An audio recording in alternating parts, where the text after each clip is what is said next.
Good evening, Dave Valente, the political deep dive. And do I have a huge election to show you? Yes, it is 2022. And of course, if it's an election night, it is the biggest election of our lifetime. So let me bring in my co-host right now, AJ Campbell. How you doing? Hi. Well, we'll see how I'm doing in a bit, won't we? Yeah. Yeah, so feel free. We got folks on TikTok. Thanks for coming on TikTok. I'm not able to see many of your questions if you're posting questions at TikTok. If you hop on over to my YouTube channel, PAPADUKE, which is my YouTube channel, and you'll feel free to comment there, and we'll post comments as we see them. If you want us to check on a certain race, we'll be happy to check on those as well. So yes, it is a raging, throbbing election, and hopefully we don't have electile dysfunction this evening. Um, Hmm. all right, we'll try and minimize the innuendo to this evening, but it'll get punchy as we get it closer to that midnight hour. Oh Um, no. It's when if not during an election, dick jokes are absolutely the way to go. there are a lot of dicks involved in politics, so Right? all right. So we've actually already had polls close in two locations, and they've called five races on CNN, according to CNN right now. One Democrat, four Republicans, but they're in the states of Kentucky and Indiana. So not real big surprises on the breakdown of those races. Um, Nothing else has been called. No, and we've just closed. Let me bring up so polls closing right now. We've got polls closing the complete state of Kentucky and Indiana. They had partial closings at 6:30. The complete state closed this hour. Georgia closes, South Carolina closes, Virginia closes, New Hampshire, Vermont, and most of Florida. The only thing that doesn't close in Florida is the Pacific, or not Pacific, the Panhandle uh, counties that are in the Central Time Zone. Those are remaining open for the next hour. But that's a good chunk of states that have some interesting races. But before we get into the races, I wanted to kind of talk about, you know, what is going to turn this election tonight? Are we going to see, the economy, the inflation, discontent with Joe Biden, who's a relatively unpopular president? Um, is that gonna cause a red wave, or will things like the Roe versus Wade decision, turn out women, particularly younger women, to vote? And, will that help kinda break the GOP red wave that has been predicted to an extent, this election? I don't know. I've been following along the political, like 538 and Real Clear Politics. One of the things I noticed with Politics is that you saw a clear break towards the Republicans towards the end of the election, and some of these closer races, like ones we'll talk about with. Oh wow, Florida results are already coming in. The early vote came in, and Val Demings is leading huge against Marco Rubio. But early voting tends to break Democratic, especially lately. Republicans have not really trusted the early voting stuff, so they tend to vote on election day. So, um, but I don't know. I mean, I think this election is going to be very interesting. I think the Real Clear Politics stuff, showing the breaks towards Republican candidates the last week or so before the election, had largely hinged on the inclusion of polling from groups like Trafalgar or Remington, who are actually Republican pollsters, and their polls tend to skew ever so slightly. I think Remington's a little more, Trafalgar is a little more on the level, but they still skew a little bit Republican on their polling, so it may drive those numbers to the GOP. You Yeah, some mean we can't trust polls? You mean we no. can't trust Republican run polls? Yeah, I mean, Weird. fitting with the theme, sometimes you gotta go over polls, but, Uh-huh.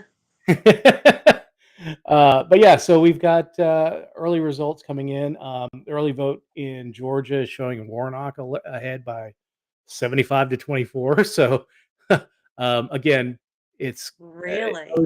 early vote will skew Democratic. Some things to look for as we go into these results. Um, early results, particularly in states where they count absentee ballots and do early results and early voting and dump that first, you're going to see Democrats take a huge lead. Especially even these really tightly contested races like Oz and Warnock and Walker. There's a lot of you'll see a big stretch as the night goes on and the day of voting starts to get tabulated. You're going to see Republicans gain, and then you're probably, if the absentee ballots are counted last, I think absentees skew Democratic as well. So you'll probably see a bounce back towards the Democrats. Now, whether the Republicans just overwhelm in day of voting or not, that remains to be seen. But um, you know, when we did our show this week, I predicted that my prediction this morning is the Senate's going to end up 50-50 again. Um, and we're going to be waiting another 4 weeks till we get the Warnock versus Walker result, um, and then the House is going to go Republican.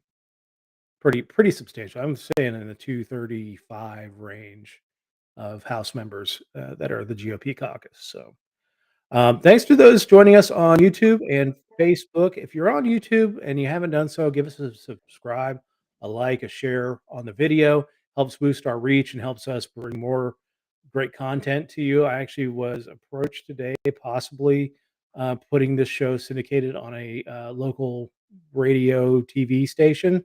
So the things that we're doing here are cool and are we're trying to entertain and provide you good content. So if you're out there, please give us a like, share, subscribe. It only helps us out. And again, once I get to 100 subscribers on Facebook, I'm shaving. It's coming off. The return of the Ooh, baby. me too. Me too.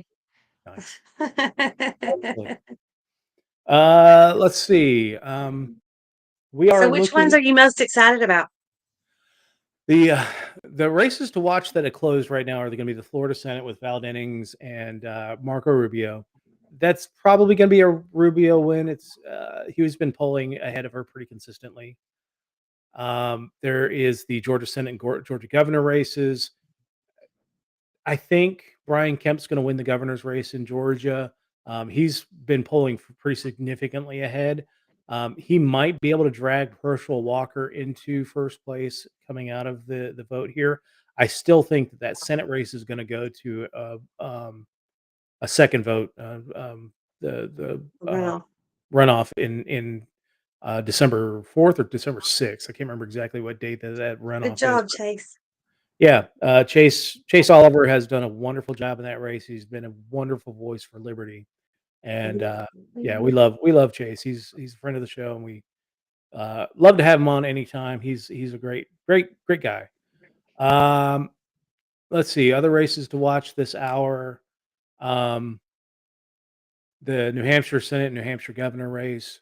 Those are very close. The Senate may not as be as close, but or I'm sorry, the governor's race may not be as close. I think Sununu wins that, but that Baldock versus Shaheen race in the Senate, that is going to be very close. And if the Republican wins that race, the Democrats have only themselves to blame when it comes to bad candidates winning these election denying nutters, because they really came out for Bolduc. They contributed to him, and they have uh, done bad things.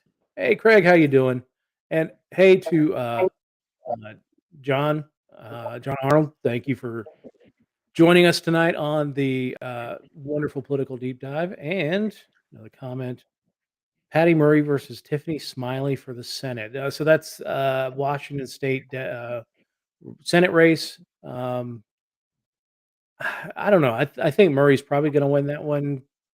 Maybe not as comfortably as she would have, but again, this is kind of more of a Republican wave year, and so Tiffany Smiley might make some inroads there. I just think that Patty will hold that seat. Um, but oh yeah, some polls are more insurmountable than others. It just depends on how large the sample size that comes from that poll. All right. Um, so we're starting to get a few results, and let me share my screen here from CNN. I'm using CNN results because they tend to be a little bit faster. Not that I endorse CNN. All right, so Georgia Senate race. Look at that. We're seeing now. Big thing to note here is that the results that you're getting a big result from Atlanta, Mhm. and you're getting a big result from Augusta. These are two traditionally heavy Democratic areas. Fulton County is uh, one of the longest counties in the state. There is a significant Republican population towards the northern suburbs, but whether those um, uh, whether those voters are going to come out for the GOP, particularly Herschel Walker, because they are transplants into Georgia. They're not so much native Georgians, so they may not have that whole kinship about Georgia football and all that stuff, and tend to be a little more relaxed on social issues. So his culture war stuff may not play well. His anti-abortion stances. Um, and the fact that he's paid for abortion, so the hypocrisy around that may not play well in the northern suburbs of Atlanta. So, but we're seeing quite a that's a big number there on the early vote for 243,000 out of Atlanta, out of Augusta. Um, the other Democratic strongholds in the state will be your Savannah. Not so much Columbus. Columbus, not as much because it is a high military population, but we're seeing right now Warnock has definitely gotten a boost out of the early voting. Let's check out the other states. Indiana Senate, we've got Yeah. Young versus McDermott. That one is pretty heavily for Young. He's the incumbent and probably will win that race.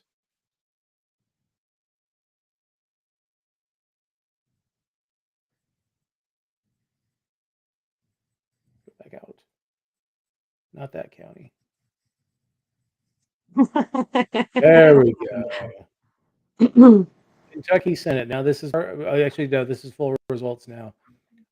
Booker is leading Senator Rand Paul early. So again, this is early voting, so you'll probably see a tinge towards the Democrats. But Kentucky has been, while red electing, they have had some fairly competitive races over the years, and um, Rand Paul, even among Republicans, is kind of a hit or miss guy. So um, Yeah. I think he's going to win this race. I haven't seen anything that really suggests that he would lose this race, but um, yeah, he's down slightly to Mr. Booker. And the other result that we've got going is this Florida race. Now it's tightened up. Val Dennings is barely ahead of Marco Rubio. We've seen, wow, Dade County is actually going for Rubio. That's an interesting result. Um, Republicans in Florida are much more likely to early vote because they've been doing it for a lot longer. Um, I think this is oops. Yeah, that's Broward County. That's a generally Democratic stronghold. So, um, not surprising there to see Demings up to a sizable lead there. But yeah, Florida is pretty close, and I think it'll be pretty close. But I do think that Rubio is going to take the election there. Um, it looks like Stacey Abrams. Let's check out some governor's races.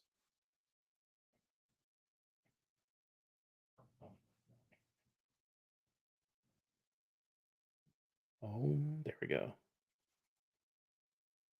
All right, Stacey Abrams is leading pretty handily in Georgia. I think the same issue that's going on here is the same as that's going on in the Senate race.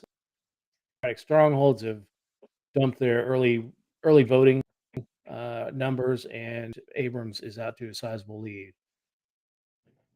I think that Brian Kemp wins this one pretty handily. Um, Really? I think he actually avoids the runoff in this one.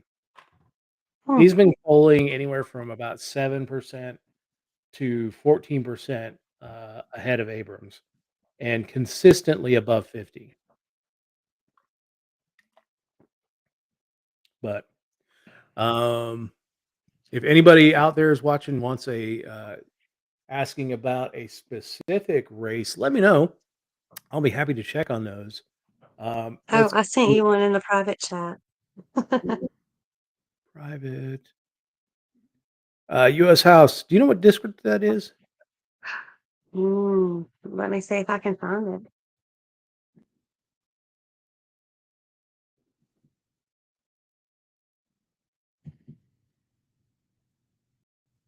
Now, see, District 2. 2. Yes. All right. Very, very nice man. Met him at the Tennessee Libertarian Convention. Go figure. I met somebody nice at a Libertarian convention. No, he was there with Elizabeth. He was awesome. All right. Had a So this lot one of doesn't have ideas. go full details on this one. So District 2 has been declared, it looks like, for Yakum, and straight results for the Libertarian in this race. You mean That's third interesting. You're parties sure aren't it's included? Go figure. yeah, you're sure it's District 2? I believe so. That's what the Facebook page says. All right. Yeah, unfortunately, I didn't include him. Uh, they didn't even include him on the Senate race. That's crazy.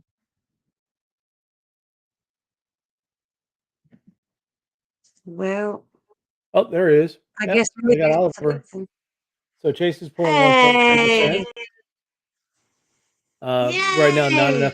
not enough to influence the runoff, but again, this is going to tighten up as we go over the evening. I don't think Warnock's going to win it outright. I think Walker wins the initial vote tonight, just because Brian Kemp is a much stronger candidate at the top of the ticket. Um, but I don't think either one gets over 50%. So, Mhm. all right. Let's take a look at some more. 1.3% Yep. with no actual support, because let's be honest, that didn't happen. No, no party That was support at just all. his work, Tarnell's work, and, a couple members of the party down there that actually support him. Yep. That's Yep. pretty impressive. Absolutely. It is. I I mean, Chase wish is an that impressive guy. I wish they had gotten a better support for him. Um, but he's done a lot of good work. Oh, this is one of the K races, New Hampshire. Well, actually, this is New Hampshire Senate. So, right? Oh, I'm sorry, New Hampshire governor. I was like, I thought Sununu was governor. Yeah. So Sununu is out to a sizable 25-14 lead in Hmm. the race here. Um, I know that Dixville Notches are already reported, which is generally the first in the nation voting. They vote the night before in like a little town meeting, um, and so Chris Sununu is leading, but it is still very early days in that election. Florida Governor Ron DeSantis is leading Charlie Crist. Um, 1 point. So he's up 100,000 votes in this pretty early. I think he's going to end up winning this race. Yeah, in fact, it's stretching out a little bit. You're seeing more counties report. So red in that one. I think Ron DeSantis actually helps Marco Rubio in his race, pull him over the top. But yeah, Charlie Crist, former governor, former Republican governor of Florida, losing early on to Ron DeSantis Ron It's DeSantis. gross. Yeah, yeah. Gross. Ugh, gross. The Uh, stress eating begins. I hear you. I got tacos. Me and my family celebrate Taco Tuesday, but we also celebrate Taco Wednesday, Taco Thursday. We're like the celebrants of Taco Tuesday. Like people have Christmas trees up all year round. Um, although we also have Christmas trees up all year round here too. So we just like to celebrate. Who doesn't like to celebrate? Which one?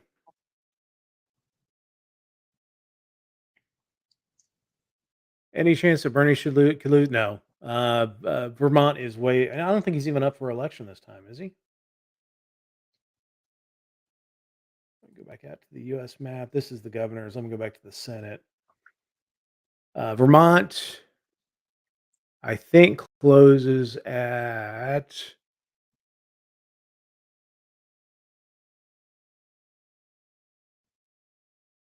Are they already closed? Yeah, they have closed.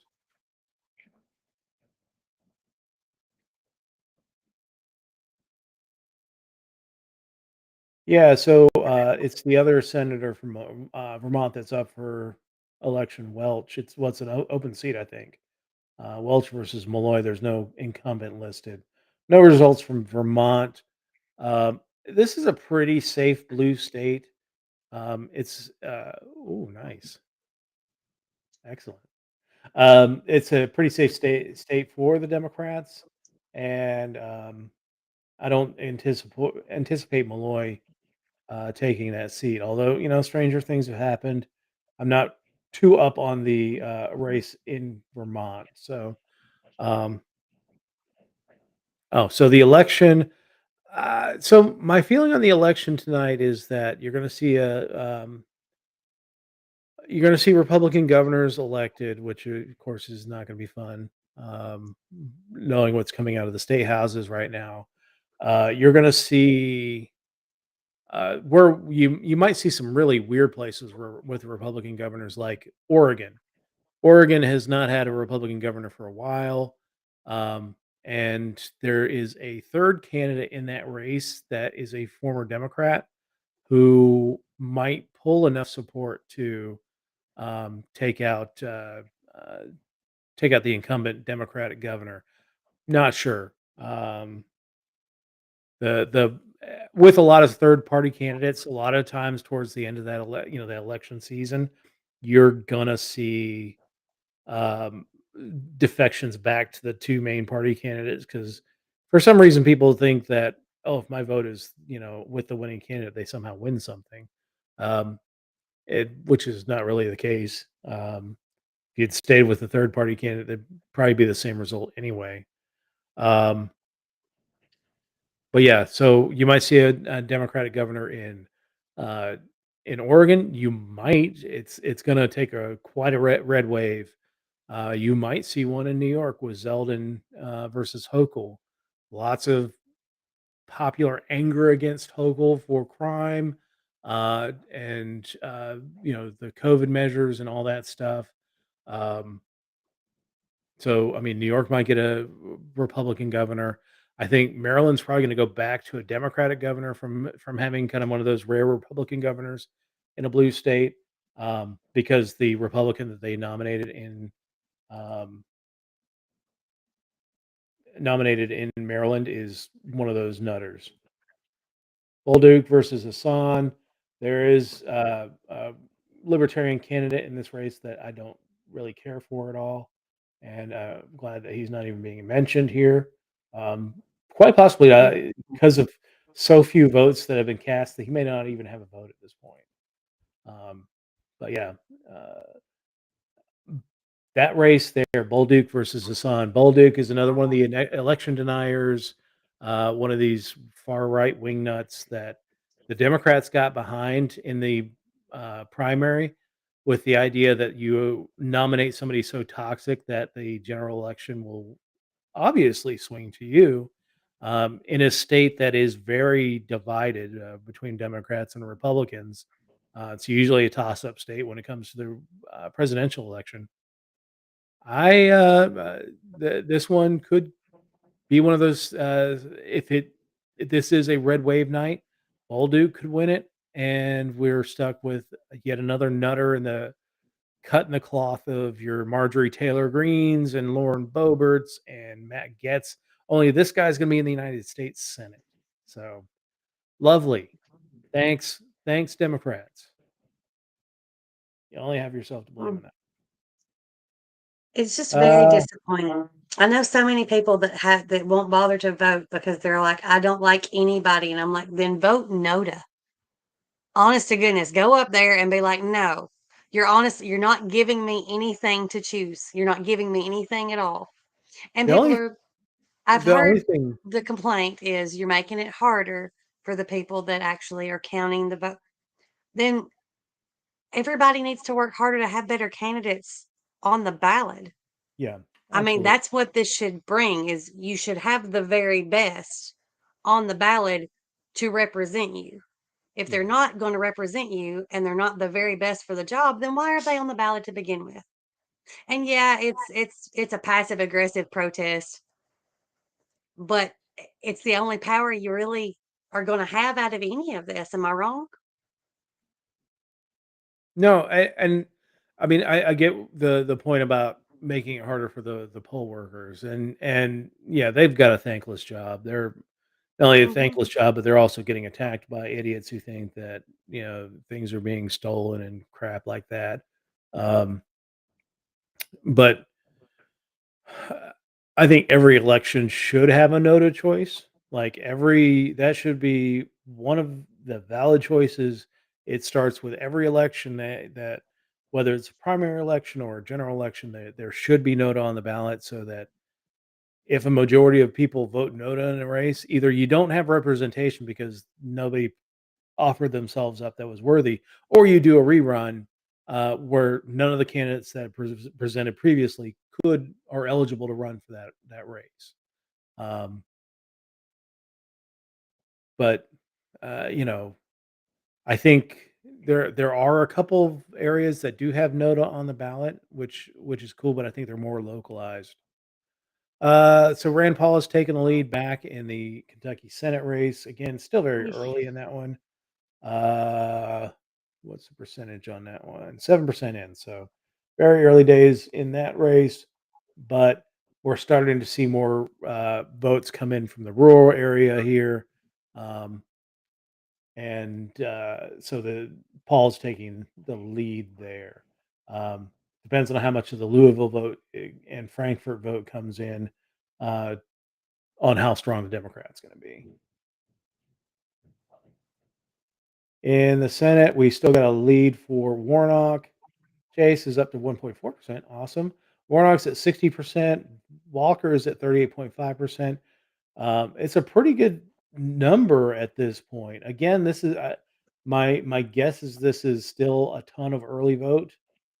Some of these smaller counties now. Having lived in Georgia, I know that Georgia has it's not one of the bigger states in the country. It's a medium-sized state, but it has the second most counties in the state in the United States. And a lot of these counties are small, so they're going to be able to get um yeah, agreed. Gets much higher on the uh you're going to get the results a lot faster with some of these smaller counties and final results. Uh, we've Mhm. got we've actually got property in this county, in Lawrence County. Nothing's been reported there. They're usually a very late county to report. Um, Really? yeah, Hmm. Fulton is generally a lake county as well, but we have 63% of the vote in from Fulton County. That is a massive number. But Warnock is going to need to win that by a far larger. It's telling me that there's not a lot of vote in Fulton County, which is concerning if you're a Warnock supporter, um, because this should be a much higher. We're not seeing some of these ring counties like Gwinnett, or Forsyth or Cherokee. Those are Gwinnett's been more trending Democratic for a while, but Forsyth, Cherokee are your core Republican suburban counties. Um, and if you know some of the far right stuff has turned off voters in there, I'll be interested to see if there's been inroads in these counties for the Democrats, and you would see that or particularly down here in Cobb County. This used to be a GOP stronghold, and now it is a very competitive county. So, but I would be concerned if I was Warnock and seeing almost, less than 40% of the vote is out, and you only have 209,000 votes from Fulton County. You want to see a whole lot more from there. Clayton County has always been a Democratic stronghold. You see that he's out pretty quick in there, but it's only 5% in. It's a pretty good sizable county, and they're usually pretty slow to count the vote. Um, so this county might take a while to fully report. Fulton may take a while to fully report. Savannah, the Chatham County where Savannah's at, that has traditionally been a very slow one to report. Again, Warnock's going to hope to really run up some numbers um, in this county as well. All right, let's pop out the map again. We got results in South Carolina. Tim Scott, the incumbent, is predicted to win. This is the first one we've seen called for a winner. So Tim Scott's going to win this race in South Carolina for the Senate. Very early on the vote, they're actually pretty close, 55-44, and not a full percent have been reported yet. So, but I think that's a pretty safe call for Tim Scott to win this race. Um, but yeah, that's the South Carolina Senate race. Florida, Rubio has taken a much more substantial lead over Whew. Val Demings, who had a pretty good lead at the beginning with the early vote, but Rubio has really sprinted to a lead. He's over almost 400 or 350,000 over Demings right now, and climbing. So, yeah, to 380,000 now. This is kind of a disappointing result for Demings. A lot was being made for her to be much more competitive in this race. And you're seeing counties like Dade that are still red that should be blue if you're going to win a race in this state. Um,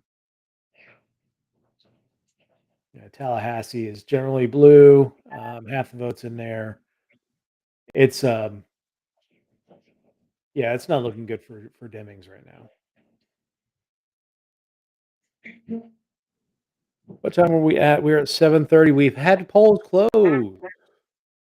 So 7:30, we had polls close in West Virginia, yay, Ohio, and North Carolina.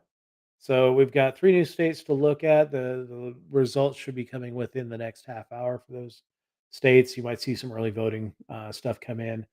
In West Virginia, I'm looking at some amendments to the Constitution. We're seeing uh, there's an amendment to pull some taxes. So in West Virginia, it's kind of messed up. We've got taxes that are built into our Constitution. Um, so there's an amendment out there to kind of pull those taxes away from the Constitution. They're still in effect in law in the state, so there would still need to be further laws to do away with the taxes. But um, this one's a hard one because uh, the legislative members that have been very big proponents of this have not been really forthcoming on uh, how they're going to do it. It feels like what they're going to focus on is the business end of the taxing.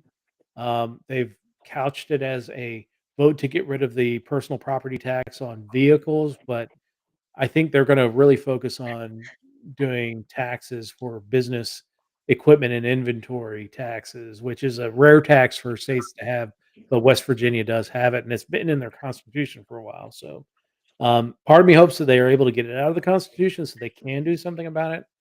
But I got a feeling that West Virginia is really going to move towards just giving away all the surpluses to big business and screw everyone else because that's how West Virginia does.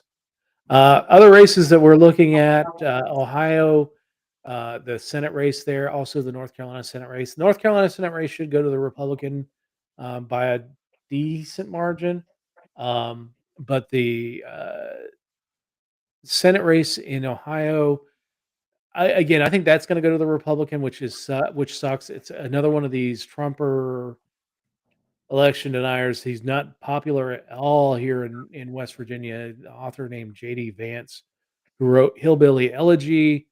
Uh huh. Really, yeah, if he stepped foot in West Virginia, he may not make it out. A lot of people hate J.D. Vance, n regardless of his politics. This is all about that book. So, um, Uh, but he's a dick anyway with his politics. So, um, he's it is sad. He's another one of these Trumpers that Donald Trump likes to humiliate in public and just mhm. takes it. Like Rand Paul got humiliated by Trump in public. He took it. Ted Cruz got humiliated by Trump in public. He took it. This is It's another one of these dudes. Yeah, mm, can't anger it's the not a cult. It's not a cult. yeah. Oh wow. So the Fulton. Oh, this is Fulton County vote. Shane Hazel has 0.4% of the vote for governor of Georgia, but that's only Fulton County. Let's take a look at the governor's results. Let's see. In Georgia, Shane Hazel is drawing 0.5%. Abrams still leading at 55%.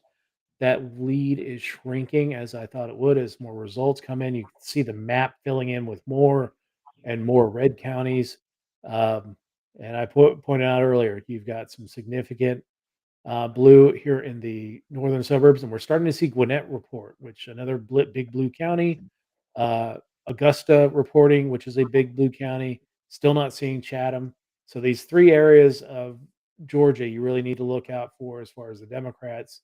This Atlanta suburbs, Augusta, and then the coast here with Savannah. Um, but we're at only 16% of the governor's race in, which is kind of weird. Let's see that Fulton County number again. Whoops, that's not Fulton. Fulton County. Yeah, that's 63%, 71% for Abrams. Would like to see more votes for if she was going to win, she would want to see more votes in this district. Again, it depends on where in the district these votes have been tabulated from. Sure, a lot of it is early voting. Um, and the northern suburbs tend to report a little bit earlier than the southern the Atlanta corridor and then the southern suburbs. So we might see more votes skew a little heavier to Abrams as the night goes on. But again, she wants to add more votes here. Um, but you see all these counties. There's 100 counties in Georgia, and a lot of them are going to be red tonight. And of course, Yes. our county doesn't have any reporting. Yay. AJ, what any other races you want to look at? um. Well, I don't think anything. I don't think it's reported in yet. Which one? So, well, anything in Tennessee, Yeah, but Tennessee closes at what, 9? Or I'm sorry, 8 o'clock? yeah. Yeah, they So, won't. like, it's not gonna. Yeah. There's nothing there. Georgia, the only other one I would be mildly interested in would be um Marjorie Taylor Greene, I guess. Oh, yeah, House race Just in Georgia. because I really, really don't like her so much don't like her. Yeah, get the guano out of the Um, house. But she only like, the only thing I know about her is the dumb things that she says and people dog her about. Like, I don't know anything else that she's ever done. Like, she makes dumb posts and she says dumb things, but I don't know anything professionally I don't think that anybody she's knows. ever done. This So, is her district, I believe. Yeah, Marjorie Taylor ugh, Greene is up pretty heavily, although it's only that is so 3% in. sad. It's 3% in, but this really is one of the reddest counties in the state. It's always been, I mean, you had Democrats represent this area, but they were pretty, blue dog Democrats. They were How conservative Democrats. dumb. You see, I guess what bothers me about places like this is it's the same way in Tennessee. Like, the Democrats don't even attempt to really put somebody out there that measures up enough because, like, Angela Pence was running in this race as a third party candidate, couldn't get her signature, so she couldn't get ballot access, and Yeah. that's just how it goes. If you were anything other than a Republican or Democrat. So anyway, the Democrats don't even put someone up that can possibly pull the attention away from Marjorie Taylor Greene. How ridiculous is that? Yeah. Like, Yeah, it is ridiculous, the ballot access laws, and we can talk about the ballot access laws because, especially here in mm, Georgia, some of the worst in the country for, uh, the lack of candidates making the ballot as a third party candidate, unless it's a special election where they kinda throw open the rules. um There really hasn't been a actual third party candidate on the ballot for a state house, state senate race in decades because of the convoluted signature rules to get on the ballot, the pure number of signatures that you have to get into a state house or state senate race. And some of these state rep races are, the districts are ridiculous. There's a lot of gerrymandering that goes on in Georgia. You can see some of these congressional districts are not the cleanest in the country. wow. Um, It kind of sounds like you're talking about Tennessee some just a little bit as well. yeah, Our third party candidates, as long as you don't want to be identified, you can get on the ballot for 25 signatures that have to pass, attrition or whatever. If yeah, you want to be identified as anything other than a Republican or Democrat in the state of Tennessee, you have to get like 52,000, no, 56,082 signatures. So before attrition, well, okay, maybe that's obtainable. Really and truly, you're going to have to get more like 80,000 for all of those to pass their inspection for you to be identified as, you know, David Valente. I don't know what party to put after you, man, because we're homeless. So I'm not really sure. goddamn independent, GDI baby. Well, This is an independent would only be 25 signatures, so that might be better. Yeah. This is very early, 2% in, but this would be an interesting result because Alex Mooney, the Republican incumbent in northern West Virginia. West Virginia is the only state in the union that lost population over the last census. And so West Virginia went from three congressional districts to two this time. Um, but Alex Mooney is losing early again, 2%. But this is a district that he probably should win fairly handily. I think he wins handily, but it is very interesting to see the early results come in. We got some other. Sorry, everybody. I'm trying to access to look at North Carolina. Yeah, I'm going to look. What races are Shannon and Thomas Watercott running for? I can check for Here, those. maybe I can Google Um, Thomas Watercott and see.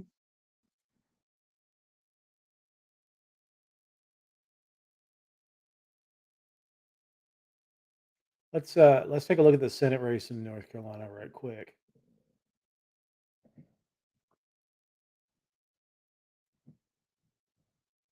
All right, so this is this is thought to be a close race, but the Republican has the advantage here.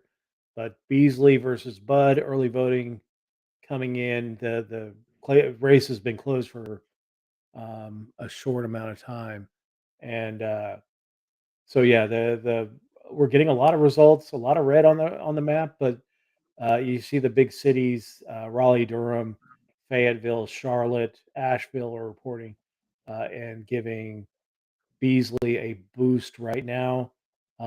Winston, Greensboro will probably be pretty blue. So you see a nice blue streak across the middle of the state here.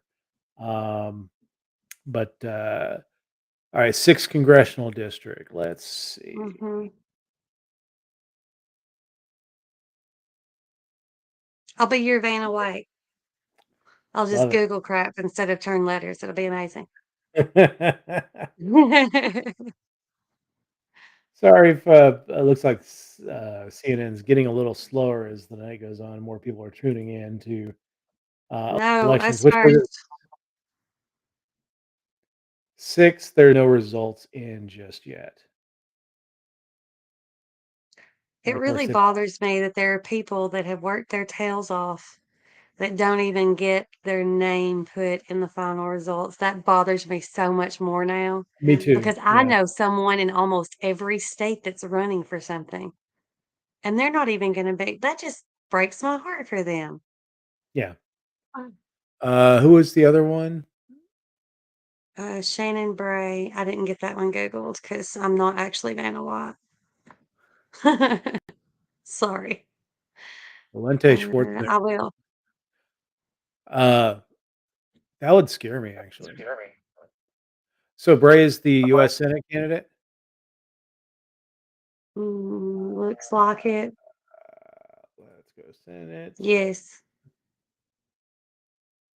I might have to do full details to see.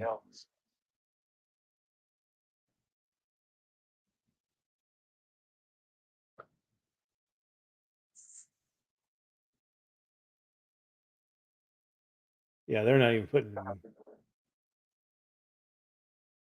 That is very disrespectful. It's just so ridiculous. It's okay, not to be this person, but now that I've seen how the sausage is made, it's really difficult to watch elections, um, the election results because, like, we just know somebody. We know somebody that's run for all of these positions. All right. So, according to the search engine, Shannon is pulling 1% of the vote, about 14,000 votes in North Carolina. So, Did you know a lot of he's a votes. native of Louisiana? What's that? He's a native of Louisiana. Very nice. This is what happens when you send me to Google is I find all these other Excellent. So, yeah, Shannon has 14,000 votes in that. Let me see if they got any results for 6th district. Still nothing for 6th district has come in for Thomas Watercott. So, um, we'll see. All right.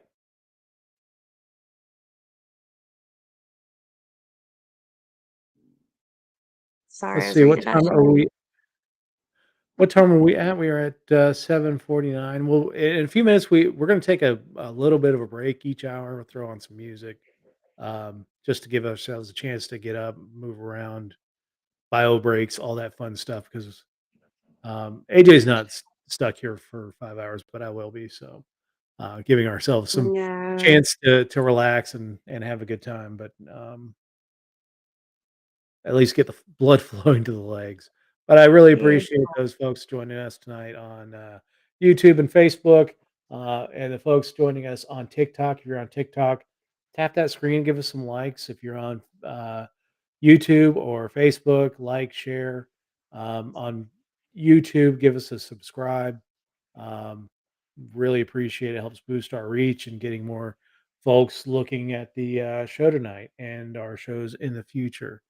I will say that there will be a best of show the next couple weeks, maybe the next 3 weeks, because um, next week is my 20th anniversary, so I'm gonna be out doing stuff. Um, and the last week of the month, I'm going to be down in Georgia for Thanksgiving, so it'll be hard for me to coordinate. Well, the area that we're going to be at does not have really good broadband, so I won't be able to broadcast from Georgia. That'll definitely be sure. So, um, Huh. some You know best. what's weird about Georgia? What's that? It's one of those states that touches Tennessee. I'm just saying. I'm just saying. But how do you expect in West Virginia? We don't touch Tennessee. Hmm. All right. Well, Let's take a look at some of the governor races. As we get closer to the 8 o'clock hour, when we see a ton of races closing, let me show you the list of races closing at 8 o'clock. We got North Dakota, South Dakota, Michigan, Texas, and Kansas having partial closures. Most of the state of Texas, most of Kansas, about half of North and South Dakota are closing. And then you have Florida, the rest of the panhandle closing. And then you have full closures of Oklahoma, Missouri, Illinois, Tennessee, Mississippi, Alabama, New Jersey, Delaware, Maryland, Pennsylvania, big races there, Connecticut, Rhode Island, Massachusetts, and Maine. And we'll be looking at a lot of races, getting a lot of results coming thick and fast during the 8 o'clock hour. All right. So we're seeing actually a quite a bit blue on the governor's side popping up in Ohio. Whaley is beating the incumbent Mike DeWine, which libertarians in Ohio probably won't feel bad for Mike DeWine if he loses that race. But they're he's losing, but he's projected winner by CNN. Um, I hmm. was very interested to see. Well, a lot of it's because you've got Cincinnati and Columbus already reporting. Um, Probably Well, not enough to hold off the rest of the state. Yeah, I didn't think Michael DeWine was in much danger of losing that race, so not surprised he's declared the winner. Perhaps wait until he's actually leading the race before you make that declaration. Now, Georgia. Abrams' lead is shrinking. We're seeing lots of red counties report in the state ugh. now, overcoming the big blue counties, 52 to 47. Right now, Abrams is holding on to the lead, is in a position that would not need a runoff. But again, there's still a lot of vote out there and a lot of red vote out there. There's still a lot of blue vote out there. We're starting to see a little bit of the counties around the Savannah area starting to report, but she's going to need help. In Florida, DeSatan is stretching his lead out. He is almost a million ahead, 57 to 42, with 2/3 of the vote in. I'm surprised they have not called this one. Um, Yeah, but I think DeSantis is going to cruise. Well, they won't call it until the panhandle closes. I'm sure right around the 8 o'clock hour, they're going to go ahead and say um, they're going to go ahead and say that DeSantis has won this one as soon as those districts close. Um, South Carolina, McMaster, the incumbent, will probably win that race. Um, every once in a while, you get a surprise in. But that's generally in a blue wave era, blue wave election. Um, you might see somebody on the coast get a House seat, but South Carolina is trending much more Republican as the years go on, and I expect Tim McMaster to win that race. And You know what's also apparent to me this election? What's that? It's really hard to be like, "Oh, yay," or "A," or I don't know. Like, I know I don't like Republicans, but I need the Democrats to do something, like poke them and do something, you know? So much of politics nowadays is, I mean, it feels like that that we're just electing people. It doesn't Mhm. feel like that we're solving any issues, and It does seem it's like, for frustrating. me personally, that Republicans are causing more issues for Yeah, me and, humans yeah. that aren't just straight and white and Christian. I mean, the Um, Democrats are useless, or Republicans are assholes. really good at spreading hate. Yeah. They're really, really Um, good at that. I'll give them that. this is an interesting race. It's again very, very early in New Hampshire, but Sherman's leading Sununu by not as insignificant amount in this state. You are seeing some of the Concord report, Portsmouth reporting. Manchester is a little bit red. They're reporting. Um, again, this is a battleground state. I think that Sununu wins this one, but early days we've got Sherman leading the race here. All right, well, we're going to go ahead and take a break, and we'll come back at the top of the hour when we get all those races closing. Um, just hang tight, and we'll be back in a few. Al.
All right, we are back. AJ had to leave us. She will try and be back a little bit later. We might be joined in this hour by the head of the U.S. Pirate Party, Anthony J, talking about pirate politics and what he's thinking about the races as we see them tonight. But we have had races close at 8 o'clock. We've talked about that just a moment ago. North Dakota, South Dakota, Michigan, Texas, Kansas, we're seeing most of Michigan closed. The part of the UP is remaining open for a little while, but North Dakota and South Dakota, about half the state is closing. Texas, most of the state is closing except for kind of that tip by El Paso. Kansas is closing most of the way except for a couple of western counties.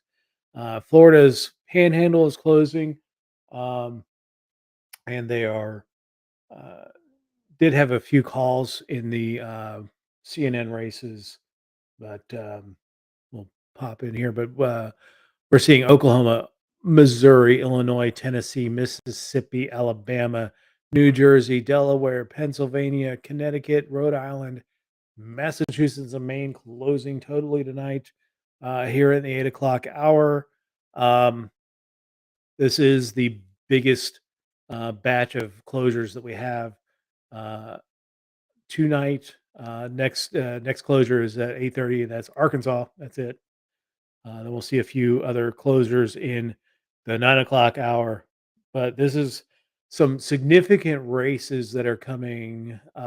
Pennsylvania at has two significant races: the Dr. Oz versus John Fetterman race.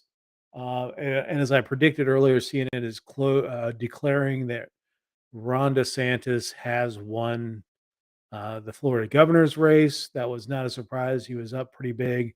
As I predicted, they were waiting for the panhandle to close before they actually ran it a full uh, declaration in that race. Senate races, we're starting to see results come in. In the Senate, Raphael Warnock is leading Herschel Walker. His lead is shrinking, much as that lead that we saw uh, with Stacey Abrams is shrinking in Georgia. As more of those rural counties are starting to report, you're starting to get more day of voting. But we are starting to see Savannah report. Let's take a look at Savannah. That's half the vote in. Uh, I think Warnock would want a higher percentage or higher vote total out of there. Bryan County and Liberty County, all of those smaller counties, but they're blue as well. Um, but as you see, Georgia, most of that rural South is rock red. Lawrence County coming in for Walker, not a surprise. Walker, his property borders like right around here on the Johnson Lawrence County border.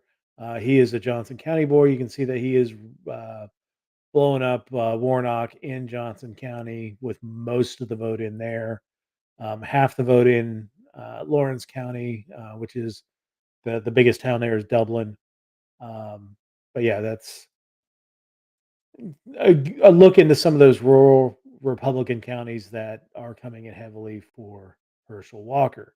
Um, right now, Warnock's still holding enough of a lead that he is avoiding a runoff.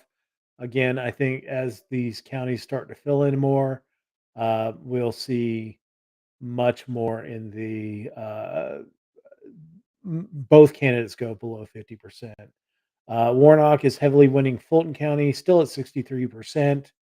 Um, we're probably going to wait for full results out of Fulton County. They're usually very, very slow to respond. This is probably a lot of this is probably early vote, um, and the northern suburbs coming in. But we'll keep an eye on that. Let's pop out to the U.S. Some of these other ones we're getting early results in. Ooh, early vote dropping in Democratic stronghold of Pittsburgh. Fetterman is winning pretty handily over Dr. Oz, 84-15. Again, that's early vote. 3% of the state vote total, though, is estimated state vote total. That's a good start for Fetterman. I did see a little blurb on a CNN poll saying that uh, 55% of Pennsylvania voters said that Dr. Oz had not lived in the state long enough. How much that affects people voting, I don't know. But if they were, of course, it depends on if they were asked that question or they just offer that. But um, I'd be interested to see how that broke down in the votes. I would assume that a large percentage of those people that said he hadn't lived here long enough did not vote for Dr. Oz. All right. Let's get out to some other states. Let's take a look at Maggie Hassan is building up a pretty good lead over Dan Balduke, which is good news if you don't want some of these kind of virulent MAGA folks in the Senate. Um, she is 13,000 votes ahead. Again, very early in the results, 9% in. We're going to want to see some of this North Country report. Manchester has dropped blue now. Portsmouth blue. So the big cities are going to expect to have a blue tinge to them, and we're seeing some of them report. And Hassan has gotten out to the incumbent has gotten out to a pretty sizable lead. Ohio, this closed at 7:30. Tim Ryan, who was been pretty solidly behind in polls, uh, is leading JD Vance 57-42, a vote lead of about 131,000 or almost 132,000 votes. Um, uh, Vance probably will start picking up. We're seeing a lot of reporting out of the Cleveland area, Columbus, Cincinnati. So your big cities are reporting, although Akron and Youngstown and Toledo have not dropped yet. Um, will it be enough to keep Tim Ryan ahead or not? Remains to be seen.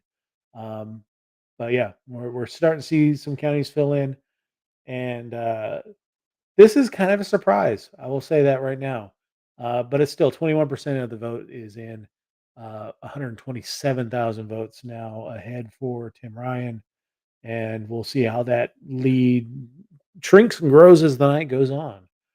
Um, and I'm focusing a lot on the Senate because the Senate is probably the most up for grabs at this point. I think the Republicans are going to win majority of the governorships. They're going to win the House pretty handily. The Senate is going to be the big battleground tonight. All right. Let us see. Georgia. Let's look at again. This was a race that was trending Republican, but the Democrats leading right now. Beasley is beating Tim Budd or Ted Budd with about half the vote in now. So um, either more Republican places need to start reporting, or this might be an upset. 170,000 vote lead. You're seeing a lot of the big cities report. The one that I would be interested to see is the Guilford County vote. That is where Greensboro is at. We've got some out of Randolph um, and Davidson counties. Those are more red, but I think this Guilford County is going to be more blue. Um, but yeah, we're seeing quite a bit of blue on this map. Um, be interested to see if Beasley can hold on to this race. Some of these southern counties will probably trend pretty red. We're seeing a couple more blue counties pop up on the map. Um, yeah, so 46% in, halfway there. Beasley does have over 200,000 vote lead now. We're at 49%. And so we had some big drops, and that was Guilford County. Guilford County, where Greensboro is at, now we have 50% of the vote in for that county, where we didn't have any votes just a moment ago, and 2-to-1 margin there for Beasley in that county. So, um, really cool. Uh, Interesting race there. That was one of those races that I did not expect the Republicans to really gain. We've had, I'm not sure if that's Republicans called. That might be that. I think that's, let's go back to Pennsylvania. Still not much reported beyond what we saw earlier. 4% in. We're seeing a little bit of the Philadelphia suburbs. Veterans taking a huge lead. But again, if it's Pennsylvania, if you're just seeing results from Pittsburgh and Philadelphia, that is uh, going to be a pretty.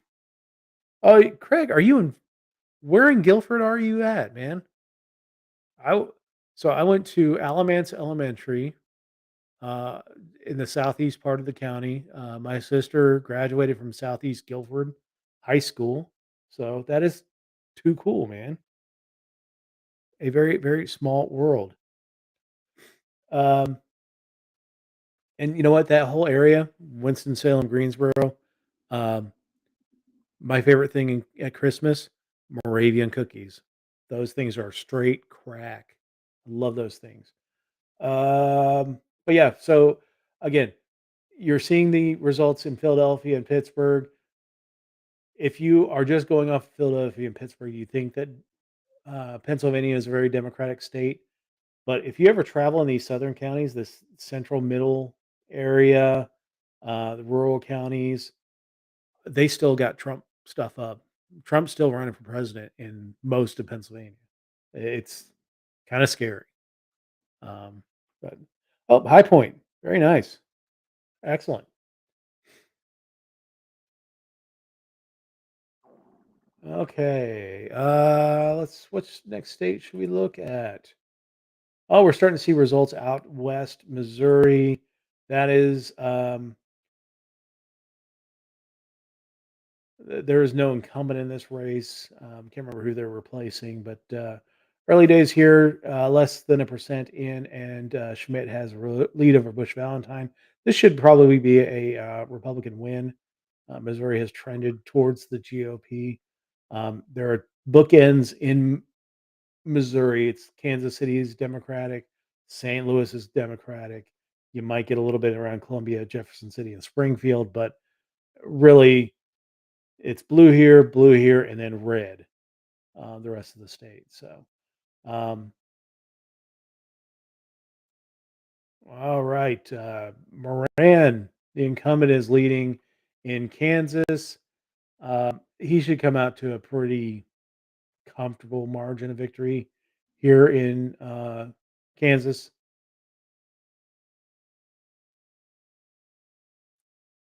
All right, the Oklahoma special election between Mullen and Horn. We're seeing Mullen is projected winner here. Um, okay, so this is the special election to replace the seat held by retiring GOP Senator Jim Inhofe. Um, so Mullen is going to win that race, at least according to CNN projections. Not a surprise. Oklahoma is a very, very red state. Although they do every once in a while have kind of a surprise. They may have a Democratic governor from time to time, but not a surprise with that election. For the other seat, the Jim Langford, the incumbent, he is already projected to win in Kansas. Again, not a surprise in that race either.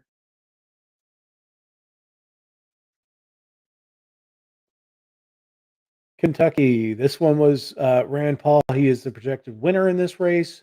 He was behind earlier. There's only 26% in at this point, but I think they've seen enough out of the blue areas, or not enough out of the blue areas, to say that Booker will have a chance to come back. So Rand Paul has been declared the winner in Kentucky. Um, go back to Georgia. This is the biggest race right now. Um, Warnock at 54%, Walker at 44%. That really hasn't changed a whole lot. 37% of the vote in that state is in, and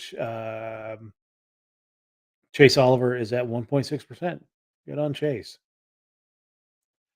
All right, let's take a look at some governor's races.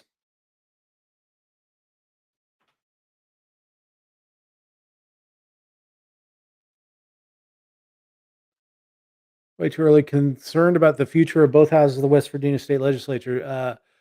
John, is that going to be? Are they trending Republican or trending Democrat?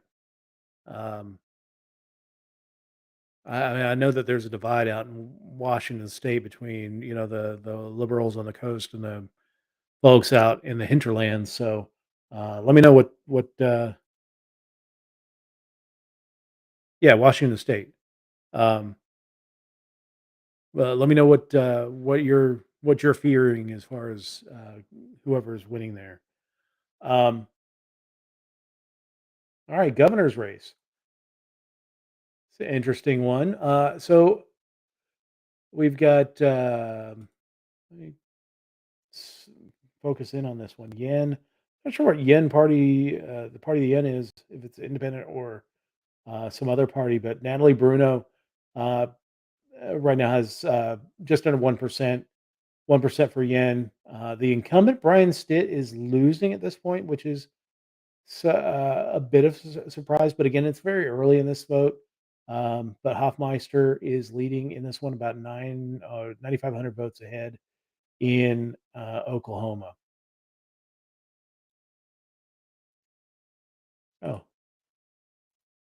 Oh, let's see.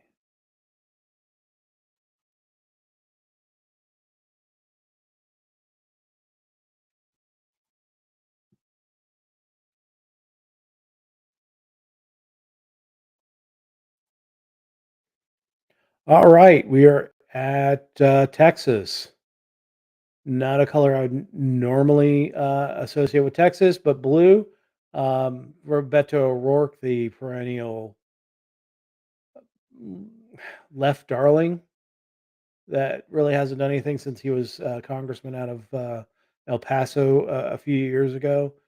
Um, he is currently leading by a pretty decent amount over Greg Abbott, and but you're seeing members out of Dallas, Austin, um, where you would expect him to run up some numbers there. So, 16% of the vote in, which is a good sizable amount. But once you start seeing Houston, um, some of the outer counties of the Dallas area, the Panhandle cities like Lubbock, Amarillo, um, Midland, Odessa. Once those start rolling in, I'm assuming that Greg Abbott will roll out to a victory in this state. But interesting to see that Beto O'Rourke is leading early, particularly in those early votes.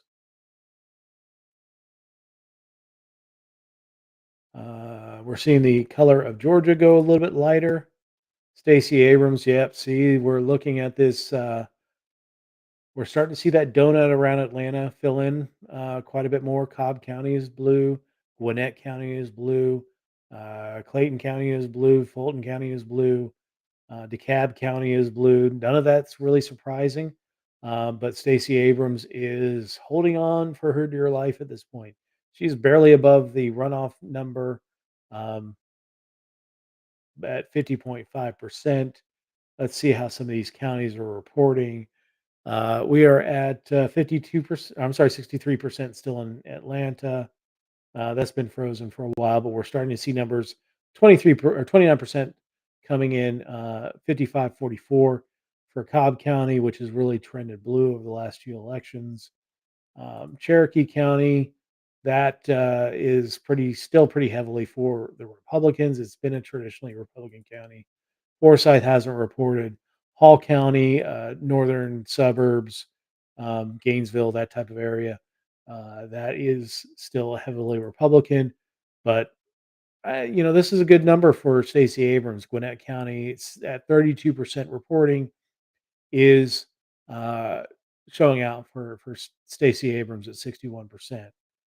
Still going to need those numbers to come in around that level as we move throughout the night.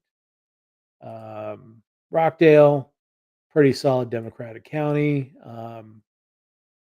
Abrams is winning there. Henry County, um, Clayton County.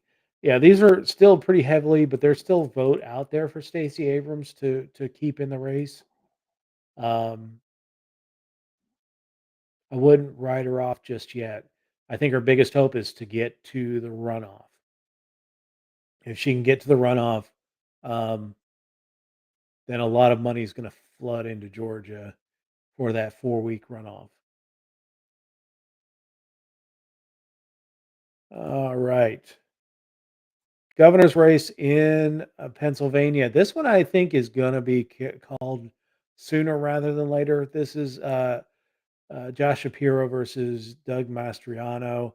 Mastriano's been a wretched candidate. And let's see, we got some comments. Don't want a Trumper take over the state legislature. Wow, I didn't realize that it was that bad in Washington State. Yep, bodily autonomy is enshrined in law, but law can be taken away fairly quickly. I mean, they a lot of states proved as we got into the as in the post Roe world that they could act very quickly to overturn laws uh, to suit their political masters. So, um, but yeah, we're seeing a lot of more blue collar areas reporting in Pennsylvania, but I really think that Josh Shapiro is going to win this race, and I think Josh Shapiro is going to have enough coattails to drag Fetterman in that Senate race. Um, but it's going to be a very close one. In fact, let's check in on the Senate race, see where we're at with that one. Got much more reporting. Right now, none of the races have been called for Democrats. So if you're a Democrat, that is concerning. Yeah, Fetterman still leads Oz by a pretty significant amount at 7%. Nothing in the red areas has reported yet.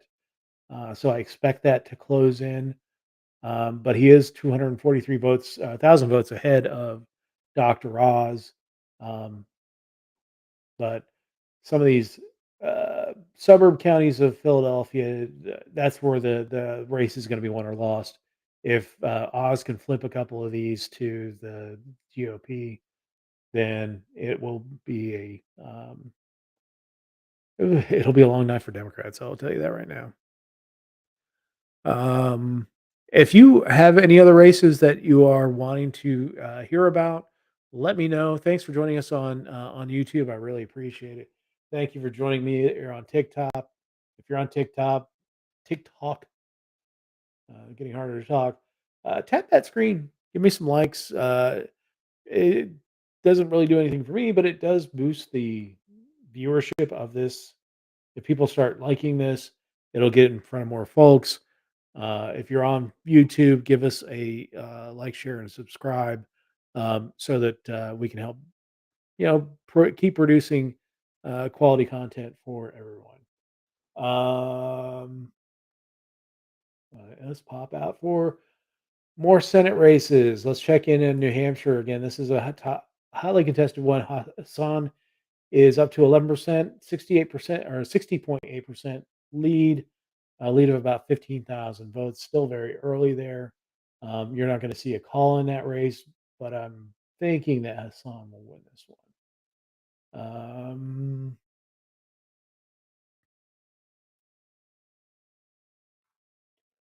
Let's take a look at the House. They've declared 56 Republicans, three of those pickups.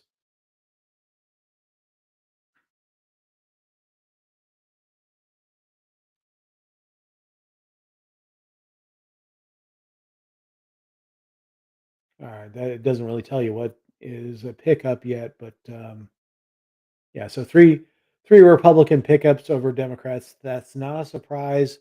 There are two factors going in here. One, it's a red wave election. Two, we're in a new district with the reapportionment from the last election. We had looked at this race earlier. Alex Mooney um, was losing that race, and that was um, fool's gold, I guess, because he is now ahead and been declared the winner. Not a surprise. Alex Mooney. Um, the state is trended so Republican that it's not a surprise. Although that margin right now is a surprise to me, at 54-45.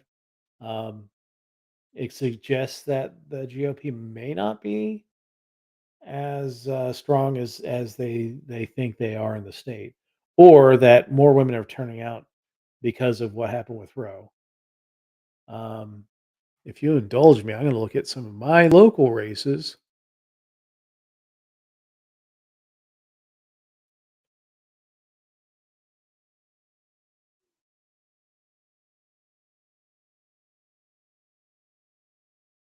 And of course, Berkeley County has not reported a thing yet. What's going on, Berkeley?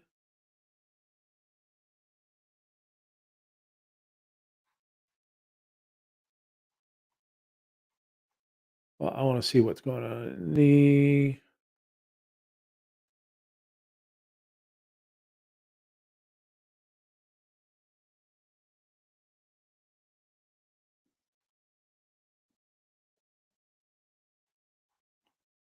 How many House of Delegates districts are there? Dang. All right. So this is very interesting. The amendments. I'm assuming this is early voting percentage. Um, Amendment one to prevent judiciary from stepping into impeachment processes. In West Virginia, a few years ago, we had most of the state supreme, in fact, the entire state supreme court impeached, and uh, not the courts actually intervened and stopped the impeachment. So this is what we're seeing is the state is against it so far, 58 to 41%. The Second Amendment, which was the one I'd been talking about earlier, talking about the car tax, it's called the Property Tax Modernization Amendment. It's pulling taxation out of the state constitution. Right now, the early vote is 65-34 against the amendment. In fact, all of the amendments on the ballot are currently being voted down. Amendment 3, allowing churches to incorporate. Um, I think we're the only state that doesn't allow churches to incorporate. And that's going down at 53-46. I think that one passes as we get more votes in. And then the Amendment 4, which is turning over the State Board of Education, giving the state legislature oversight. That one's failing pretty significantly at 39. Yeah, it's very early. I'm anticipating that's only the early voting that has been reported out. Um, but yeah, those are down early. That's an interesting race. Looks like both Republicans in um, the House of Representatives, the incumbents, Carol Miller and Alex Mooney.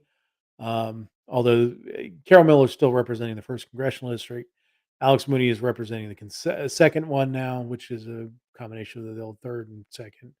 Um, but yeah, Alex Mooney is going back to Congress. Ooh. Let's check out some of these Northern Virginia House races. Um, this is a close race. Jennifer Wexton, the incumbent, is running against a heavily financed military guy named Hung Kao. This district encompasses some of the richest counties in the United States: Loudoun County, um, uh, and some of that kind of the horse country of and wine country of Virginia. And so Jennifer Weston's holding that seat right now. It's a very slim margin early in the well, it's getting later in the race. 73% are reporting. It really depends on where the votes coming from, but that district has been trending blue for quite a while. Um, it's a lot of defense contractors, well, really government contractors living out in that area, large multi-million dollar mansions and things like that. It's kind of that new democratic rich that really this is catering to, or this district caters to. So Jennifer Wexton I believe she was a former CIA or government agent at some point. Um, Won the seat a few years ago and has held it despite some stronger. Republicans want this area, but I don't think they're going to be able to hold this area. These two districts right here are just rock rib Democrats. This is probably one of the most Democratic districts in the country. Don Beyer, that's not like deep in a city, that is completely confined in the city. This is Arlington, Alexandria, one of the deepest blue areas in the country.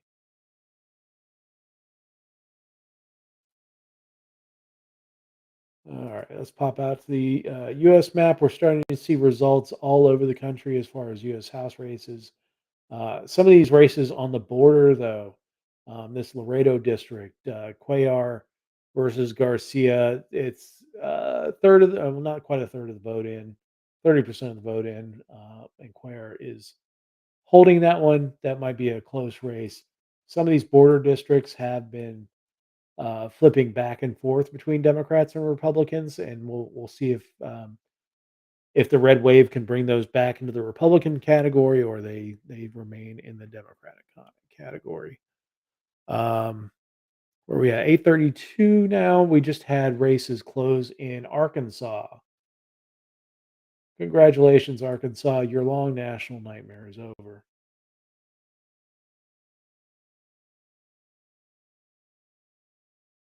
We're taking a look at Senate races now.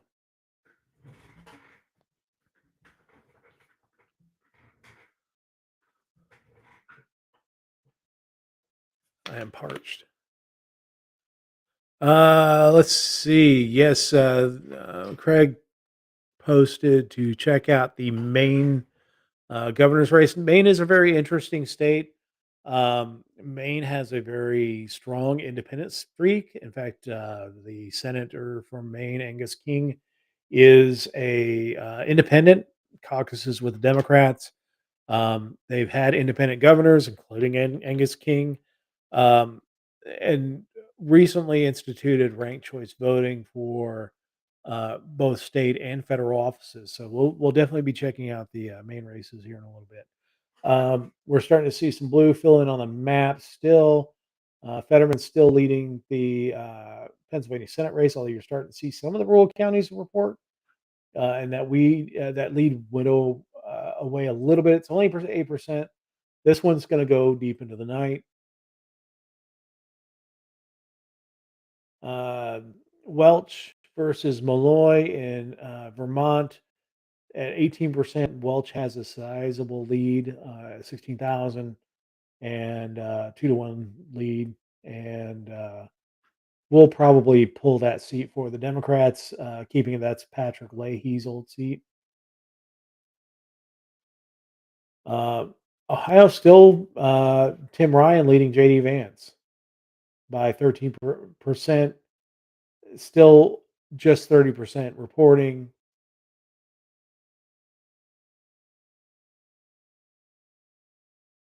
The North Carolina Senate race, this is tightened up. Beasley's leading Bud by 124,000. 56% in. She's performing well where she needs to perform. And, you know, it really depends on how much of the vote is out and say Winston. So Forsyth County, still half the vote is out there. Still half the vote out in Guilford County. What about Wake County? Wake County, we've got 54%. So there's still a sizable amount of vote in some of these blue strongholds. I mean, there's still a third of the vote left in Durham. Um, if I am Bud, I'm starting to feel a little concerned. And do they have the full detail, or are they only going to tell us that there are two candidates in this race?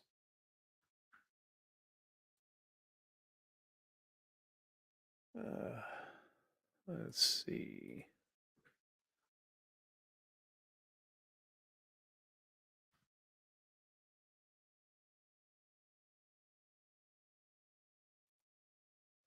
Okay, so that's the House race. Look at that sixth congressional district.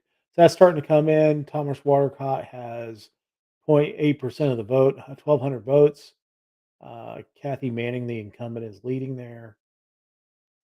And then that U.S. Senate race, Shannon Bray at 1.07%, 23,000 votes in the state of North Carolina. So putting themselves quite nicely.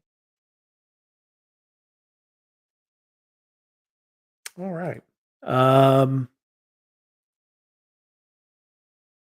but yeah, if I'm Bud, I'm starting to get worried. The percent of vote out and the percent of vote that's out in heavily Democratic areas is pretty significant. Yeah, there are some rural counties that have yet to report, but that becomes a numbers game at that point. Are there enough votes in those rural counties to make up for what's outstanding in the cities?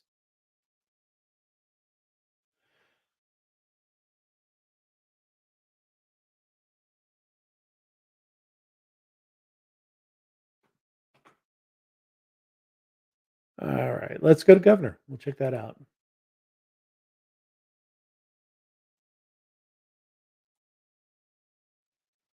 All right, Paul LePage. Now, LePage, I know is a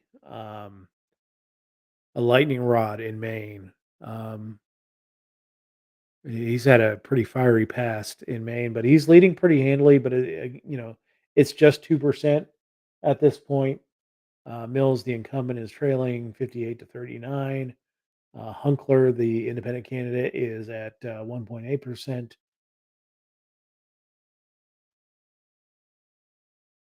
That looks like early vote totals because none of the counties have really filled in.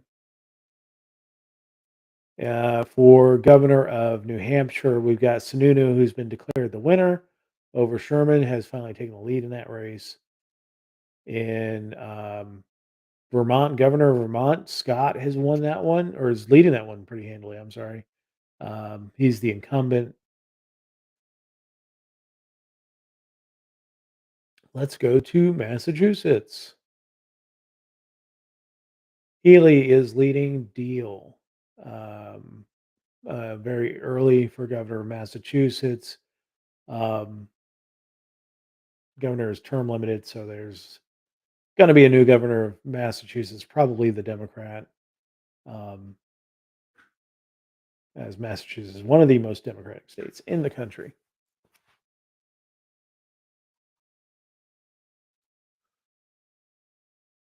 Yeah, definitely. The LePage has benefited from having strong independent voters, but uh, aren't they doing ranked choice voting now?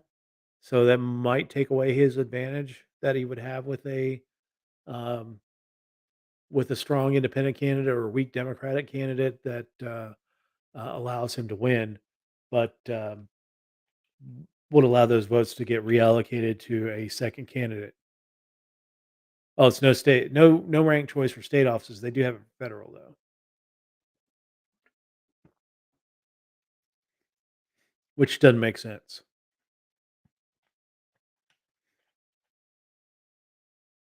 All right. Um, Pop out the map. These Connecticut, Rhode Island, not a big surprise that those are Democratic. This one was declared for DeWine already. This is an interesting race. This Michigan governor's race. Whitmer is leading pretty handily right now. Very early in, 4% reporting. I'm not sure that all of the state has closed. I think some of these western counties in the UP are still open for the next 20 minutes. And let's take a look at some of these other races they've called. Hoffmeister still leading Stitt in Oklahoma, but not as much. Shapiro's leading Mastriano, still very handily, still very early. Abbott has pulled ahead of Beto O'Rourke by 50,000 at 30% in. And some of these other competitive races haven't closed yet. Um, in the next hour, 9 p.m. Poll closing. We've got the rest of North Dakota, South Dakota, Kansas, Michigan are all completely closing. New York will be looking at that governor's race, which will be an interesting bellwether as to how this night's going to go for the Democrats. Um, the Louisiana race, Wisconsin, Minnesota, Nebraska, Wyoming. We'll be looking at Marshall Burt in Wyoming, see if he can hold on to his seat. Colorado, New Mexico. We'll be looking at that governor's race there in New Mexico. It's been pretty tight. I think the Democrats going to win that one, but a strong challenger from Trumpy guy named Mark Ronchetti, very much like the Kerry Lake of New Mexico. Kerry Lake is the candidate in Arizona, media personality who left media to go run for office. And then Arizona, the far northeast counties, Navajo country is going to close at the 9 o'clock hour. The rest of the state closes at 10. So we'll get some partial results in Arizona, but nothing. It's pretty sparsely populated where it's closing, so won't be anything indicative as to how that race is going to go. Um, But yeah, Gretchen Whitmer is leading early in that governor's race. Oh, and Brian Kemp has taken the lead over Stacey Abrams in Georgia. We're at 47% in. Brian Kemp is holding over that runoff line at 51.4%. Abrams at 48%. This is starting to settle like I thought it would at the beginning of the night. Kemp will win, will hold enough to um, get over the runoff point. He'll win outright tonight. Shane Hazel is sitting at 0.6% or 10,000 votes. Let's take a look at the Senate race there in Georgia. If the House or the governor's race flipped, the Senate race might flip as well. Although I think Warnock's got a little bit more staying power than. Yeah, it's closing. Walker has closed to within 81,000 votes, 51.3 for Walker, 47.0 for Warnock, 47.0 for Walker. Chase Oliver, 32,000 votes at 1.7%. Again, 47% in. There's still a lot of outstanding votes in that Atlanta donut. The Savannah is or yeah, about half the votes in. Again, Warnock's going to want more votes in this area. Um, I would almost think that he needs to be closer to 70 to 75% in this area to feel more comfortable. Um, some of these other counties, they're small counties. You're not seeing a ton of votes here. 12,000 votes in Bryan County. Liberty is about 14,000 votes. Um, Not enough, especially when you got a larger county like Chatham right there. Um, so yeah, this keeps flashing up here. The Republicans need one Democratic seat to gain control of the Senate. Um, there's some there are some races that might change that whole math. I still think at the end of the night we're going to see 50-50 out of the Senate. But I still think that we're going to get that 4 week runoff in Georgia here. They have declared quite a few seats. Nothing's picked up yet for the Republicans. So right now we're at 36 seats held by the Democrats, which they held going into the election. Republicans are now up to 36 seats. Oh, and we got a special guest coming on here in a moment. I'll let him get settled and we'll bring him on. But the head of the U.S. Pirate Party, Anthony J. How you doing, AJ? Hey, I'm doing great. How are you? Doing great, man. Yeah, It's sorry I'm it's a little late. We're having a thing in our United States Pirate Party Discord server that we have, where we've got a bunch of people watching the election, and I just got carried excellent. away with that because it's been a lot of fun. What have we been up to over here? Pretty much just looking over election results, kind of crunching some numbers. Right now, we're looking at Georgia. Okay. Um, Raphael Warnock is still leading the state, but his lead has been shrinking pretty steadily over the night. It's that 81,000. Um, there's still a lot of outstanding votes in that Atlanta donut. There's still about half the vote left out of Savannah. Augusta, I haven't looked at in a while. There, 40% of the vote left there. There are still pretty decent population centers that have votes outstanding. Mhm. I think Warnock does. I think Walker might win the vote coming out of this initial vote, but this is going to go to a runoff. Um, Yeah, I wish I was paying more attention to that one. I've been focused on naturally some local stuff, some Indiana stuff, some Kentucky stuff. And something that really interested me until it closed was the Florida governor's race, but that has closed up. Yeah. DeSantis has another term. I'm not super happy about that, but I figured that's how it's going to go. Well, DeSatan has won, and basically, he's on watch now for announcing that he's going to run for president. Of course, yeah. So the only thing that would have been a hiccup for him is if he had lost this race, but yeah, he's going to run for president, and it's going to be the worst Florida man versus Florida man fight ever between him and Donald Trump. See, it's scary though, because now that he's proven that he can win on some of these policies, there's really nothing stopping him from just being the fullest, most authentic, worst version of himself, right? Like there's nothing holding him back. Absolutely. Yeah, he is. It's going to get worse in Florida. I feel bad for my friends down there because it is going to get much worse. They're going to try and out Republican each other, and Trump's going to do his thing from the the bully pulpit, but Mhm. DeSantis is going to do it legislatively. He's going to say, "I passed this stuff, and this is if you want this vision of America, I'm the person that you need to elect." Been looking at this North Carolina Senate race, which was one that the lead is shrinking for Beasley, but she has been up pretty consistently throughout the night. Looking at some of these county totals, we're starting to see a little bit more in the cities. There's still quite a bit out. There's 44% of the estimated vote out in Winston-Salem. In Greensboro, we're still just over half. Orange County, well, Durham, 67%. So we still got a third of the vote in Durham coming. Almost half of the vote um, in Raleigh and Wake County and Chatham.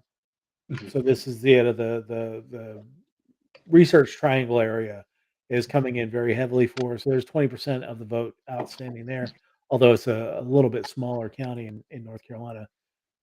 She's doing well. And this is a race that was kind of predicted to go for Bud.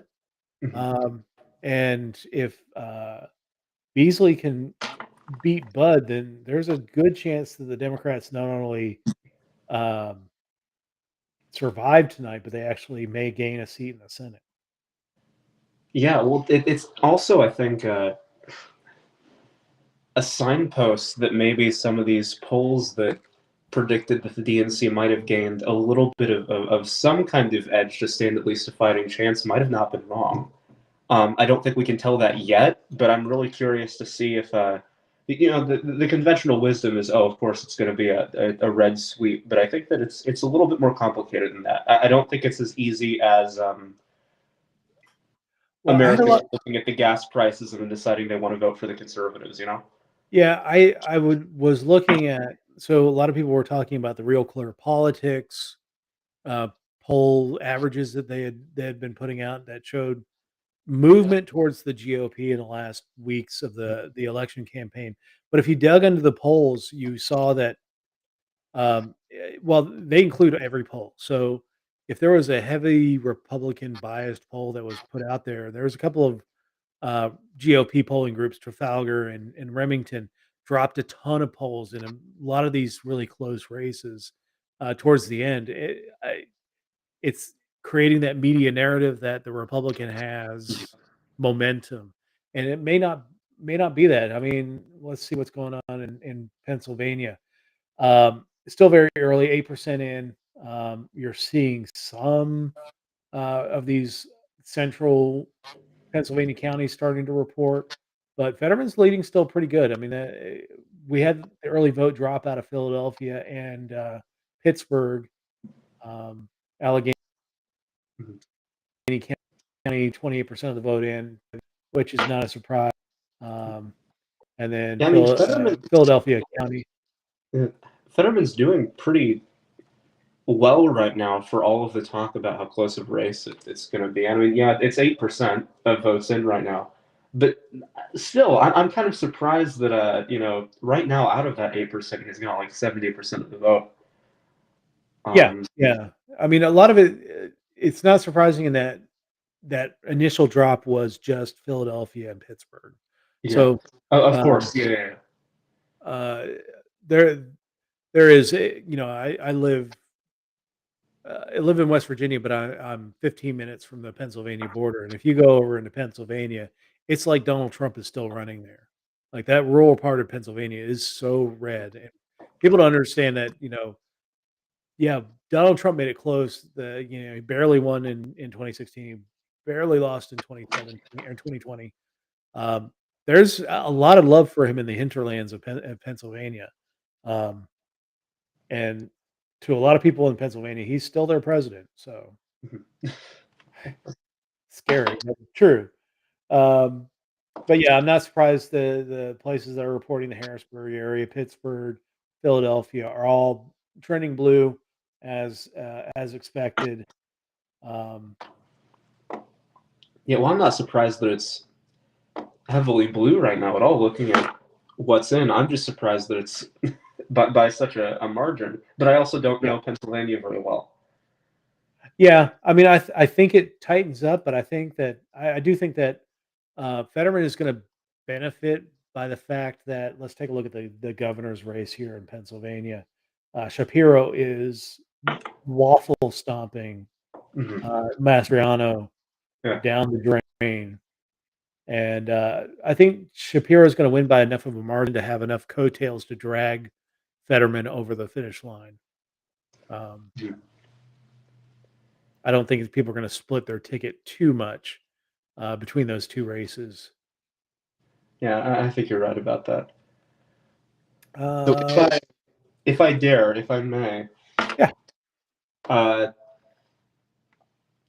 not that it matters, unfortunately, but out of the third party candidates, mainly some of the libertarian candidates, which ones do you wish stood a fighting chance, and which ones are you like, it's probably a good thing that. All right, that's an easy question for me. So uh, I'm heartened that Chase Oliver is doing better than Shane Hazel in Georgia. Mhm. Chase is the Senate candidate. Hazel is the gubernatorial candidate. Those are between the Republicans or between the Libertarians. Um, I hope Jeremy Kaufman goes down in significant flames tonight. Oh yeah, I Um, need to check on New Hampshire to see just how bad it is. Last time I saw, and CNN is very bad in reporting third-party candidates. Chase is getting some pub, but not many other ones are. Well, I've been on a New York Times. Oh, okay. Yeah, And see, they're only let's see. Jeremy Kaufman is at 2% right now with 16% of the votes in. That might actually be the worst third-party candidate score I've actually seen tonight. Shane Hazel is at 0.5%. Okay. And I know that they're going to go down, but like this far in the night, you're still seeing like, 5%, 20% because, so few of the votes are in. Yeah. Let's see. Tim Ryan's still leading JD Vance in Ohio, that was not predicted. The trend was towards JD Vance, but with about 37% reporting Tim Ryan, the congressman, is beating the author who is persona non grata in West Virginia, JD Vance. Yeah, I'm not. It's going to be interesting to see how that one ends. The Yeah, I Ryan. mean, I think it's going to tighten up, but Yeah. I wouldn't be surprised if JD Vance wins that one. But that one, uh, having a guy like JD Vance in the Senate is just an insult to the institution. It's and that's the thing, right? I mean, for as tense as 2020 was, I remember it being, kind of fun to sit and watch everything go down. I mean, until Trump got on the TV and started coming up with a narrative. But I mean, it was intense and stressful, but like it was fun. I could enjoy it. Tonight, there's so many races where the choice is just so dishearteningly obvious that Yeah. it's Yeah. upsetting. I completely agree. So Massachusetts still very early. The Democrats leading there. Um, I want to see. We had a good candidate running for Massachusetts. Carolyn Borisenko, by the way, governor of New Hampshire, is at 0.5% as well. So that's also some good news. Yeah, there's another libertarian candidate in that race. Oh yeah, and she's got 0.9%. Kelly. Oh, Kelly Halderson. Yeah. Nice. Okay, so they don't have the treasurer race for um, Massachusetts yet, so I will try and look that one up on the side here.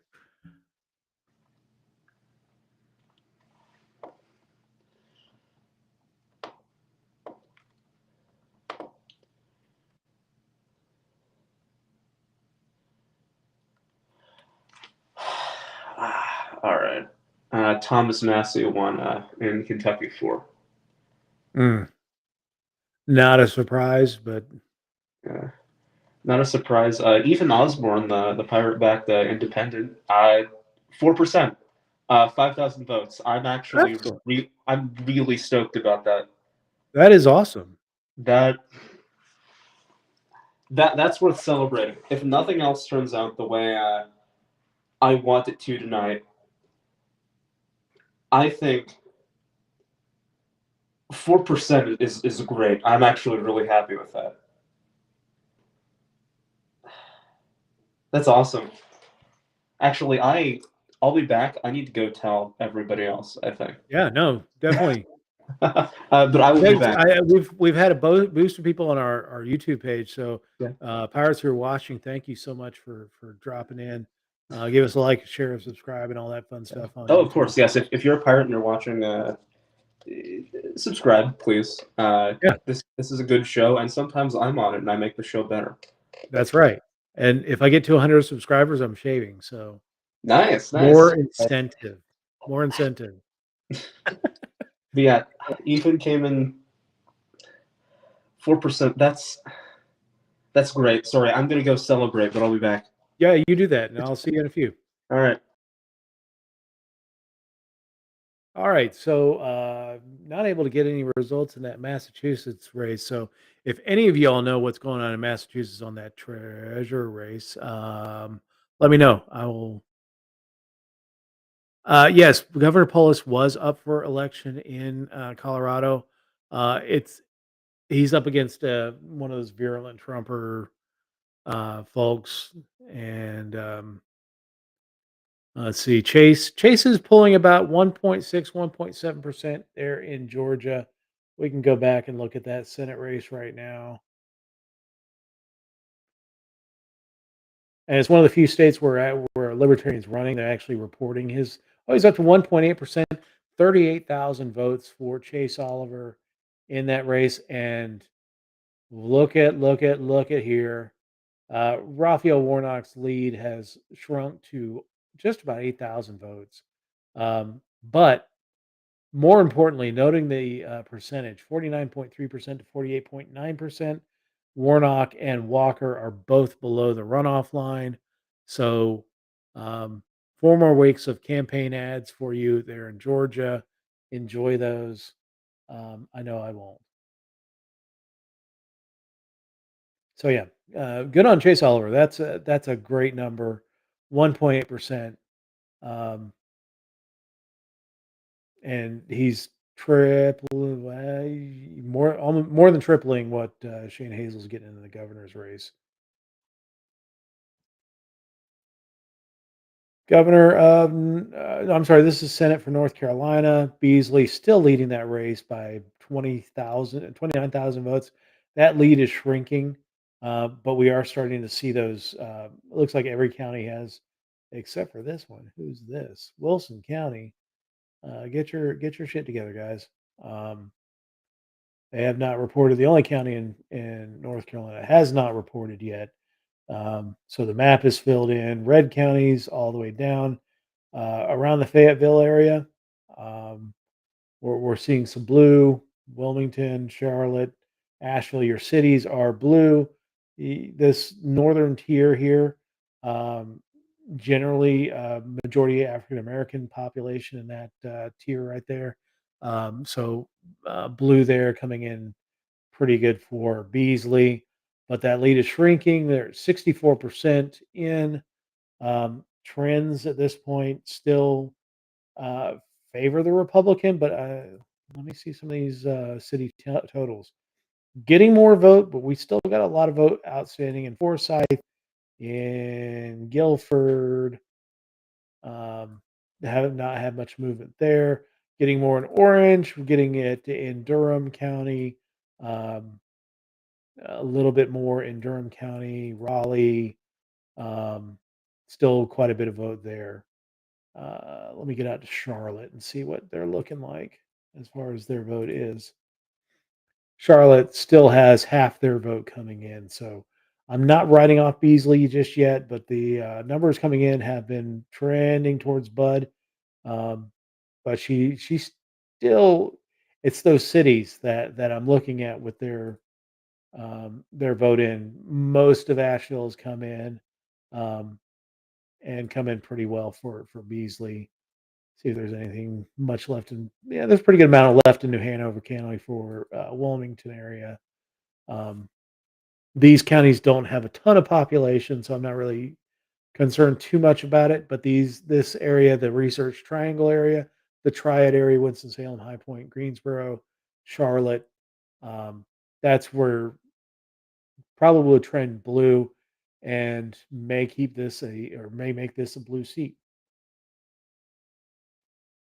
Um, let's take a look at Maryland. This is interesting. The Republican Chayfield, there's only 15 votes counted here, so less than a percent in this tip top county here in Cecil County. So very, very early days. I was thinking Van Hollen losing would be a massive upset and pretend to having a very bad night for the Democrats. Oh, and we've just closed in, um, just hit the 9 o'clock hour. We've closed in the big ones are going to be New York.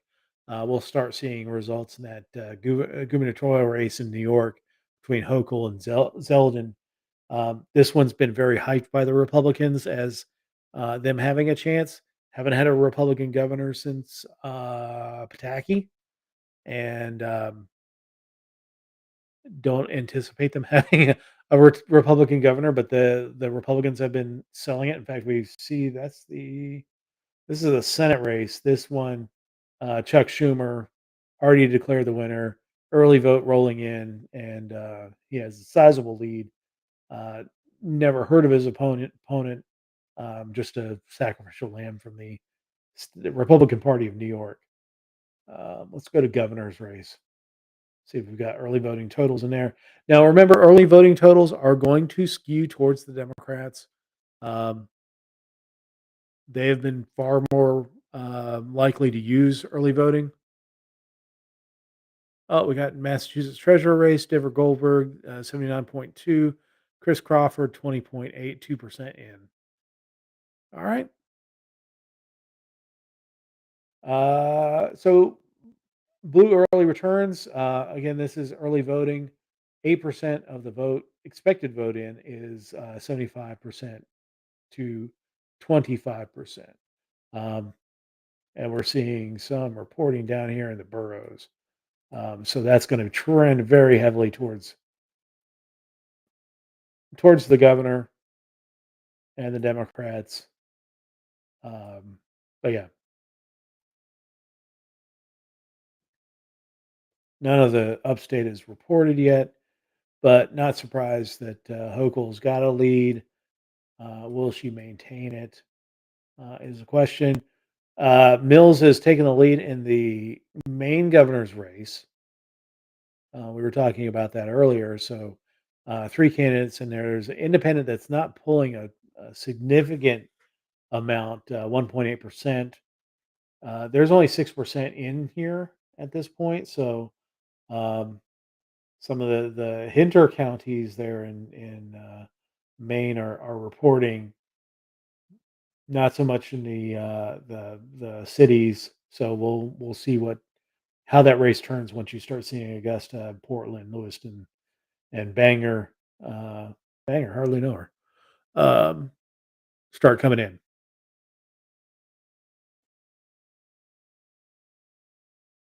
They've declared two races for the Democrats so far. Looks like, and several for the Republicans at 15-7 in this election. Not a surprise. Governor was probably going to be a loss for the Democrats. In the House, how many pickups do we have so far? We're still at um, three pickups. 87% have been declared, or 87 seats have been declared for the Republicans. 40 for the Democrats. This is an interesting one. This is probably very early vote. Kansas won.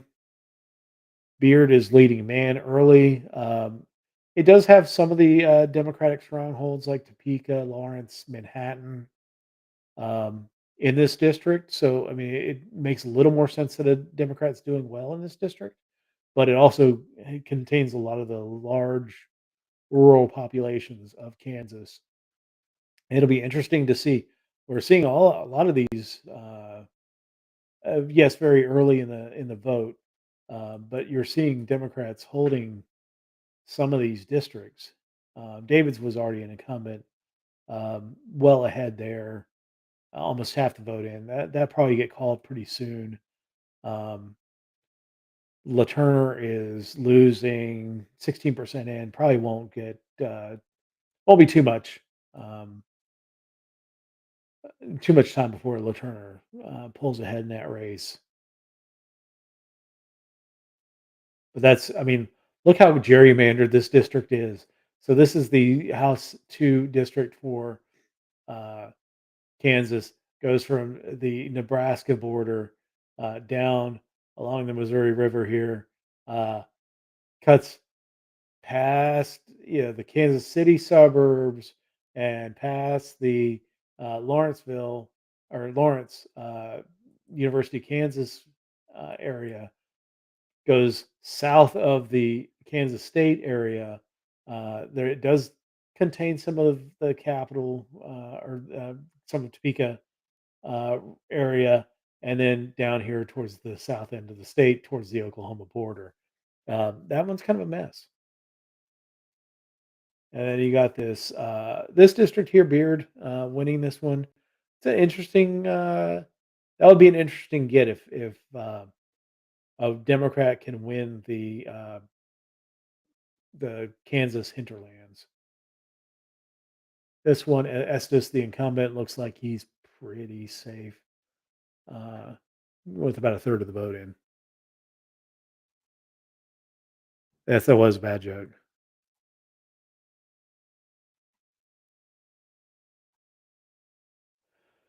Uh, Rolling back to governors.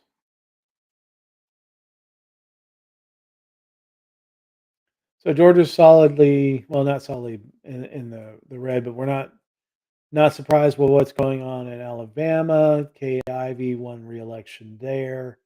As we talked about earlier, Ron DeSantis has won election in Florida. Tim McMaster has won election in South Carolina. Lee has won re-election in Tennessee. Oops.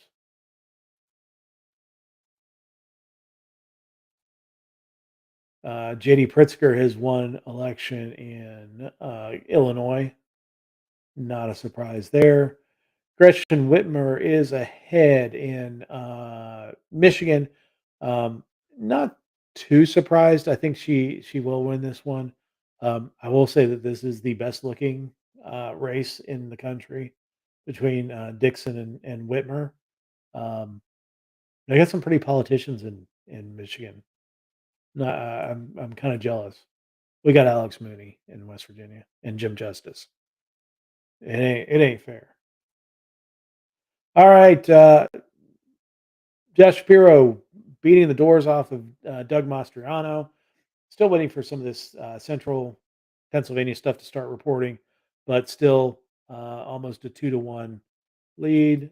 Do they break it out with the other candidates? No, and I'll look that up as well.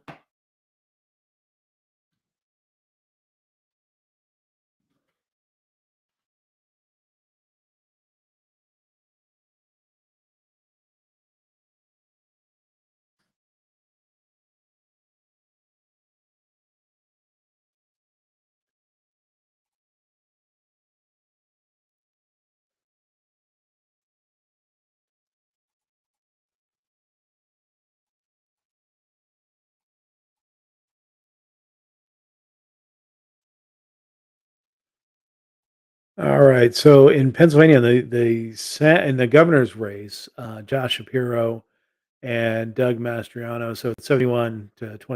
Mastriano is getting pretty bad. Matt Hackenberg, the Libertarian candidate, at 8.8%, around 5,000 votes.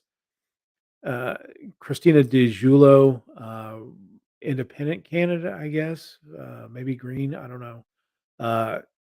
She's at 0.5%, around 3,300 votes. And Joe Solosky is at 0.4%, just under 3,000 votes. I think some people might be disappointed that Joe Solosky doesn't beat the Libertarian in this race. Let's just understand that the Libertarian in this race, the Libertarian Party has a 50-year head start on the Keystone Party, a party that just started in May, and that he has pulled 3,000 votes in this election is pretty awesome. I'm very proud of what they've accomplished this quickly as a party. 0.4%, 3,000 votes, and that's only at what 20 something percent in, 13. I'm sorry, 14% in now. So, and Joe's up to 3,000, over 3,000 now. So. Congratulations to the Keystone Party on their initial battle in the elections. I think they're going to. I think they're going to continue to grow, and I think they're going to continue to grow outside of the state of Pennsylvania. Yes, Keystone is a Pennsylvania term because it is a Keystone State. But Keystone is a term that means, it's that linchpin that holds everything together, and I think that they are. I think that the sky is the limit for the Keystone Party, um, and will eventually really, if it's done right, can become that third party. Um, the people that they brought over, the people that were removed from the Libertarian Party, or removed themselves from the Libertarian Party, the great activists and the doers of the Libertarian Party, moving into the Keystone Party, um, and showing people that it can be done, um, will just inspire other disaffected libertarians to make that leap.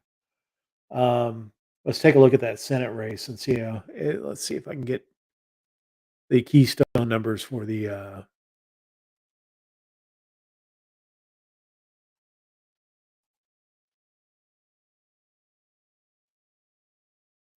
All right. So this one's tightening up a little bit in that Senate race. We got Fetterman at 64.5. We were thinking that this one's going to tighten up. 64.5 for Fetterman, with 15% in, leading Mehmet Oz, with who well basically a 2-1 vote margin here. Eric Gerhardt, the Libertarian candidate, has 1.2%. Daniel Wasmer, the Libertarian candidate, or the Keystone candidate. Sorry, Dan. Daniel Wasmer, the Keystone candidate, at 0.5%, 4,000 votes there. Independent candidate Richard Weiss is at 0.6% with almost 5,000 votes. Um, again, a great showing for a party that didn't exist in April. But um, as I noted, we thought that this is going to be a close race. This one, started out with a huge lead for Fetterman and is now starting to draw up, much like that the Stacey Abrams and the Raphael Warnock leads in Georgia, and the Val Demings lead in Florida. Those dried up very quickly. It was the early voting which skews Democratic, and so as the same day vote starts to roll in, and you're seeing the state just start to fill in, um, with Republican red in these hinterland counties between Pittsburgh and Harrisonburg and Philadelphia. Um, the State College, Union County. Uh, anyway, um, so we'll keep our eye on Pennsylvania. Um, New York's been called. Missouri still showing a Democratic lead in this state. Very early days again, 7% in. Bush Valentine leading 56% to 42% over Schmidt. Um, you're seeing Kansas City and St. Louis represent at this point. Um, I'm assuming as these counties here in the middle of the state start filling in, you'll see that lead shrink. Missouri has been trending Republican for quite a while. Um, Outside of the two strongholds in on either side of the state, um, it's pretty red state.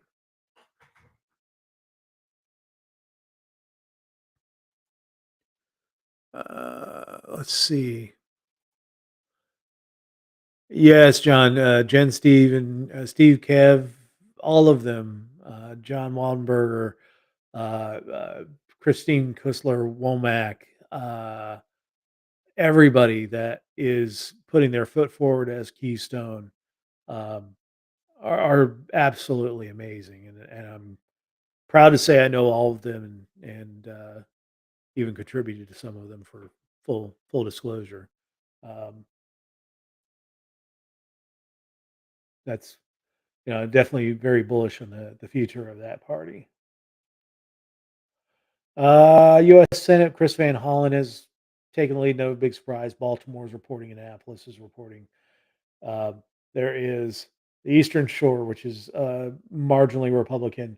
The Western side, probably from west of Hagerstown, and I'm just south of Hagerstown. That little notch you see right there, that's where I'm at. Um, but this side is going to be Republican. But everything here, this is your population centers, everything around the DC Beltway, Annapolis, Baltimore. That is all going to be blue, blue, blue. So Chris Van Hollen, I expect them to call that race sooner rather than later. But I do want to check in on the governor's race in Maryland to see if anything's been reported there.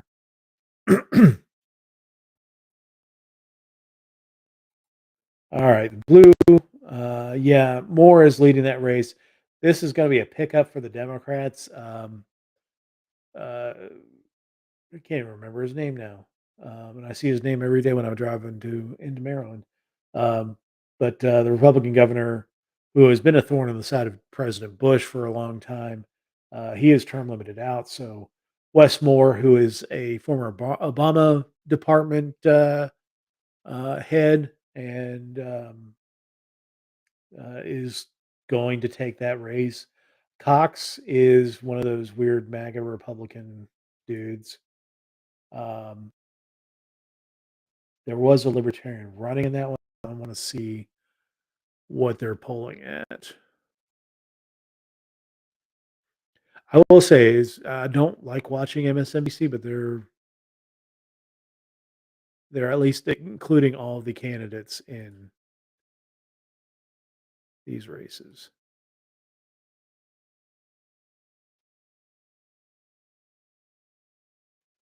All right, the Libertarian in the Maryland race, David Lasher, is pulling 1.5%. So, um, there was talk that there might be more of a defection from the GOP on this one because of how bad Cox is, but it sounds like either the Republican voters stayed home or did not go to Lasher and just held their nose and voted for Cox. But Westmore looks like he's going to be the next governor uh, of Maryland as a pickup for the Democrats.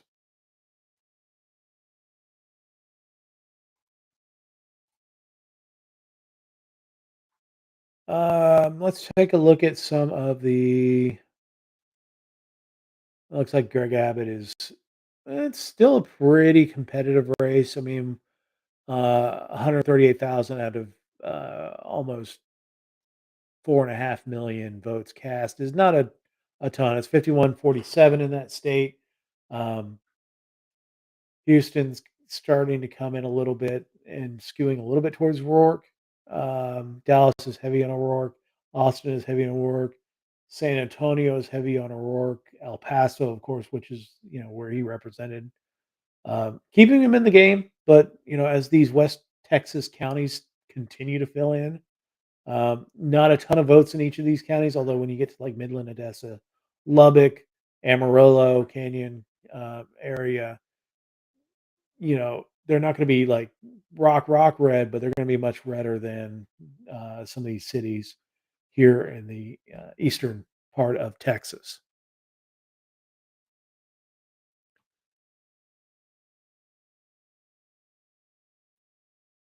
CBS feels like the news, maybe. I think a lot of that died when Walter Cronkite went away with CBS.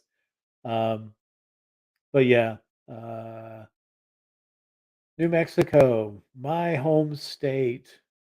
I don't live there anymore, but I still love New Mexico. Michelle Lujan Gresham is leading pretty handily, but looking at the two areas that the votes are coming from, Santa Fe, Santa Fe County, and then down towards Las Cruces, and those are pretty decent Democratic strongholds. Las Cruces is the home of the New Mexico State University. Santa Fe is, of course, the capital, and very, very left. It's a very beautiful city. I love Santa Fe. It's very beautiful. If you ever get a chance, go there. Um, but the politics are very left in Santa Fe. Albuquerque has not dropped. I think it's going to be much more competitive. Maybe not in the city of Albuquerque, but in Bernalillo County, and as you get into Sandoval County, you'll see some competition there. It's going to be very red here on the western side or the eastern side of the state. It it varies here because there's a lot of reservations out here, and uh, out here at Silver City, which is Western New Mexico University, tends to be a little bit bluer. I still think that Lujan Grisham will win that race, probably by about 10%. Ronchetti is we see a couple of Republican counties drop, so 8% in. This is the Farmington area, San Juan County. Half the vote in, and he's leading pretty handily. That's actually kind of surprising. This one, Quay County, him leading pretty handily at around 50%. Not as much of a surprise, um, but we'll see how these counties fill out in New Mexico for the governor. Jared Polis, we got to ask about him. He is running for re-election. He is winning pretty handily at 40% of the vote in. We see votes in the Denver area, the counties that surround Denver. Um, this Grand Junction area is very, very Republican. Um, Not surprised to see that, but 40% in, that's a pretty significant lead for Polis. I wouldn't be surprised to see um, this get called soon, but I think they're probably waiting for Colorado Springs to drop. Fort Collins will probably be pretty blue. Uh, the rest of the state, these are low population counties, but probably be pretty red. We'll see what happens when Pueblo drops. Um, I think Polis is relatively popular enough in the state. He didn't do a lot of the things that a lot of the Democratic governors did during the COVID crisis. Um, yeah, I like Polis a lot. I mean, he's a Democrat, and yeah, he may not be the greatest on fiscal issues. He is a business owner, so I'm going to give him a little bit on that. But um, uh, I think as far as politicians go, he's one of the least objectionable for me. Been to both Santa Fe and Albuquerque. You're right about Santa Fe. Yeah, beautiful, very left, but man, it's worth the trip. Go see the spiral staircase at the Liberato Chapel. Um, the food there is phenomenal. If you want to sit with politicians while they eat during the session, go to the Bull Ring. But yeah, there's just a lot of fun stuff to go. Yeah, very artsy fartsy. That is uh that is very, very true. I mean, I don't know if they still do it. I know there's been push back in a few last few years about vendors sitting out in the streets, but there's a very lively street market in Santa Fe. Um, some of the bougie people get kind of offended that somebody's selling wares on the street there in Santa Fe, but I'm all for capitalism, however you do it. And But I love Santa Fe. And if it's like 100 degrees in Albuquerque, go up to Santa Fe. It's beautiful. Or if you're 100 degrees in Albuquerque, go up on the tram to the top of Sandia Peak. Absolutely amazing. I think this is Pueblo down here, Huerf- Huerfano County. So that wouldn't be a surprise. 95% of the vote. It's probably a little too small for Pueblo, but close.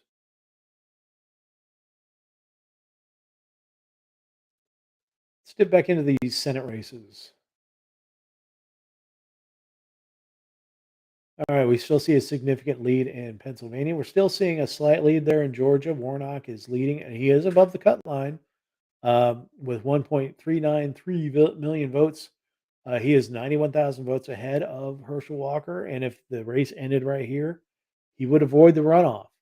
Um, Walker won 1.3 million votes as well, just barely over the line. Chase Oliver, 50,000 votes. Man, that's a great number. We've had some. I still use we when I talk about the libertarians. I was involved in the party for 10 years, but it's not. I'm not a libertarian anymore. But I still do feel kinship with folks like Chase Oliver, who are phenomenal human beings.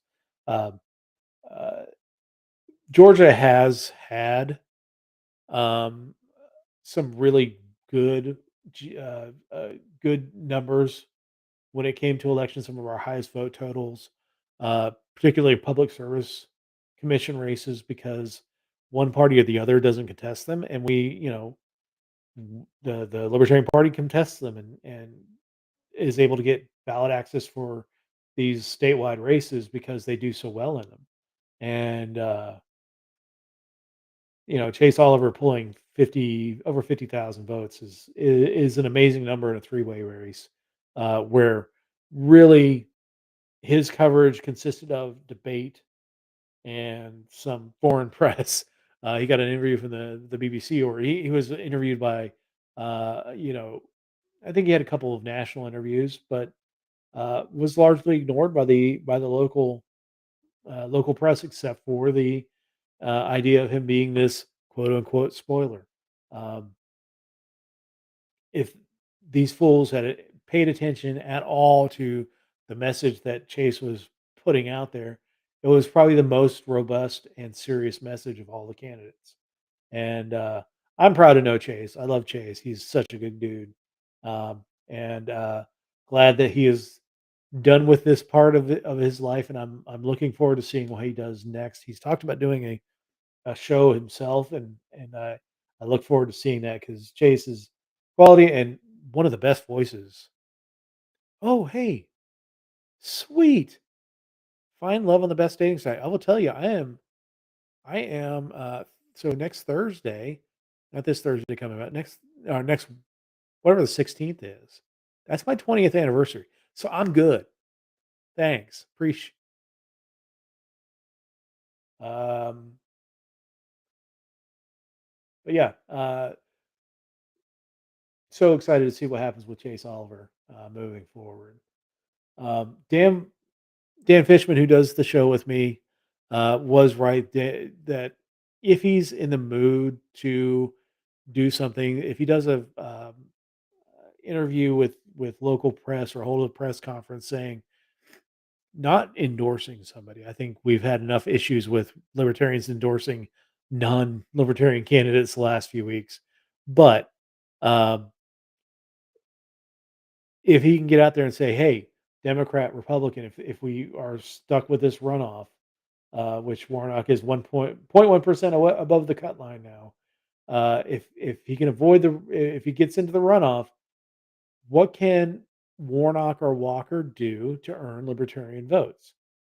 That would get him some great earned press, I think, and it would be nice to see uh, Warnock or Walker come talking to the libertarian candidate and say, "Hey, what can we do to earn your vote? And what policies are you looking for? What policy stances could I do to earn your vote?" And uh, I think Chase Oliver is a great representative to tell people what a libertarian would want. So, all right, popping out, Wisconsin. This is going to be a race. Was it Mandela Barnes? I think is his name. Is leading right now with Ron Johnson. Early vote in 10% in. We're seeing Milwaukee and Madison report. That's going to be skew those numbers more towards the Democrat. Johnson's expected to win this one by a couple percentage points. But this is not a very unusual percentage here in Wisconsin. Wisconsin is kind of one of those purple states. Has had a Republican senator, has had Republican governors, has had Democratic governors, had Democratic senators. So it's great back and forth. Completely agree. I'm not going to tell him what to do. I hope that this might be his last, um, one of his final days as a member of the Libertarian Party. But I think he's going to stay and fight. So, Godspeed. I'm still going to support him no matter what he does because I think he's that quality of a person. There's people in West Virginia that no matter what they do, they're staying and fighting, but um, they're doing good stuff, and I'll support them. I'm going to check in on some West Virginia races. We've been watching these ballot initiatives here. Amendment 1, now 4, is at 53%. Still not a ton of votes for these things. Is this? Oh, this is Berkeley County. Sorry, let me get the statewide results here.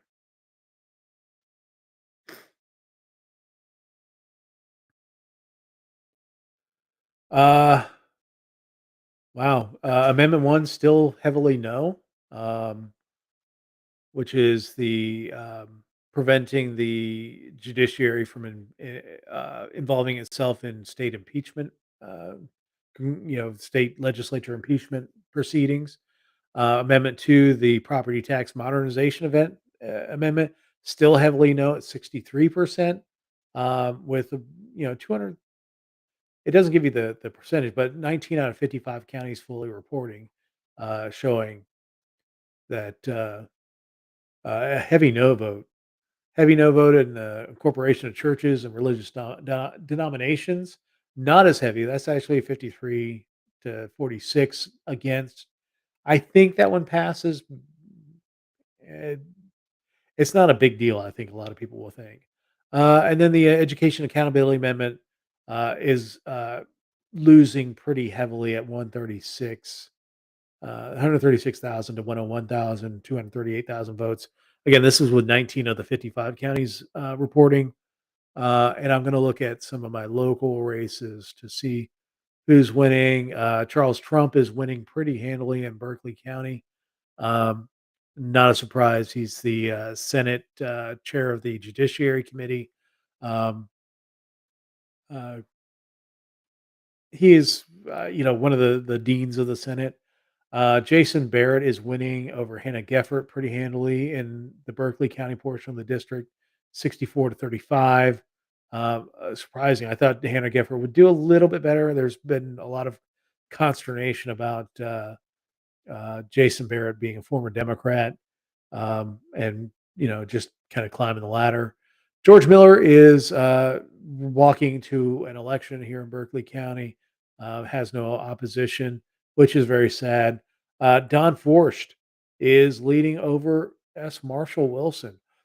Marshall Wilson used to be a Republican in the state legislature. He was a maverick, I guess you could say.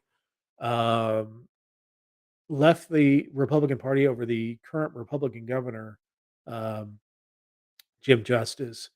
Tried to run for governor against Justice. Tried to get on the ballot by getting signatures. Waited at the last minute to start gathering signatures. Failed to do that. Ran as a write-in candidate. Finished behind the Libertarian in that race. Um, and it looks like he is not going to be the representative for the 91st district. It looks like Don Forst, who has won several elections very surprisingly to me. He's run against some very weighty candidates, and Marshall Wilson is one. Have you ever talked to Marshall? He's very much an intellectual. Um, uh, but Don Forst again wins in this one. Mike Height, I know Mike. He is the local printer, very Republican, not crazy Republican, but he's Republican, walking to a win. Mike Hornby is leading Lansdowne. Zandria Lansdowne. I don't know if that's the entire. That might be the entire vote. So I don't know how much is left out, but Mike Hornby, uh, is the guy who owns the radio station that I go on from time to time. He is looks like he's heading to an election. Larry Kump, um, more liberty-minded Republican, is going to be representing my area. Here's the thing I hate: uncontested races. We've got three races, and all of these. George Miller was a uh, is he's already a member. At one point, Larry Kump was a member of the state house, but had been defeated a couple times. Mike Hype is a brand new member, did not have an opposition. Larry Kump didn't have any opposition. Um, but we're seeing a sweep of the Republican Party here in the Eastern Panhandle. Not a significant surprise.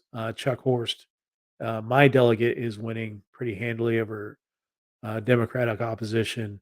Eric Householder leading over Ronald Winger, and then John Hardy leading Philip Winter. Um, in the county council, one of the few. Oh, there's a couple of third party candidates running out there, independents. There's Keith Hedges losing to Steve Catlett for county council. H.D. Boyd beating Brett Rogers, the Libertarian, for uh, county council. And that's sad. I like Brett. It's a 2-to-1 margin in that race. But he got 3,000 votes in that race, 32%. It's a pretty good number. Colorado, Michael Bennett has won the Senate race. CNN declares the school bond. Yes, that passes. So my wife will be happy on the school bond. Special levy, City of Martinsburg. I didn't vote in that one because I'm not in the city. I was wondering why I didn't see that one. All right, so let's go back to national results while you indulge me there for a minute. I'm going to be taking a break here in about 5, just to rest my voice a little bit, get something to drink, a little food, because we've been going for about an hour and a half now straight. All right, we're looking at governor races, see what's filling in. Wyoming, Republican governor, the incumbent Gordon is ahead very, very early, not even a percent counted. One of the rural counties reporting. South Dakota, Kristi Noem, who's been kind of a conservative darling. I would not be surprised, not a presidential candidate, but I would not be surprised if she is uh, some Republicans are looking at her as a potential vice presidential candidate. But yeah, it looks like she'll cruise to victory there in South Dakota. In Nebraska, very early, blood leading Pillen. Would be very surprised if this holds. 26%, still a good amount. We're seeing a bunch of the bigger counties, but there's still a lot of red to come here. Arkansas. Sarah Huckabee Sanders has been declared the winner of the Arkansas election for governor. Let's see if they put in Ricky Dale Harrington's numbers. They did not. So we'll go look at that one. Ricky Dale Harrington is another libertarian that I do not mind supporting. Very good, salt of the earth guy. Ricky Dale Harrington pulled 1.4%. This is 18% in, so 2,300 votes in that election. Acquitted himself quite nicely in the debate stage, but Brian Kemp is now well over the cut line. He's at 53.1% for governor's race. Stacey Abrams is the. I'm going to share this screen because their results are a lot better. But Brian Kemp is at 53.1%. Stacey Abrams at 46.2%. This is kind of how I thought this race was going to shake out. Shane Hazel at 0.6%. 72% of the vote in. Still a chance that Abrams could claw this back into a runoff, but I think that this is going to be Brian Kemp's night. Check on that Senate race there in Georgia. Raphael Warnock still leading, but look, he's dropped below the cut line, which means it's the groundhog is not seeing its shadows. We're going to see 4 more weeks of elections at this point. 72% in, still plenty of time to get votes to push either Walker or because Walker's only a 0.9% behind Warnock. Still enough time for either one of those candidates to pull enough votes to avoid the runoff. Chase Oliver is almost at 2% now. Phenomenal total for 54,000. Let's take a look at this New York race. Chuck Schumer winning. Let's go to the governor's race because that's the one that Republicans were hyping us up on. Kathy Hochul still leading 2-1 over Lee Zeldin. I know Larry Sharp was running a write-in campaign. There's only 313 write-in votes that were received with 22% in, so it's not going to be a large number there. Josh Shapiro still leading pretty handily over Doug Mastriano with 31% in. Matt Hackenberg, the Libertarian, at 0.9%. DeJulio, Independent or Green, I'm not really sure with that one, at 0.5%. And Joe Slosky with 0.4%, 7,325 votes for Joe. Joe, friend of the show. We love Joe. Let's see. Just making sure I got notes here. Poor AJ. She's had issues with her ear and not going to be able to join us back again, but that's fine. What is up, James Savina? How you doing, brother? What about West Virginia? I just did a bunch of West Virginia results. Um, Mooney and Miller won their seats. No big surprise there. Um, the big surprise that I have so far is that all four amendments are losing, and I would have thought that there would have been more movement on those amendments. Uh, the Republicans really got out ahead on, especially on Amendment Two. That was one of their big thing. How dare you eat? How how absolute dare? Um, but yeah, I mean it's still pretty early in the counting. There's only 19 of 55 counties voting or reporting. Uh, Kanawha hasn't reported yet, so you might see some of this flip. It doesn't look like much of the northern panhandle is flipped either. So um, I don't know. Uh, it's a surprise. I would have thought going into this election, I thought all four would have passed. But there has been enough mobilization on Amendment Two and Amendment Four that a lot of the teachers have really pushed back against the idea of both the property tax modernization amendment and putting the school board under legislative control. Let's see other races tonight. Let's go back to this Michigan race, still not called, but and this is uh, tightening up pretty good. Gretchen Whitmer, the incumbent, at 52%. Tudor Dixon, the Republican, another one of the Trump election denier folks, she is at 46.5%, and a host of other candidates. I don't know if there's a Libertarian running in that race. I don't know who. Oh yeah, Bazuma is at 0.9%, 5,000 votes. That's a pretty good job.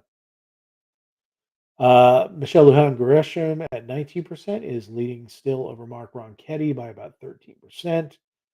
Uh, Karen Badani, the strangest God, this is a hard title to hand out. Um, one of the libertarians that I disagree with the most that's on the ballot this time around. Karen Badani is a Trumper who hijacked the Libertarian Party nomination process in New Mexico, got the nomination, and she's running at 1.5%. Not really enough to affect the outcome there. Um, Ron Ketty's still pretty significantly behind. Um, Although I wonder if she's going to get enough for ballot access. I don't know. Let's see. Katie Hobbs in Arizona. This one has no results in. This is an interesting one. Now, most of Arizona has not closed yet. They got about 10 more minutes. This is only the northeast Navajo country part of the state that has reported. Nothing has come in from that one. They have declared Jared Polis the winner in Colorado. Good on you, Jared Polis. Um, the Libertarian in the race, Ruskowski, got a percent in there. All right. Um, we're going to dive into Wyoming here in a minute. I want to see what Marshall Burt's race is looking at, but it's still, I mean, there's only 0.2% of the governor's race in, so I don't know that his area is reported yet. We talked about Kristi Noem leading hers. Quint, the Libertarian in that race, is at 2.7%. That's pretty good percentage. Nebraska, Blood is leading that one still. That's a surprise. Way to go, Rick Stewart, 2.4% in Iowa. Kim Reynolds, the incumbent, is losing that race pretty handily right now. That's surprising. They just called the race for Kristi Noem in South Dakota. That's not a surprise. But DeGier leading that race with about 22% in. So, still 78% left to report. Does it hold up? I don't know. Let's take a look at Minnesota. Tim Walz, the incumbent. Uh, Many may remember Tim Walz from a lot of the Black Lives Matters protest following the incidents in Minnesota. Really uh, came out to the forefront. Um, some criticism, some hailed his work, um, but he is losing right now to Jensen, the Republican candidate. There's a few uh, independent candidates that aren't listed as party belonging to the Libertarian Party. So um, Tim Evers, the incumbent, is leading in that Wisconsin governor's race. Not surprising there because that was the least worrying of the race for the Democrats in Wisconsin. That Senate race there in Wisconsin is the one that they're really focusing on. Gretchen Whitmer is still leading in Michigan. Um, Kathy Hochul still leading in New York. All right, so we're going to take a bit of a break. We'll go until the top of the hour, so about 8 minutes. Get up, stretch, get a drink, make it a stiff one because we're got about 2 hours left of the show, talking about the election results, and we'll see everyone in a couple minutes or 8 minutes.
right, we are back. We are back. It is just about 10 o'clock on the East Coast.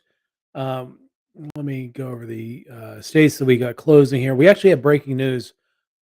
So, what's going on in Maricopa County, Arizona? There was apparently 60 machines that were rejecting ballots.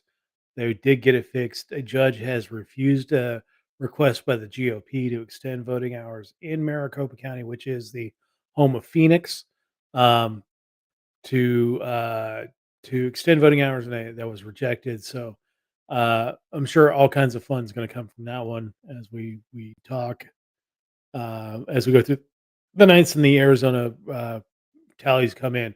Now this hour, the uh, uh, Arizona is completely reporting. We have Idaho and Oregon partially reporting. Montana, Nevada, and Utah closing this hour. So we have a guest coming on from the Keystone Party, John Waldenberger. How you doing, John? Oh, hey, no, thanks for the warning. I'm just sitting here trying to look at results right now. Oh, I hear you, man. How are things going for Keystone candidates? I've switched to the MSNBC results because they've been giving us third party results. So we get Mhm. Joe with almost nine or over 9,000 votes, 40% Yeah, in. so Joe show, yeah, I'm checking a couple different sources.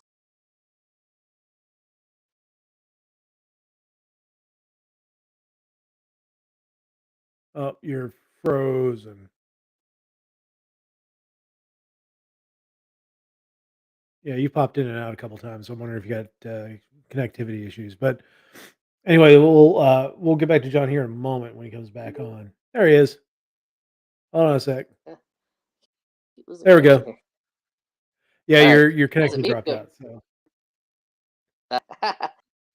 um, so yeah, apparently, it could be a glitch.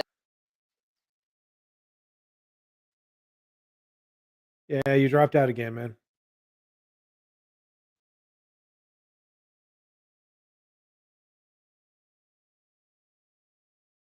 All right, let's see. The Hochul race still too early to call. They're saying 66%. That's a pretty good stomping right now. Now I don't know how much of new. The North Country is starting to report. Buffalo. Um, yeah, it's. I at this point, I think you're pretty close to being able to declare a winner in this one. I think the Republicans oversold the fact that people were in New York were ever going to elect another Republican governor, and that's just not happening. So, just to reiterate the news that just came out, looks like they're doing a key race alert. I wanted to see what they were talking about. They were talking about the Evers race in Wisconsin governor. Oh no, here it is. Raphael Warnock, he actually had gone behind for a moment. Now he's back ahead. It's 49.1% to 49% for Walker. Chase Oliver still just under 2%. Um, Mandela Barnes is still leading Ron Johnson for the Senate with about a third of the vote in. That's would be an upset if Ron can't come back in this race. Um, Mandela Barnes is a good young prospect for the Democrats. Um, this might have been a little ahead of his time for this race, but doing well. The Senate race in Pennsylvania, Fetterman and Oz. Let's get into that Senate race um, here in Pennsylvania. So Fetterman is at 52.1%. Mehmet Oz is at 45.4%. Eric Gerhardt, the Libertarian, is at 1.3%. Ron Weiss, Independent, running at 0.6%. And Dan Wasmer at 0.5%. 11,000 votes for the Keystone candidate. And let's hopefully his connection maintains. What's going on, John? These streaming platforms and me don't get along, apparently. Yeah. Can you hear me now? Yeah, you're a little bit cutting in and out, but you're still showing okay. All right, I took off the Wi-Fi. Maybe that helps. Yeah. So I don't know where I cut off, but it's possibly a glitch. But apparently, in Pike County, Joseph Solosky combined Democrat and Republican candidates right now. Where's Pike County at? Pike County is in like northeastern Pennsylvania. Is that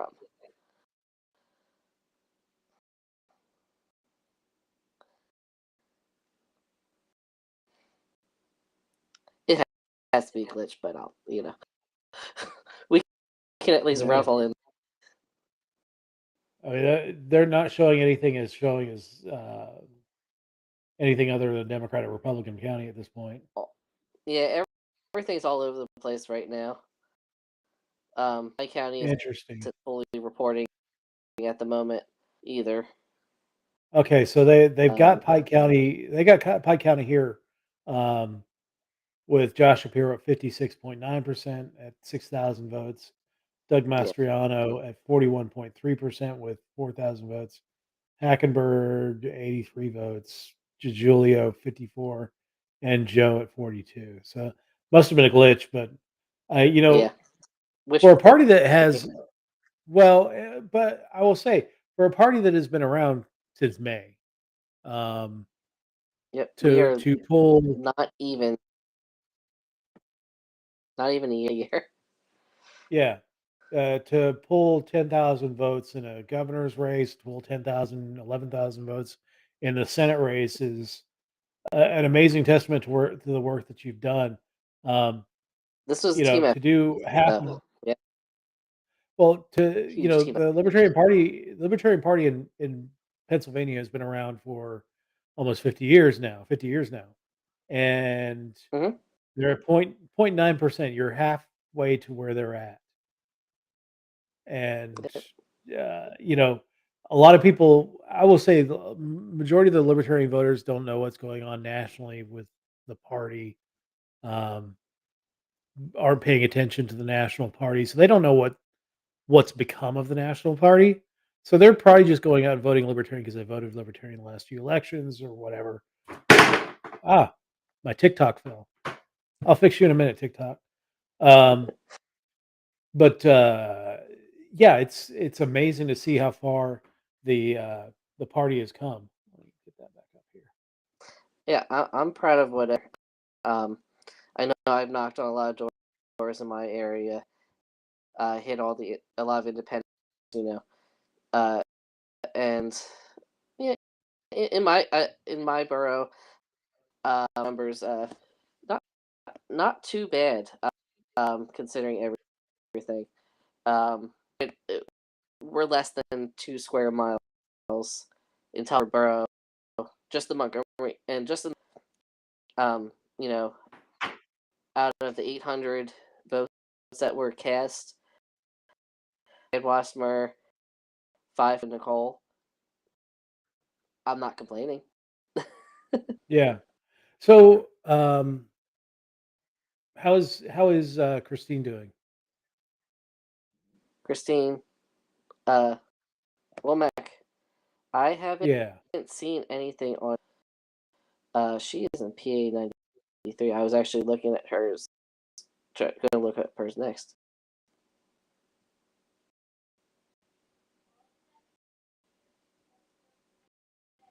But, I mean, Christine. I mean, as a campaign manager, she freaking rocks. Can't She's deny that. But she campaign. I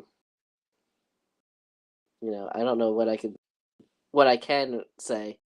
She just ran an awesome campaign, cleanest campaign. All the mud that was slung at her by one of her opponents, she did amazing there. She rocked on our signature petition drive. Close to Yeah. 1,400 for her district, and she got on her own. So she's and amazing. she only I needed, I think she only I'm trying to see if I needed can. like a little over 3 minimum, and she far exceeded even the buffer. Trying to look up her results to see if there's anything here. Yeah. No, they're only doing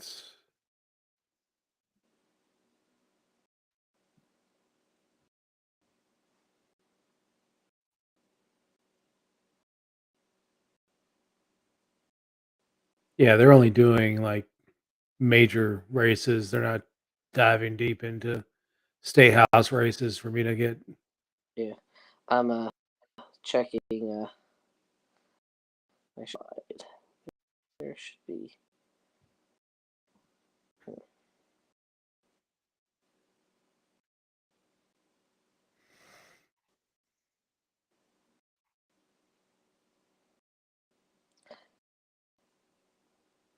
see, she's But I'll dive into some other state races that we've been here you keeping up go. with. York County Department right now. The PA State Department. Under out of, let's see, give me the total. She has 90 now. That's obviously not fully reported yet. But she's already pulling past. Um, yeah, I mean, it's still early for her. I didn't hear what percent she's got. She's just pulling a little. With 97. Okay. That's just based on mail-in ballots. So Oh, they okay. haven't tallied actually, considering that could go anywhere. I mean, I remember I was winning for borough council last year, and then the actual in-person. So hey, Yeah. I mean, just the fact is actually giving us a serious consideration to trust us with their vote, considering most people have not heard about us. Yeah. Let's see. I do not support with ads. Let's see. Brian Kemp is still leading the Georgia's governor's race. He is up 53 to 46. 79% in. I think he's going to avoid the runoff. Different story in that Senate race, where we've got Herschel Walker and Raphael Warnock trading leads. They're both at 49%. Goodness gracious, less than a few hundred votes separating Warnock and Walker, but still both under the 50% cutoff line, meaning that if things hold over the next 21% reporting, means that they'll be sucked into a December 4th runoff. And Chase Oliver at 1.9%, 61,000 votes. That's amazing. Jason, with this campaign. Yeah. JD Vance has pulled into a lead with 73% in. As I said several times tonight, JD Vance is persona non grata in West Virginia for his book Hillbilly Elegy. He's a dick, and he's one of these Trumpers. These Trumpers who gets insulted by Trump to their face and still genuflect to that asshole. And just because he gets the Trumper support. So we're going to get a Trumper in the U.S. Senate. Says a lot. Yeah, like we're going to get. Adriana. Yeah, we're going to get another Trumper. We're going to get another Trumper in the Senate. Rand Paul is a Trumper. Ted Cruz is a Trumper. They both genuflected, even though they got insulted. So the Senate is being infected with der Gruppenführer. This North Carolina Senate race has been interesting to watch, although Ted Budd has taken the lead in that race over Beasley. Beasley held the lead for the longest time. Shannon Bray, the Libertarian candidate, is pulling 1.3% there. And yeah, I mean, that's a sad one because I think Beasley was doing well. Let's see how these big city counties. Now, the big city counties are still pending. So we're talking Wake County, which is Raleigh, Chatham County, Durham County. Durham County is a little more solidly in the books now, 93.2%. But Raleigh is a big city, and 60.4% in is not. I mean, there's still 40% of the vote out there, and she's won that county pretty handily. Greensboro now at 78% in, but she's still winning that county pretty handily. Guilford County, Forsyth County, which is Winston-Salem. She's winning that one in. She's got about 19.4% of the vote left to go there. But I think the lead is almost insurmountable at this point. So I think that one's going to be called fairly soon for Ted Budd over Sherry Bisley. Tammy Duckworth wins re-election to the Senate. Nebraska Governor Pillen, they just called that one. That was interesting because the governor's race, that one, the governor is losing that one, or Pillen was losing that one. But that's been called. Tennessee is called for Lee Huckabee Sanders, the former press secretary for the Trump administration, is now the governor of Arkansas, and Ricky Dale Harrington got 1.6% of the vote in that one. Natalie Bruno with 1.4% of the vote in the Oklahoma governor's race with 80% in. Kevin Stitt wins re-election there, and she finishing right now is ahead of the independent candidate. Let's see. Kay Ivey winning that race pretty handily. Blake, the Libertarian candidate, got 3%. That's pretty impressive for a Libertarian candidate. Brian Kemp said was leading. Chan Hazel 0.7%. In South Carolina, the Libertarian Reeves got 1.1%. Wes Moore is the new governor of Maryland. That's a flip to the Democrats from the Republicans. David Lasher, the Libertarian, got 1.4%. Back to Pennsylvania. This race is tightened. At least Shapiro's percentage is tightened down. Mastriano is still well behind, with about half the vote in. I believe a lot of the mail-ins, and in Pennsylvania, the Democrats Trump mail-ins.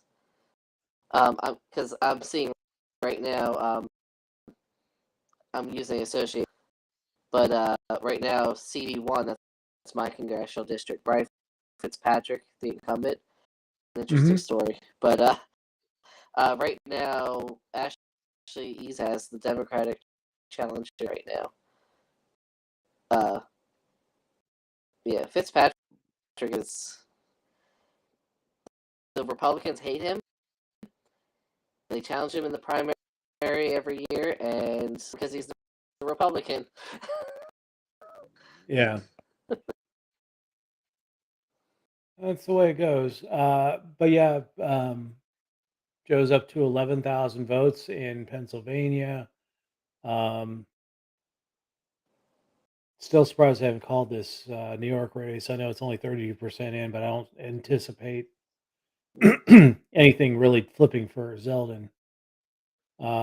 Scott, the incumbent, wins in Vermont for governor. Chris Sununu, they've called that race.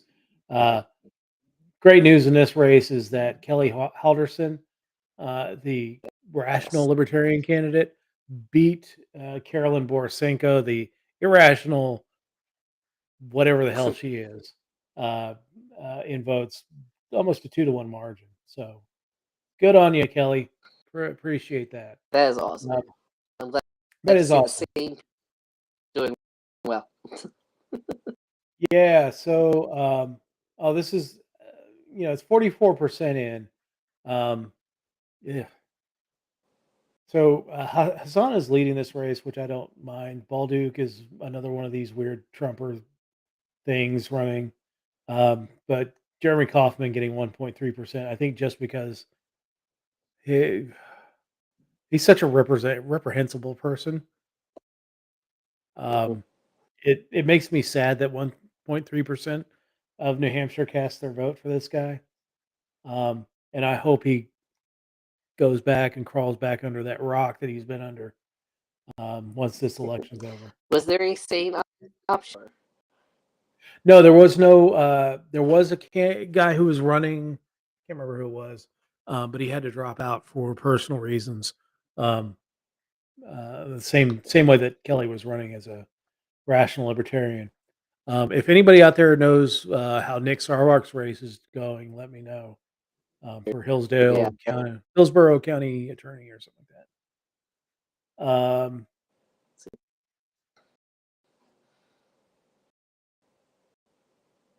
Let's check out some of these House results. Looks like the GOP have flipped 6 races, 6 House seats so far, and that would be enough, based off of the last Congress, to take. Oh, not necessarily. The Democrats have flipped 2 House seats in their quest to keep the House. I don't think that the Democrats will be successful in that. Check out these New Mexico House results. Harold, the Republican, is losing the third district, redrawn third district. That's a that's an interesting district. Um, the House District 1, Stansbury, the incumbent, includes, I think, a little bit of Albuquerque, or actually all of Albuquerque. She's winning that race. And Ledger Fernandez is leading the Northern New Mexico district. This one, I call it a gerrymander because there's no reason that the eastern part of the state should ever be cooped up with Santa Fe. It's just they're not communities of interest. But yeah, the eastern New Mexico ranching communities are unrepresented. They'd probably be better in a district with District 2 with like Las Cruces. Let's go to these Northern Virginia races. All right, Jennifer Wexton still leading. She has been declared the winner in the House District 10, that Loudoun County suburb of Washington, D.C., very rich suburb. Remains in Democratic hands with Jennifer Wexton. Ben Klein remains the congressman for, is the congressman for the Winchester district. Jerry Connolly. Let's see what this one. Abigail Sparnberger. This is an interesting race right here. In the lead up to the attack on, or in the aftermath of the attack on Paul Pelosi, Yesli Vega was running, and to an extent, same thing in this Wexton race. Hung Cao, both running ads, really tying the Democrats to Nancy Pelosi, even in the wake of the attack on her husband. I thought it was in poor taste. I don't know how it played with the voting public, whether it drove people away from the Republican candidates, but it looks like Abigail Sparnberger is going to retain that seat. She holds a narrow, but with 99% in and having over 1% of the vote lead, should retain the seat for the Democrats. So that entire Northern Virginia block is going to remain under Democratic control.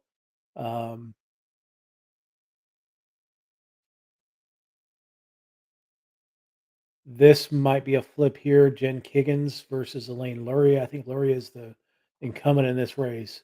96% or 95% in, and with Kiggins leading that one, kind of in that tidal basin there in near Norfolk and Portsmouth and things like that. So, uh, let's see, where else are we going? We're at 1024. We can check and see if we got any results out of Arizona. Yeah, actually, the early votes are coming in. Katie Hobbs is leading Lake early. Well, no, it's not even early. It's 42% in. That's a that's a pretty that's more votes than I thought there would be at this point. But Nevada, there's nothing really there on the governor's race. Let me check the Senate race here. Senate race here in Arizona is famous for having the Libertarian candidate drop out and endorse the Republican at the last minute. Although this one was stupid. Um, not just for the fact that a Libertarian candidate drops out and endorses a Republican. I'm not going to make that point. This was stupid because he waited till halfway through the balloting process. Like Arizona does mail out ballots. So it's you get a ballot, you fill it out at home, you bring it to a drop box. He did this with a week left. They're thinking that over half the votes had already been counted in the, or conducted in this race. So he's still pulling 2.3%, which is a significant number in this race. But Mark Kelly's leading this one. Again, 42% in, a significant number of votes in. We'll see how it shakes out as Maricopa County um, and some the Republican areas start to really come in.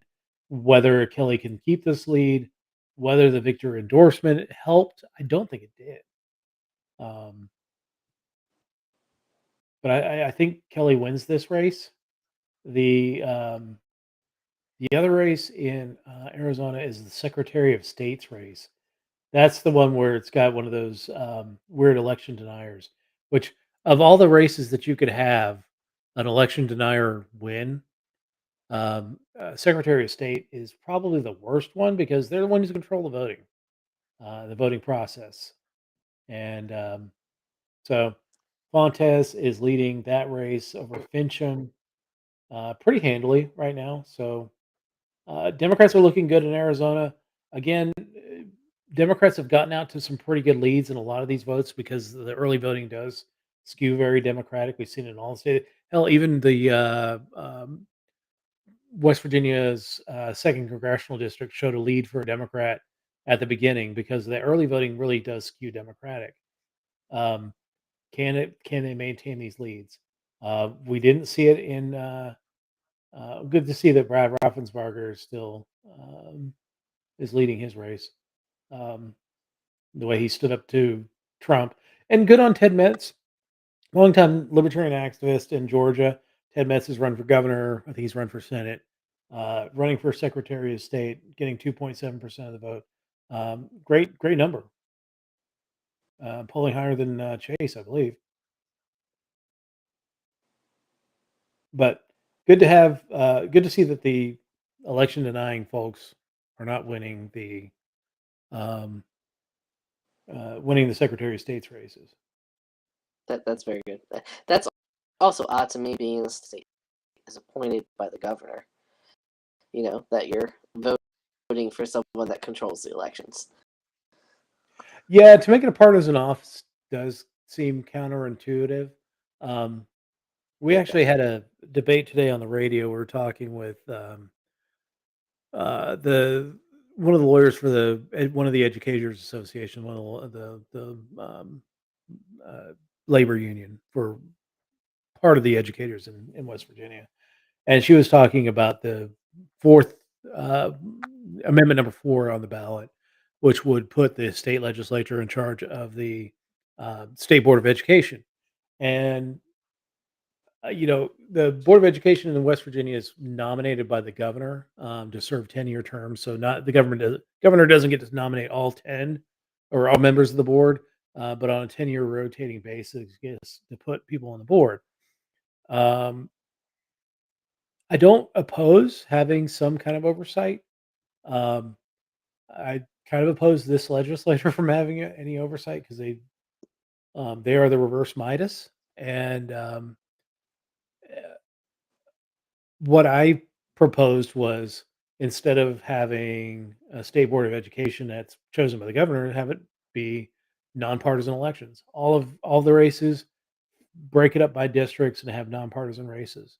And that way you remove the need for oversight because then you have an elected school board, much like every community in the state of West Virginia has an elected school board. All right, let's take a whip around the Senate races that we're tracking. The big ones in Georgia, Pennsylvania, Arizona, Ohio. Looks like that one's going to go to Vance, which isn't a loss. I think that's replacing a Republican. So, um, yeah, this race is very It's gonna close. be tough. Fetterman's still leading. 56% of the votes in. Potter County, get your shit together and get the votes in, man. It's chop chop. You're the only county. You're the only ones. What's wrong? Little county to county shade here. But I believe that's the county where they had a mayoral candidate in the ballot uh, after they won. So Eric Gerhard got 1.3%. Dan Wasmer, 15,000 votes at 0.5%. That's Yeah. awesome. That's a great I'm number looking for at the state officials. All right, take a look at my local races. James Savina, pay attention. I'm doing West Virginia races again. Amendment number 1. Actually, let me refresh. Make sure I got the freshest of fresh numbers.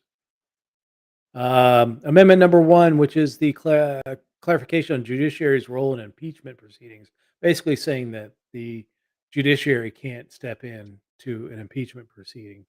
42 of 55 counties are reporting. That is still going down to defeat, 57 to 42. Let me see which counties are. Kanawha's still out, so I'm not gonna declare this one dead yet, but only a couple counties have voted for this amendment.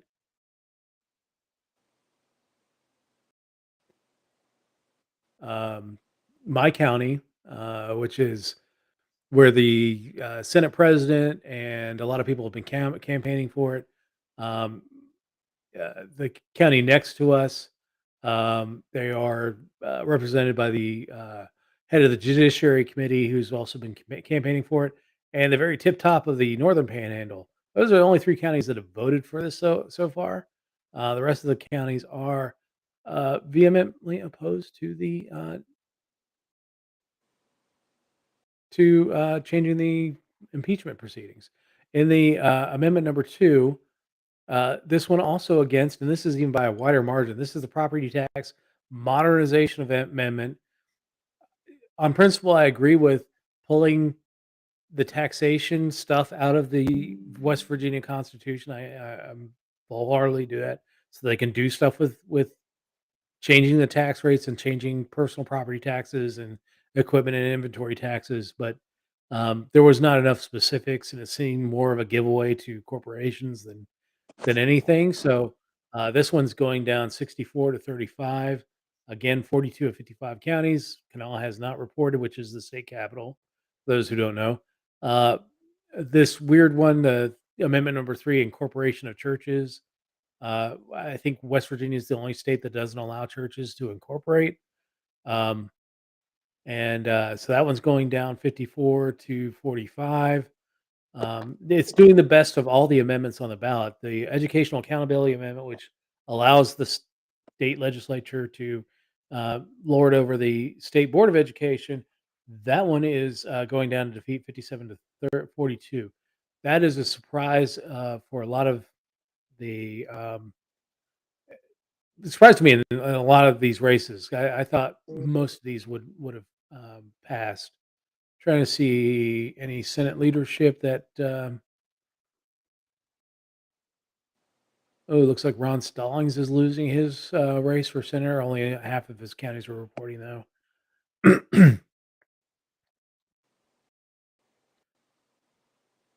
Vince Deeds is being Stephen Baldwin. Stephen Baldwin is one of the younger Democratic members of the state Senate, and out of Greenbrier County. Looks like he might be going down to defeat. That's 4 of 5 counties reporting there, with Baldwin losing, an independent in that race getting 3.32%. In State Senate 15, this is the race, this district I live in. Charles Trump, head of the judiciary, um, is beating a third party challenger, Robin Mills, 80 to 19%. And it looks like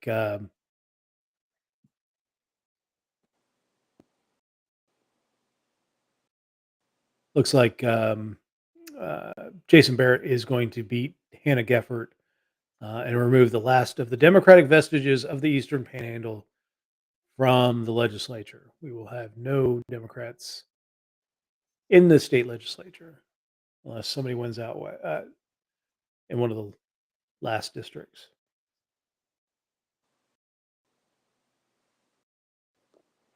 I'm looking up Libertarian candidates. Jonathan Fain in the 40th district, getting 4.21%.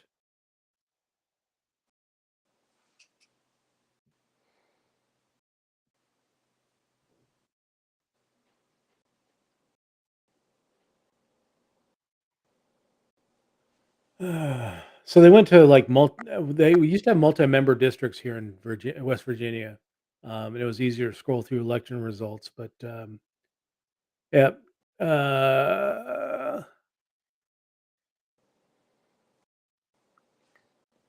yeah, every Democrat in the Eastern Panhandle lost. The other third party candidate, Marshall Wilson, lost. Yeah, so there's no Democrats left in the Eastern Panhandle. Complete route. I'm looking at updated direct from Pennsylvania. Pennsylvania. Yeah. So we're speaking as far as Keystone goes, we're just under ahead of the Libertarian candidates, which is not bad still. 15-4 for Wassmer, 12 for Solaski and Schultz. So still not looking bad. I mean, half a percent. You get Again, you guys have been in existence since May. I mean, that's the amazing thing. Like that you went into existence and had to get on the ballot in several high-profile state races with really a skeleton crew, and I can tell you my email notifications hello throughout the day of people interested in contacting us for more information. So that is awesome, fantastic. They They just called the Sparrenberger race for Abigail Sparrenberger. So again, most of Northern Virginia is under Democratic control. Not a big surprise with the way that the Beltway is going, but yeah, Tammy Duckworth won her. Bill Redpath, 1.6% in his race. It's a good number. I felt bad. He called me for a donation, but I didn't donate. Mandela Barnes is still leading Ron Johnson in the Wisconsin Senate race, 50 to 49. That half the vote is in that race. See if Mandela Johnson can continue that lead. John Hoeven, the incumbent in North Dakota, wins. Doesn't look like there's a libertarian in that race. Ugh, Jerry Coffin.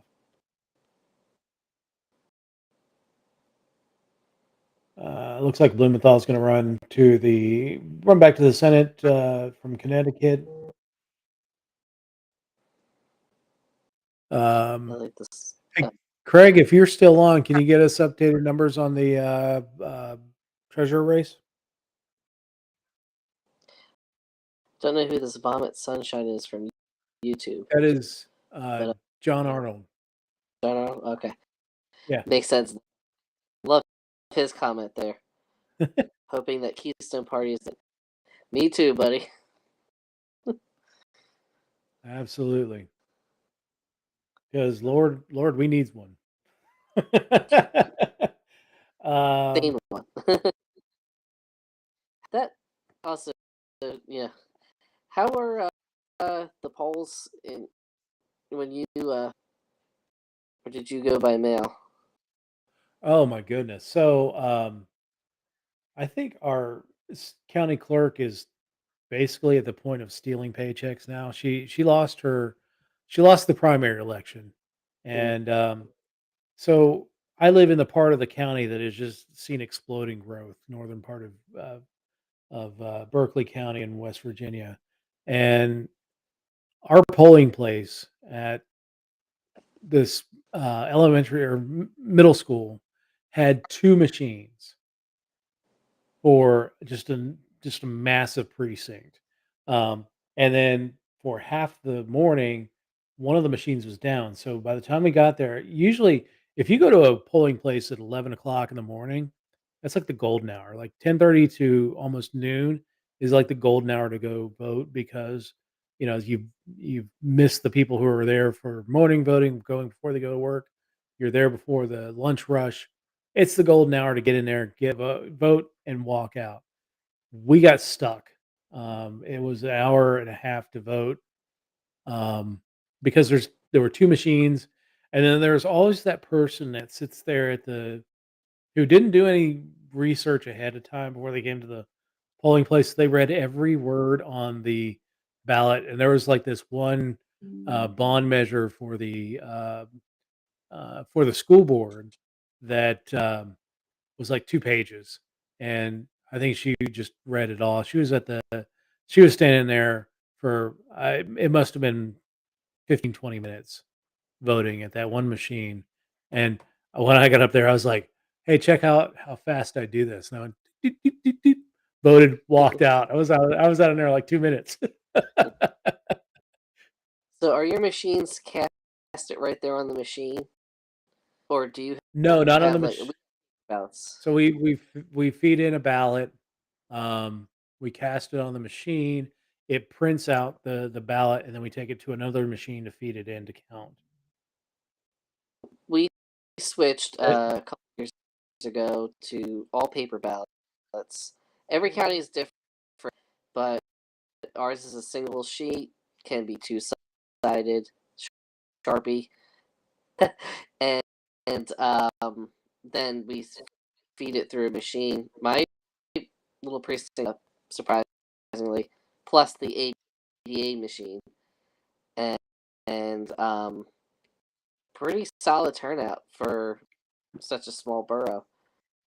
It was Registered voters,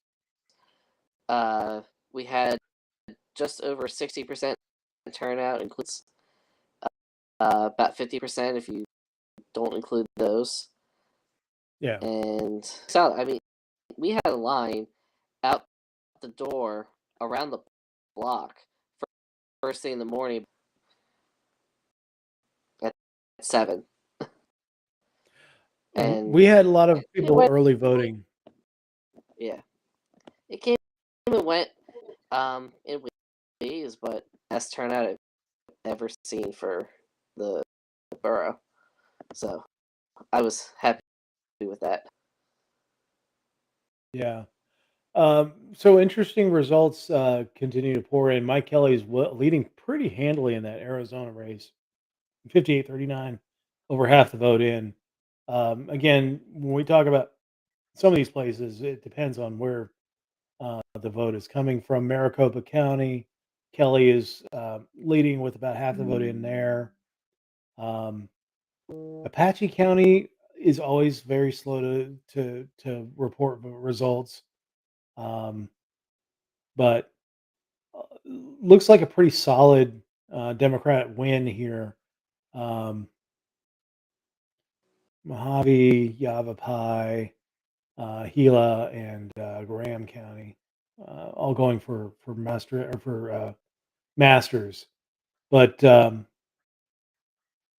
it's interesting. Mark Victor still taking over 2% of the vote in that race, despite dropping out a week ago. And it doesn't look like it's going to make him make too much of a mess of it, or would have factored either way. But it's amazing what brand recognition does. Yeah. Whether you know what happened, who the person is. I'm seeing a result for Joe Bishop Henchman right now. Oh yeah. I mean, granted, it's right off of his Facebook. 481 with 11 write-in votes. 90. I think that's safe to call. So he won his seat, the tax Yep. commissioner. Awesome. Yep. Way to go. I think it would be highly ironic that in light of the Mises takeover of the Libertarian Party, that the one candidate that really wins the most high-profile race is Joe Bishop Henchman. Yep. But yeah, good on Joe. Love Joe. He's such a good guy. But yeah, looks like Arizona, the reports that the Republicans were going to take that state are a little overblown. Interested in the governor's race there as well. Carrie Lake and Katie Hobbs. Katie Hobbs is still leading pretty significantly.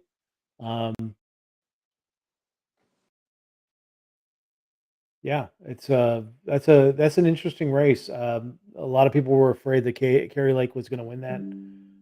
She's been, I think she's been hit by. There were lots of people coming out the last few days. In fact, it was on Drudge Report yesterday about how she was not a Republican. That she is really good friends with a drag performer, and there's a picture of Obama with her, and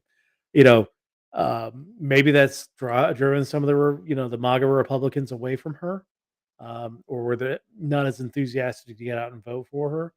I'm sure a lot of them are going to blame whatever the stuff that happened in Maricopa County, where Phoenix is at. But we're seeing, Maricopa County is going pretty heavily for the Democrats in this election. So unless this was all happening in, very affluent, wealthy Republican suburbs, I don't know that these 60 machines would have impacted anything greatly. All right. Looks like Brian Kemp is going to avoid the runoff. 83% in. He's at 54%. Let's check out that. Oh, let's skip to the lieutenant governor results. Ryan Graham, 67,000 votes at 2%. Way to go, Ryan. Good stuff. Ruth Page Nelson, 24% in Alabama, the Libertarian head-to-head matchup against the Republican. In Arkansas, Rutledge. These aren't huge things. Patrick winning he's leading in the Texas lieutenant governor. The incumbent is still there. Pinnell, the incumbent. So these are lieutenant governor races. Not too many libertarians running in those races, but Ruth Page Nelson doing quite well as a libertarian candidate with just the Republican opposition. And Ryan Graham. What's that?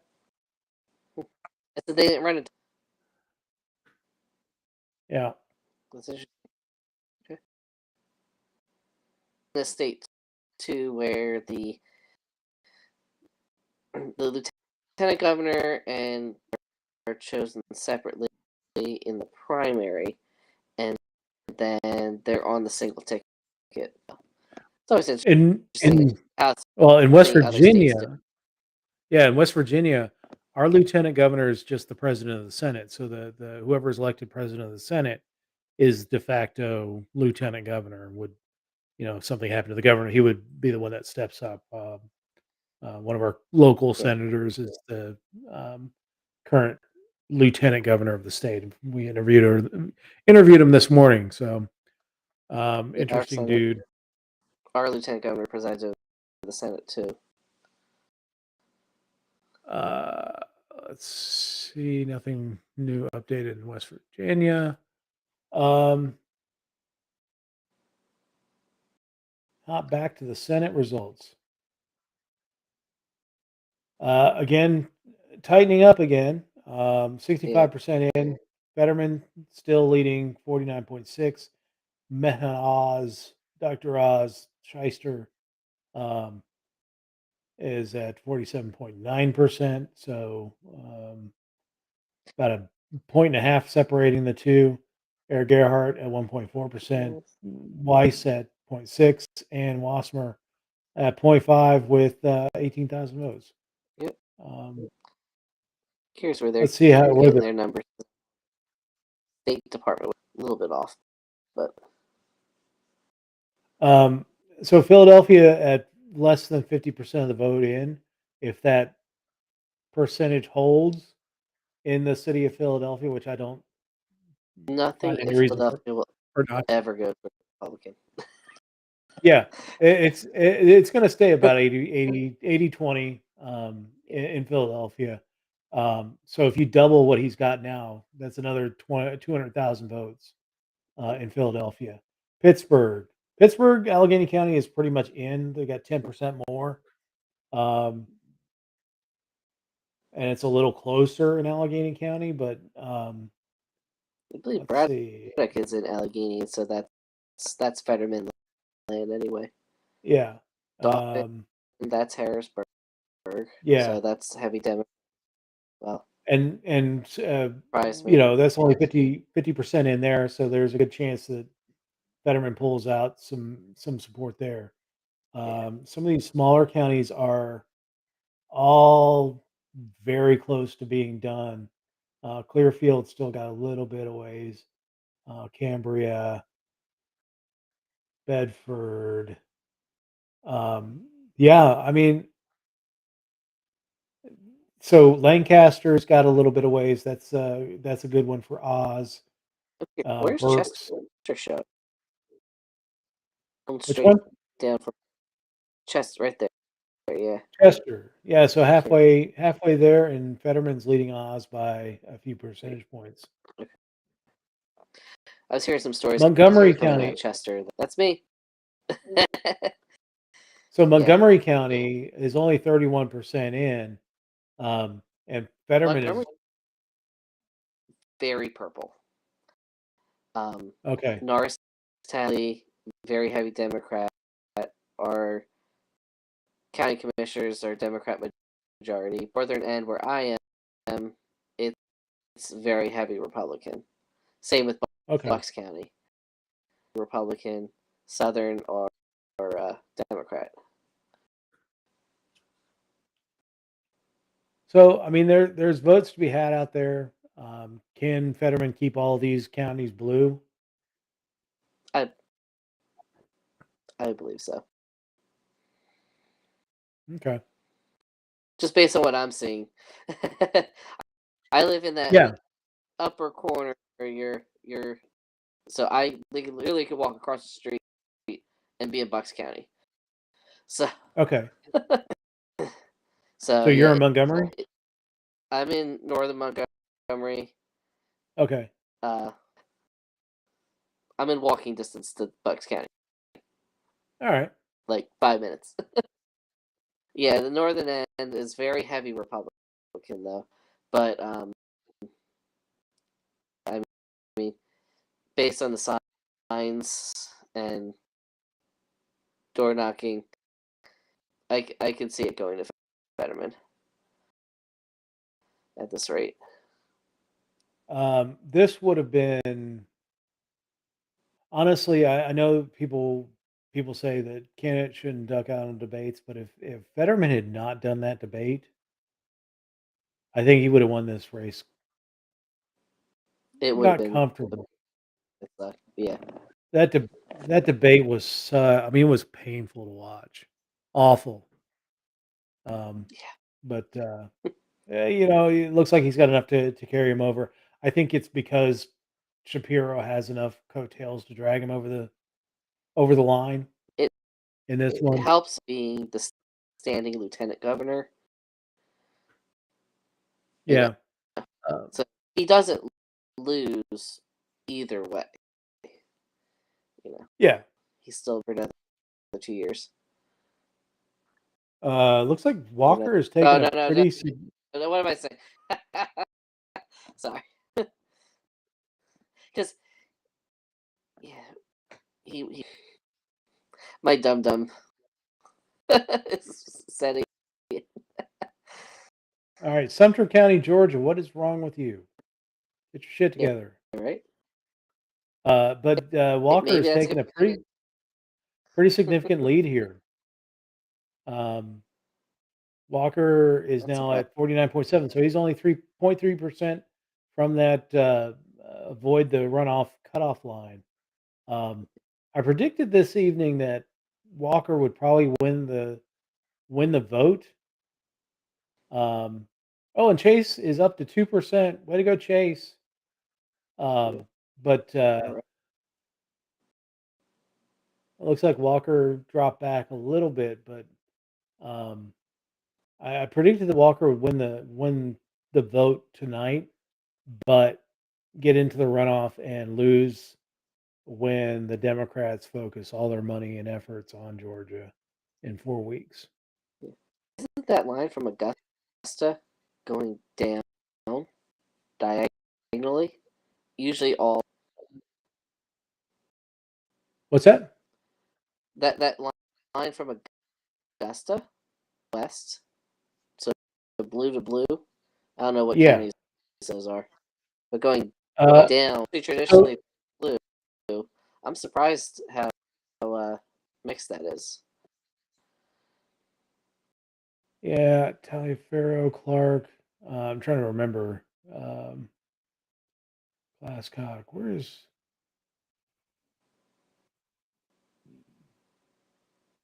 Oaks, Lincoln?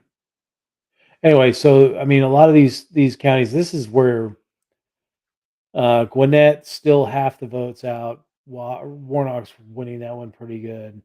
Fulton, 15% left. Where are we at in percentage of this race? 85%. So that 15%, I still think is going to go pretty heavily for Warnock. Cobb County still 25% out. Douglas County is almost in. Newton, Henry's almost in. Rockdale's almost in. Clayton's almost in. So it's these two big ones, though. DeKalb's got a ways to go. So these three counties right here, I think, will carry Warnock. Do I think he gets 50%? No. Warnock, Chatham County, which is Savannah, is almost in. This area around Columbus. Yeah, they're really most of these counties are just so small that even if they go all the way for one candidate or another, it doesn't really affect much. Lawrence County. So this is where Herschel Walker's from, Johnson County. Not a surprise that he won that county pretty handily. It's a pretty red county. My county where we have property in Lawrence County.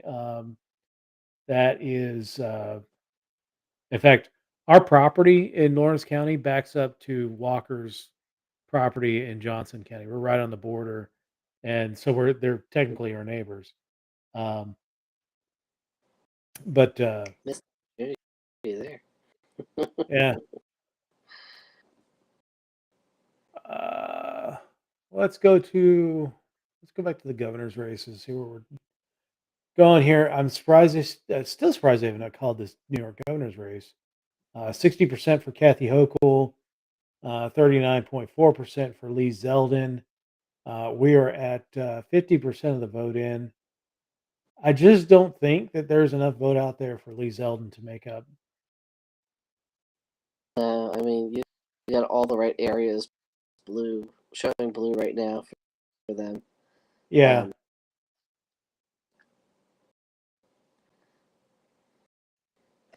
I mean, Staten Island's That looks about the same. Republicans' stronghold, but maybe they're waiting for the Hamptons to come in, but I just don't see Zeldin closing 20 percentage points.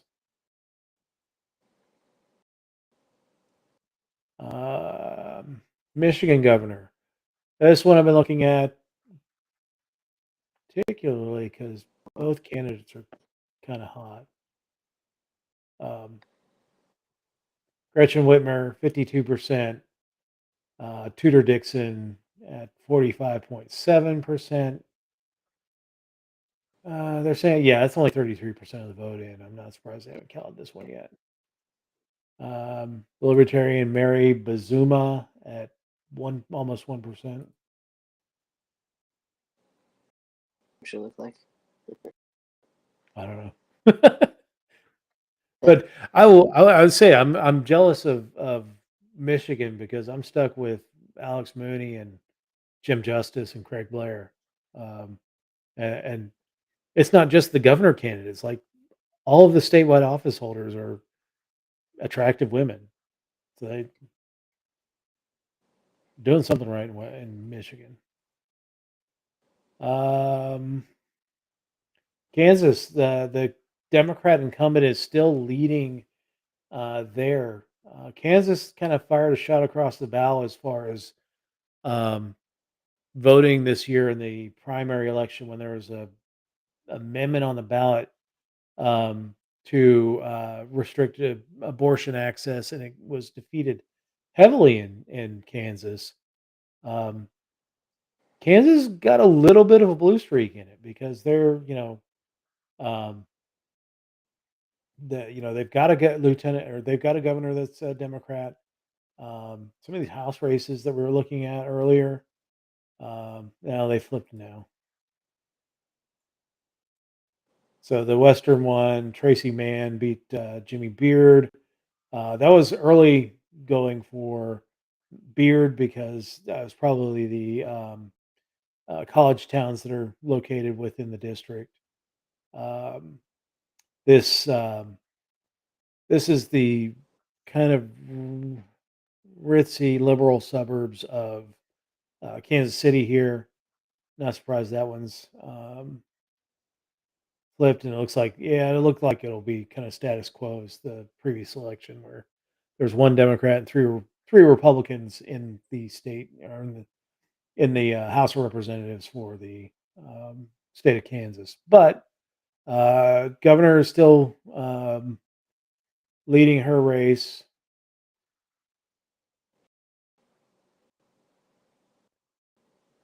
Actually, I'm gonna go back to the House. They had Republicans gaining 7. Let's see how many of the Democrats have gained. So the Republicans have flipped 2, or so the Democrats flipped 2. The Republicans have flipped 7, and a 7 net gain. That math doesn't add up. I mean, I still think the GOP is going to win probably about 235 seats tonight.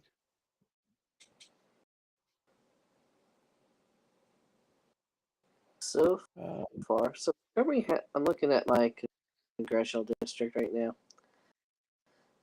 Reported any of the actual election day yet, just mail in. But very, very close, but it looks like we might actually flip.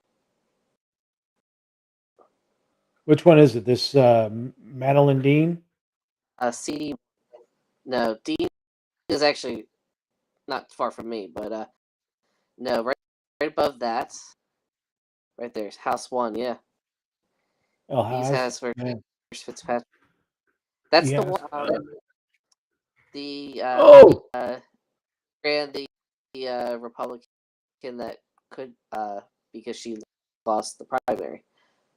okay. Hold on a sec. We got a new guest, actually a familiar guest, because he's a co-host. Yeah. And the man and Fishman, the Dandemic. The Dan pandemic. The pandemic is a hoax. What's up, fellas? So No. what do you have for me? I bring news from New Hampshire. Sarwark is currently Nick Sarwark. Valerie Sarwark unfortunately lost, but Nick Sarwark is currently at 53% with 50% of the districts reporting. Excellent. Apparently, Joe Bishop Benjamin won. That's good. I think he was unopposed. Oh, So, well, there we go. Yeah, I like his chances. That helps.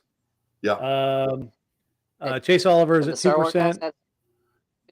I like those odds either way. Yes. Yeah.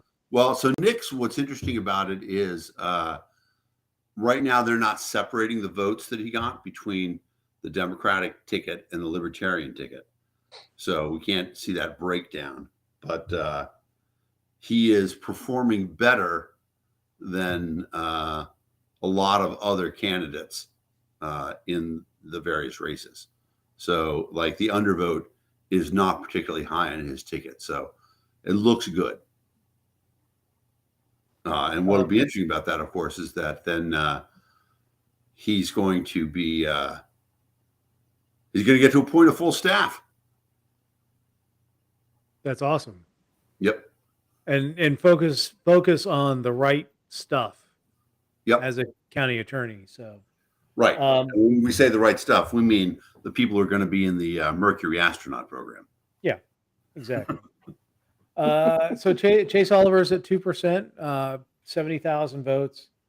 Good. And keeping both Warnock and Walker under 50%. So he's done it not so much for Shane Hazel on the governor's side. He only pulled about 4%, and they called it for Kemp. And Kemp will avoid the runoff. But yeah. Wait, Shane Hazel pulled 0.4%? What? No, 0.7% for Shane Hazel. And 54% for Brian Kemp, so he avoids the runoff. That's interesting. Unfortunate, but not shocking. Massachusetts, they called the governor's race for Maura Healey. Yeah, I saw that. Kevin Reed at 1.6%. But let's see if they have treasurer yet. We got numbers from Craig a little while ago that Deborah Goldberg had 76.2%. Chris Crawford had 23.8%, with 23% of the vote in. Well, almost 24%.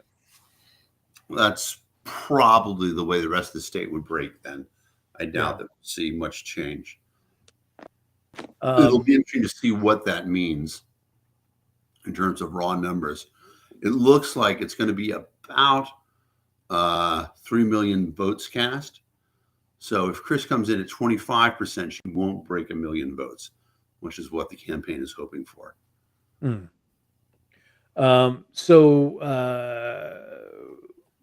of the show, Joe Solosky, is at 4% in Pennsylvania. Nice. That race has been called for Josh Shapiro. That doesn't make, I don't know.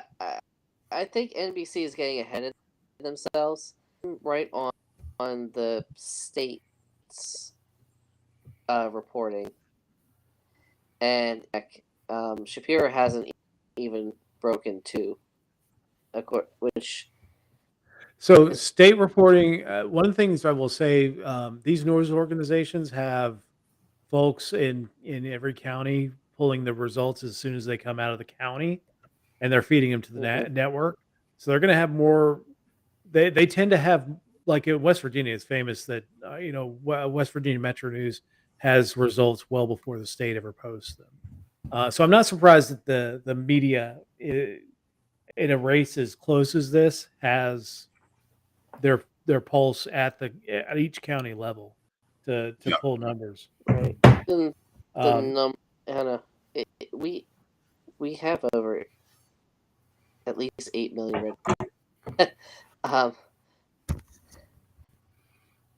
And those numbers still. I could see it going that way. The numbers yeah, just- I'm not surprised Shapiro is winning this one and winning this one handily. In fact, I would have thought that Shapiro might have pulled a little bit more, closer to 60, just the way that Mastriano's campaign has gone in the dumps. But there is that strong pull that the Republicans and Democrats have, that closer you get to the election, you come home and vote for hold your nose and vote for the guy. I see Hackenberg with 1%. They too. just called Texas for Abbott. Yeah, I see that pop up. Red, not a surprise. There are two distinct losers here tonight, Yeah. that I will call. One is Beto O'Rourke. He's run three Three times. consecutive campaigns and not. Three losses in 6 years. Yeah, and then Stacey Abrams in Georgia. She's Yep. she's never improved on her previous performance. No, and we talked about this a little bit on the political deep dive over the weekend too. Yeah. As unfair as it is, overweight candidates don't get elected. They just don't win races, with a very few exceptions. And you can argue, about Trump, but Trump Beto wasn't. O'Rourke's skinny as shit, though. That's true, but Abbott's not overweight. It is true, yeah. The two sides of the same. Exactly. But, there's actually, you said those are the two big losers. I would argue that the third biggest loser is the American people. Well, I mean, that's a given He did. every election, is we are the loser every election. Yep. I know race that you have been following, David Lasher got a 1.5% in Maryland.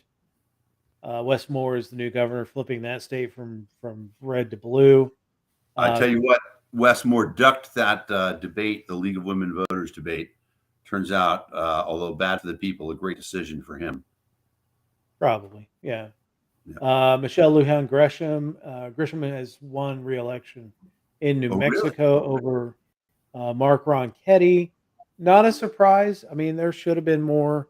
Oh my goodness! I gotta bring her on immediately because she's one of my favorite people. Christine, Hello. how you doing? I'm Keystone Party. tired, but I'm doing good.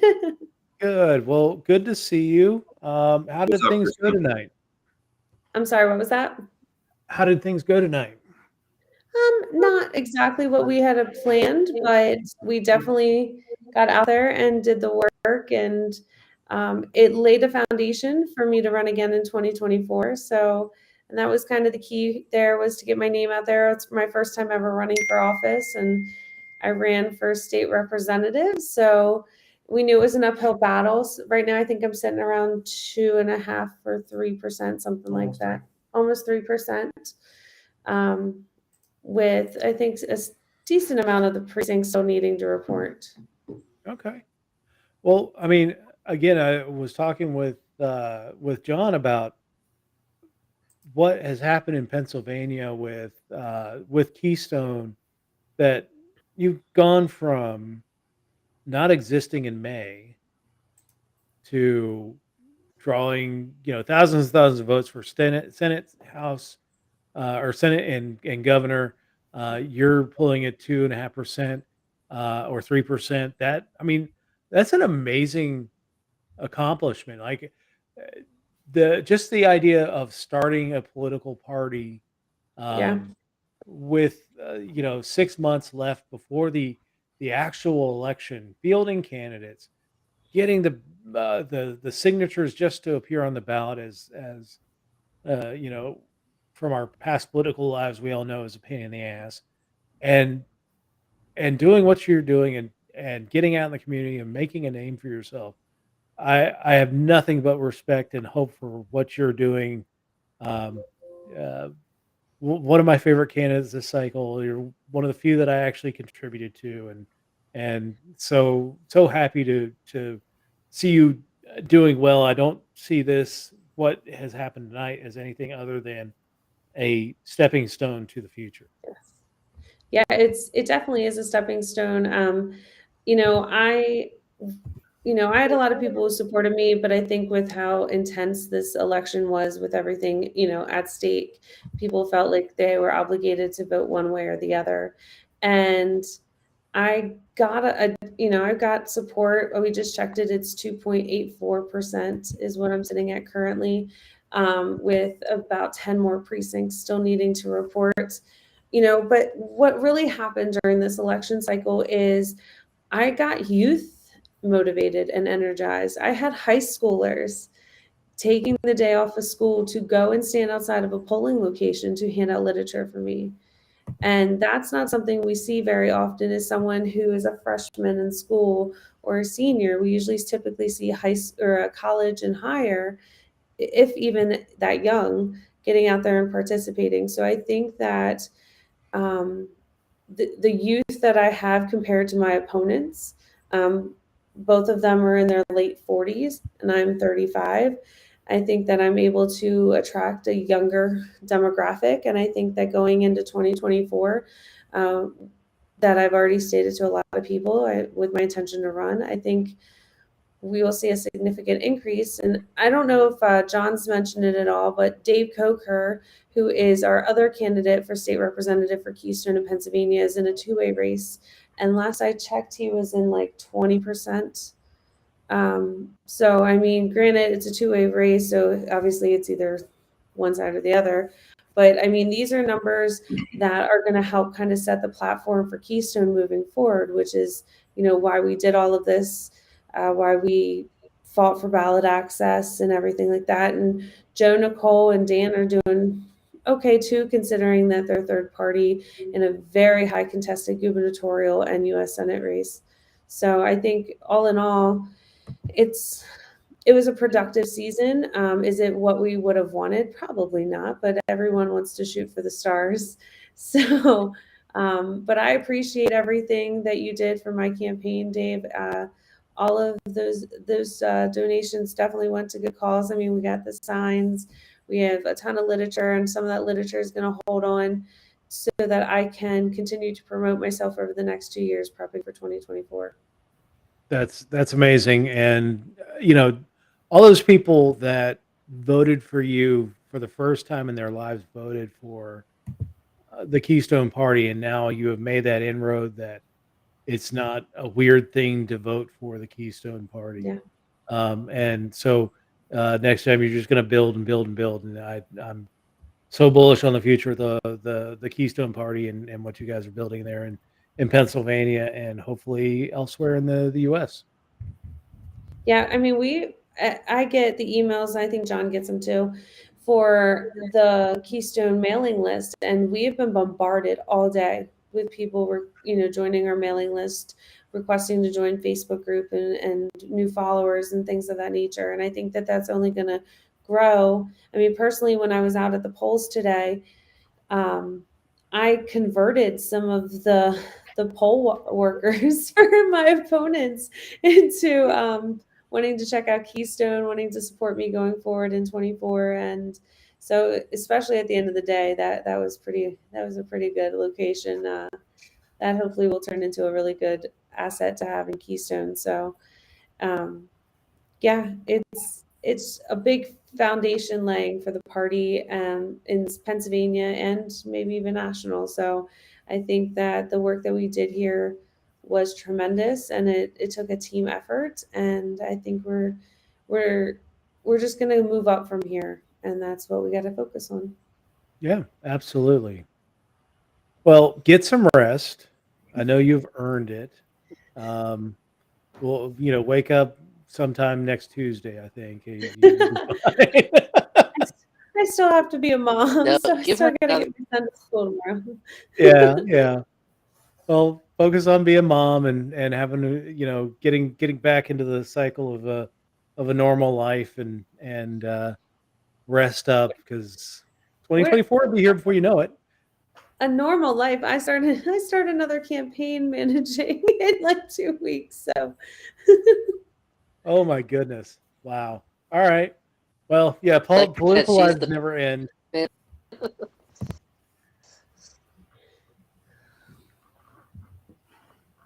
Dan, thanks, what you guys. eating? I What am appreciate I you having eating? me on. I wish I could. Let me see if I can figure out how to angle the camera so that I can show this well, because you're going to be jealous. Bye, guys. Thanks. See you Bye, later, Christine. Christine. Have a great night. Rest well. That is Portuguese kale soup made by my friend Mike Montero, whose house I'm staying at. Controversially made with linguiça instead of chorizo. Oh, it's so good it froze Dan. Dan, let it go. You're frozen. He might call it a Facebook ban for that. Well, let's pop into some results. I know some things are floating back and forth. No, he's still frozen. All right. Let's go to Senate. Still have the key races to call there. Herschel Walker still ahead, 49.2 to 48.8. Again, I am not going to support you. I got ad block on for a reason, bastards. There he is. That's how good that soup is. Yeah, it froze up your computer, man. Yeah, it's It looked you good. know what it is? I'm on a laptop, and so I had to close it enough that I think it triggered off the shutdown thing. But man, I mean, for people who haven't had it, Portuguese kale soup is awesome. It's just, and it's cold here, so it's just not the right thing to come in from. So, are you up in Massachusetts now? I am. I'm in Andover. I was briefly at the Crawford party, and then I went up to the Starlark party, and then the friggin' Puritans. Everything in New England closes early, so we had to leave the bar at 9:30. Oh, jeez. Yeah, it's just brutal. What kind of party is that? Yeah, not a libertarian party. Yeah. Too easy, but and then I get to come home and have soup, which makes me old. Yeah. But Nothing better so, than soup on a cold night. what do we know about Arizona governor?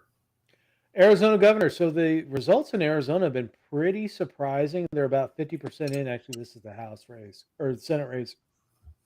The governor's race, 51% in. Katie Hobbs is leading pretty significantly. Wow. 56 to 43. I don't know if you heard the news. This was broadcast on the, they just called the North Carolina Senate race for Ted Budd. But there was an issue in Maricopa County. There were about 60 machines that have been rejecting stuff, and a judge rejected a Republican move to keep the polls open past closing time. And so I'm sure there will be cries once if current trends hold in Arizona and Hobbs wins, Mark Kelly is winning. The interesting thing in Arizona with the Senate race, right, and it's because he dropped out a week before the election, and all the mail-in ballots had already been sent out to all the voters in Arizona. They do vote by mail in Arizona. He was still on the ballot, and he's still pulling 2.3%. Yeah. One of the highest percentages for a libertarian candidate out there, despite having dropped out a week ago and endorsing Masters. Masters is at under 40% with 51% reporting. So Victor's Um, laughing all the way to the bank Yeah, I guess. because he got paid Um, and was still able to drop out, yeah. but still might have gotten ballot access. What is the ballot access number? Because that's a ballot access race. I don't know what the ballot access number in Arizona is, but yeah, Somebody in the audience look that up for us. Mike Lee is leading in Utah with 21% over Egg McMuffin. Hansen, the Libertarian candidate's got 2.2% in that race. Jimmy Hansen. Yeah, Evan McMullen, remember, beat Gary Johnson in Utah in 2016. Yeah.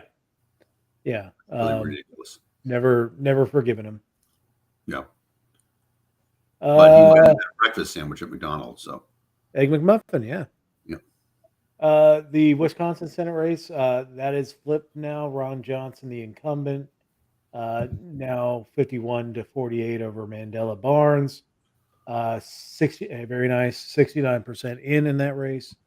So time for Barnes to retake the lead, but this is kind of going how I expected it. They did call the bastard JD Vance. Won the Senate race in Ohio, not a surprise. This one has just been flipping back and forth, but neither candidate for the last hour and a half or so have eclipsed that 50% mark. So looks like Chase will give the voters of Georgia another 4 weeks of campaign commercials. it's funny. That is an ad for, and you know, if Chase does I know you had mentioned that Chase should do a press conference talking about how to earn the libertarian vote. Yep. One of the things he should mention while talking about that is if you are frustrated by runoff votes, the answer is not to limit your choices as far as candidates go. The answer is ranked choice voting. Yes. And to leave it at that. And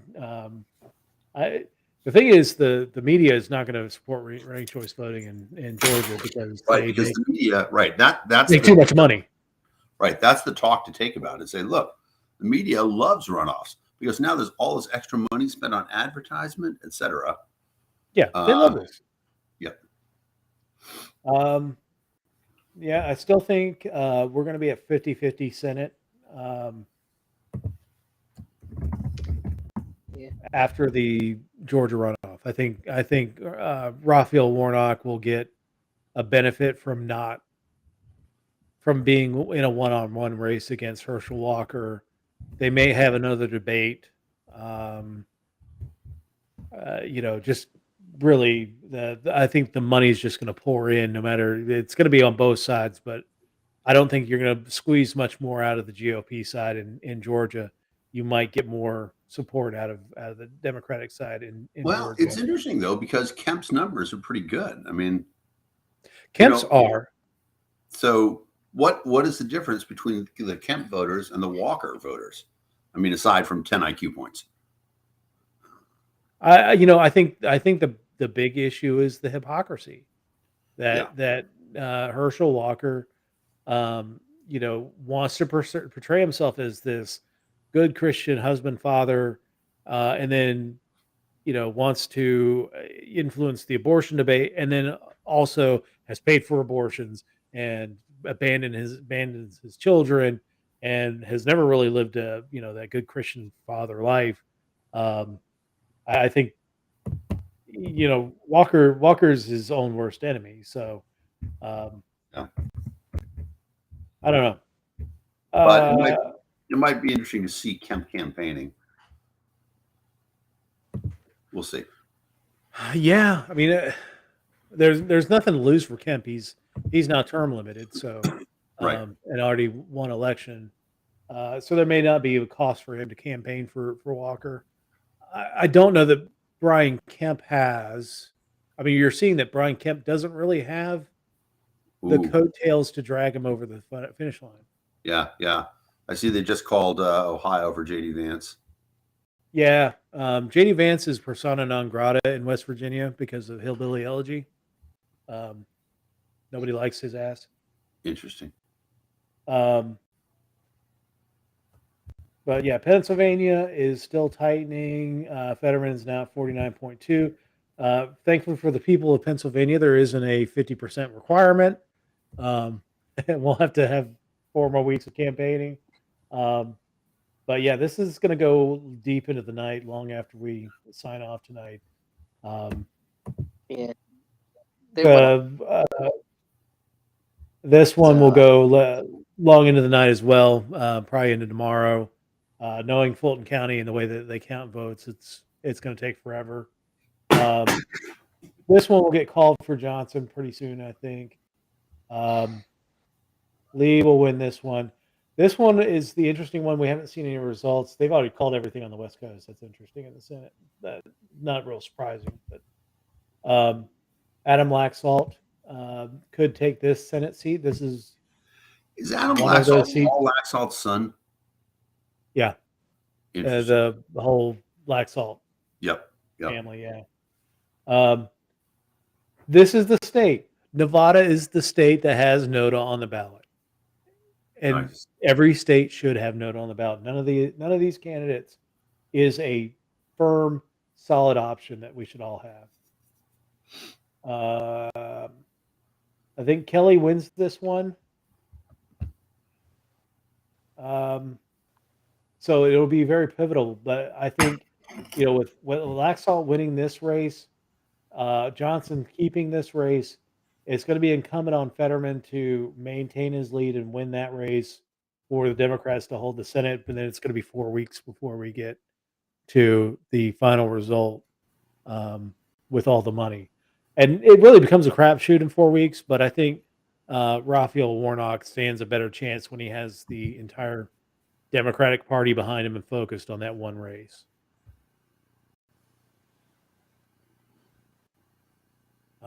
Let's take a look at some of the governor races. Anything else outstanding? Mills is leading over LePage. This one doesn't look like it's going to need anything. The independent candidate in this one is just not drawing enough to. In the past, we've had the issue where Paul LePage is won because there was a strong independent candidate that drew 20% from the Democratic candidate, and drew them both under LePage's amount, and he won governor. So, they finally called the New York race. Not a surprise there. Cool. Hochul beats Zeldin. This was the one that a lot of Republicans kept telling me that, this is going to be close. 55-44 is not, that's a lot closer than it should be in New York for a Republican, but still not going to have a Republican governor in New York. Last one was Pataki. Gretchen Whitmer still leading, but it's still the votes are just trickling in Michigan. 39%. There's one ballot question in Massachusetts, which is interesting, which is the millage tax. Yeah. And that is winning, but it's closer than you might think. It's 52-47 right now. All right. So hopefully that won't pass. That would be nice. So we've had 41 some Call it a. We've had some surprising amendment votes here in West Virginia. We had 4 amendments on the ballot. The first one was preventing the judiciary from stepping into impeachment proceedings against the judiciary, which happened when all of the West Virginia Supreme Court got impeached by the West Virginia legislature a number of years ago. That one's going down to defeat. There was a property tax modernization amendment, which is, for some reason, West Virginia actually codified taxes within its constitution. So to be able to remove some of these things like the property tax. Oh, wait a minute. Yeah. Let's have a good time. Everyone, please have a good time. Please have Find a your what? love. Find your love. Have a good time. But All right. so the property tax modernization amendment. Now, I'm cool with removing these provisions because you can't really change or take out these taxes that say vehicle tax, annual property tax, and then business and inventory taxes for businesses here in the state of West Virginia. Um, for some reason, they're in the Constitution. I'm not opposed to removing them from the Constitution so we could alter or abolish them. That's great. Um, but the legislators were less than forthcoming on what they were really trying to do with this. I think voters really thought that this is going to be all they're going to do is just give money to corporations and leave us high and dry on the vehicle tax. So this one's going down big, 64 to 35. The Amendment 3, incorporating churches, that one's failing. All the four amendments on the Constitution are failing, and I think we can call all four races because 49 of the 55 counties have reported in West Virginia. So I'm quite surprised that all of them failed. Let's see. Oregon. This is that interesting race with the independent candidate, Johnson. She was a Democrat, lost the race to Kotek. The current Governor Brown is term limited, so Kotek is the Democratic nominee. She is currently leading with over half the vote in. Drazen, the Republican, was thought that perhaps they could win this state, which is pretty fairly blue the last couple decades. I don't think there's been much on the GOP since that one senator who got busted for sexual harassment. I can't remember his name. Packwood. Packwood, yeah. It's like the last real Republican of Oregon note. Yeah. Ask me more political obscure trivia. Yeah, exactly. But Johnson is pulling 10%. This would have been a much more comfortable win, likely with her out of the race. But Kotek leading right now. Wonder if they keep it there. Little, the incumbent in Idaho, wins. Gavin Newsom easily wins in California, setting him up if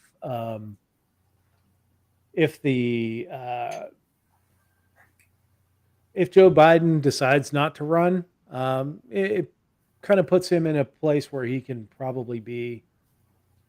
Newsom you think would run?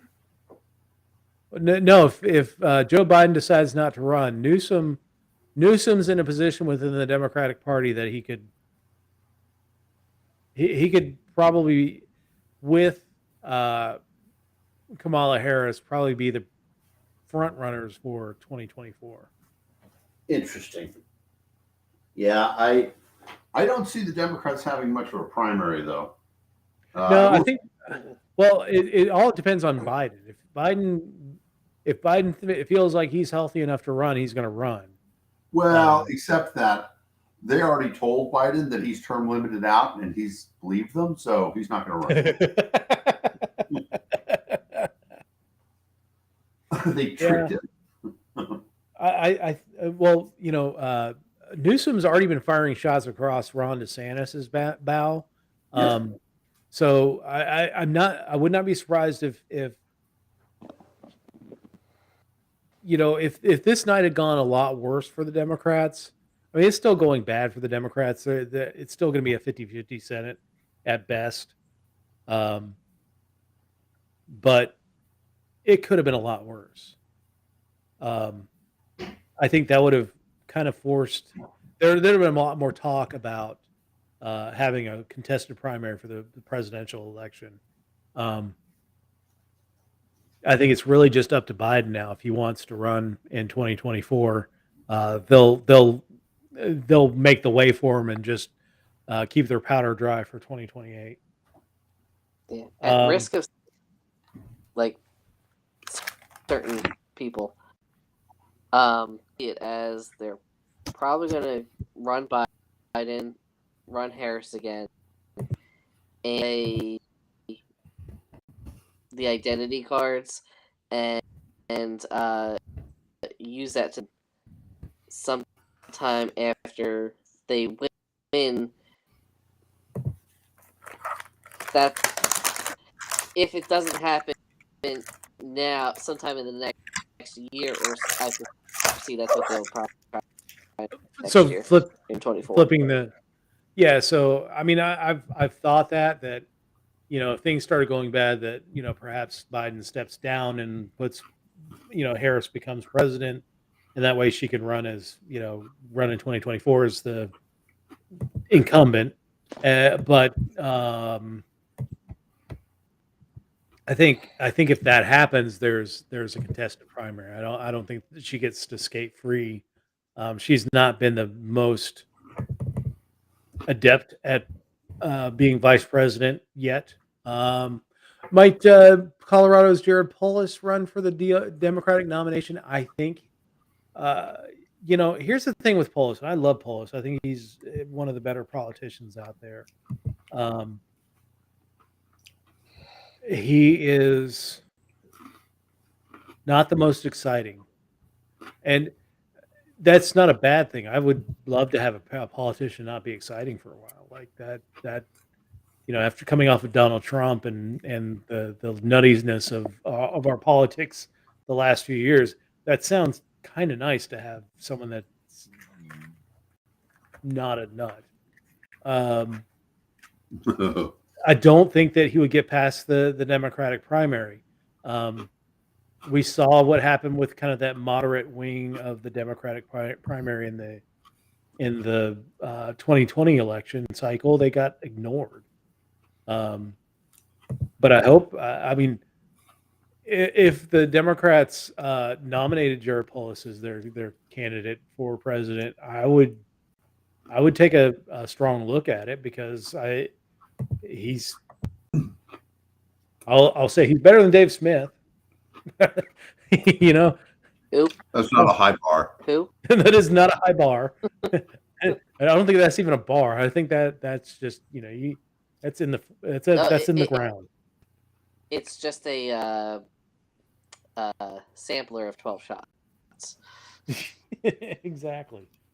I could foresee Shapiro being in a couple of years, probably 28, if not 32. He's been that gradual path.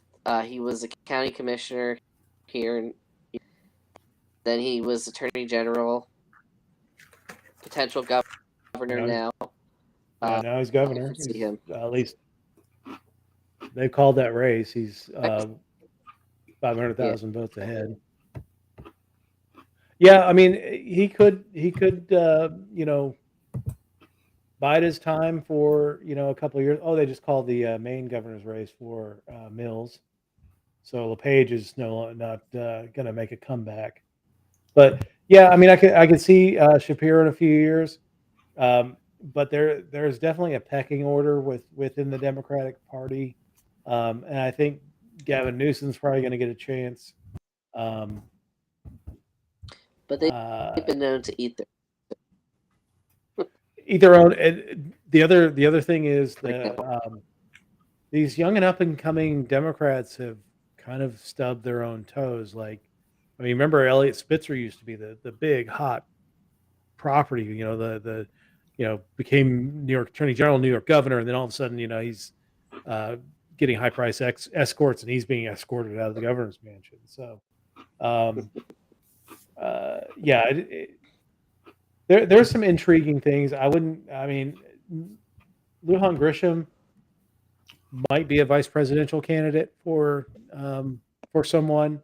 Kristi Noem, I think, is going to be a likely Republican vice presidential candidate. I wouldn't be surprised if she gets in the race. I think Nikki Haley gets in the race.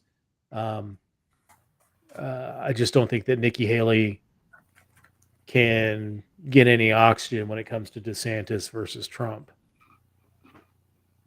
Everyone's going to really be feeding on that. But Let's see. No results in Vegas yet, or Nevada yet. Katie Hobbs still holding on to a. This really hasn't changed much. 51% in. It's been that much in Arizona for a while. Let's go to the Senate. See how those are shaking out right now. Fetterman's still leading. 82% in, holding on a pretty decent sized lead, like over 100,000. Well, not quite 100,000, 500,000. Walker 49.2. I just don't think that they either one find enough out of the outstanding votes to avoid the runoff. Chase doing 2%, 72,000 votes is amazing. We looked earlier. Ted Metz, running for Secretary of State, was what was Ted Metz? Secretary of State. Yeah, Ted Metz got 2.8%, 98,000 votes. It's pretty good in a three-way.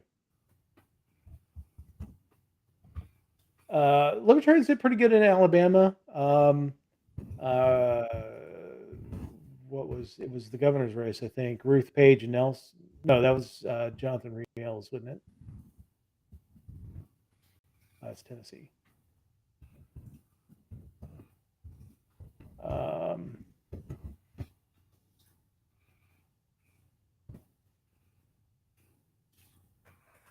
Sophocles. Anyway, Ruth Page Nelson had she was up into 20% in a head-to-head match in Alabama. That was a good result. And that's a ballot access race. Yeah. So if she gets over 20%, then Libertarians will have presidential ballot access in 2024. Wow. That might have been the lieutenant governor.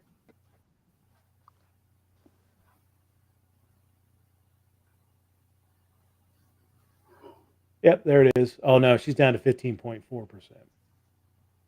61% of the vote in, 15.4% for Ruth Page Nelson. She was up at 20% earlier, but she's dropped.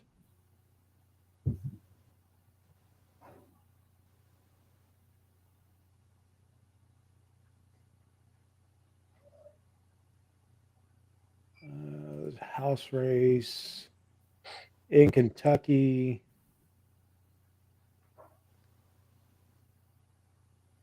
Find Kentucky on these maps here.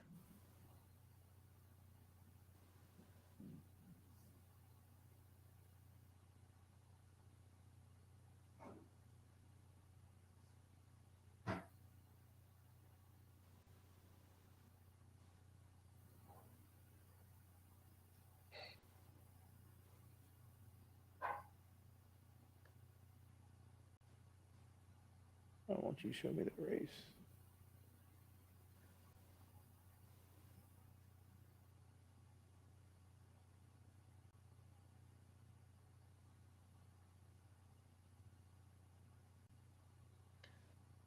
So Ethan Osborne, I believe, was the Pirate Party candidate for this race against Thomas Massey. He got 3.8%. That's a pretty good total.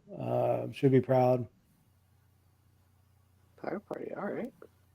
Yeah, they got a couple of candidates. And they had somebody running in Illinois and Indiana, and then this race in Kentucky. But yeah, good on them. Where are we at? 11:48. We got a few more minutes left. Let's hit Christine. Give me percentage, but she's up to 823 in her race, 90% reporting. So that's solid. Yeah, I mean a state house race. I didn't even break.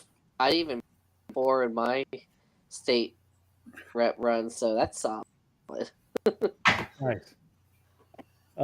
Yeah, Christine is a great candidate, a great spokesperson. I'm really bullish on her future. So before we wrap up tonight, we got John Fetterman still leading, 49.4 to 48.1, 82% in. Herschel Walker at 49.2, Warnock at 48.8. Both are going to be heading to a runoff in December, early December. Last time they had the election, I think it was like a 6-week runoff or something like that. They shortened it. It's in early December.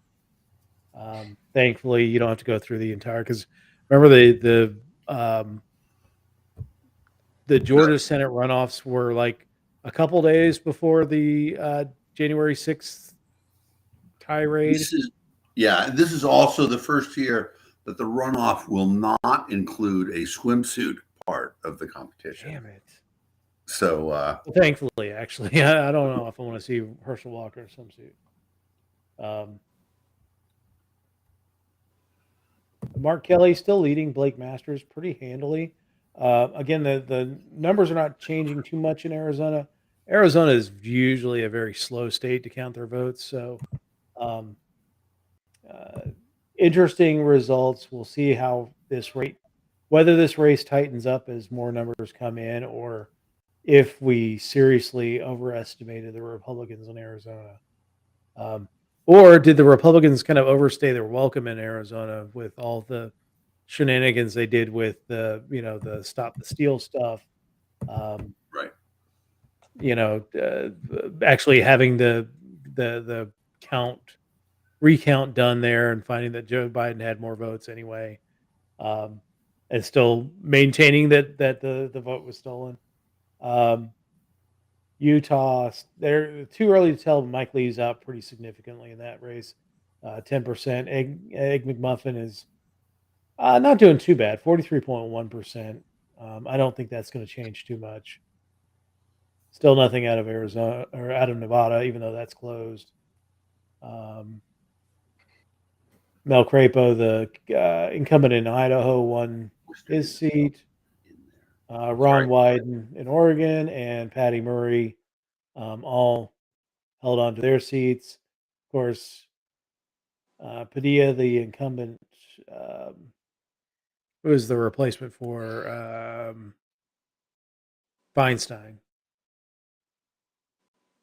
is the won his seat pretty handily. That's not a surprise there. So, all right, gentlemen, we are close to midnight. Any final thoughts on tonight's races? I think Dan's frozen again. I think Dan froze too. I mean, I'm not surprised. In Pennsylvania, I'm not surprised. Last update I'll give: Dave Coker lost District 104 in a two-way race against a Democrat. 48-38 on the votes out of 16,000. So awesome. Nice. Excellent. Again, being a new party, what the Keystone Party has done this election is pretty remarkable. I mean, you want to see wins, but the Libertarian Party has been at this for 50 years, and they're the outside of what you guys did in Pennsylvania, the wins were pretty few and far between, and 2023 is probably going to be a much better year for the Keystone Party, as far as wins, getting those wins in the books, building that bench, building that base, and doing the work. And that's a testament of what you guys have built. Testament to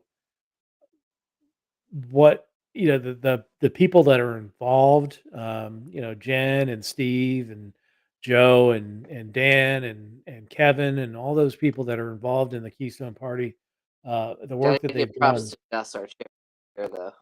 He's been Gus Talis is wonderful. Yeah. Christine is wonderful. She's still vice chair, isn't she? She is vice chair, yes. The chair of vice. Yeah, we're gonna mostly just on this this election so far, but pray for everyone.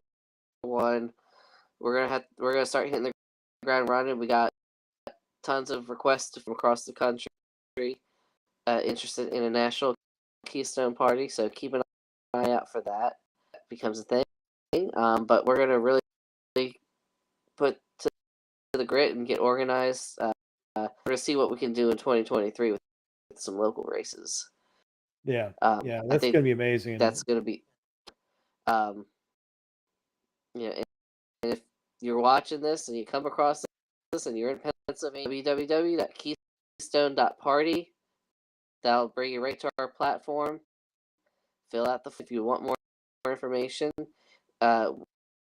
Someone from your region will get a hold of you.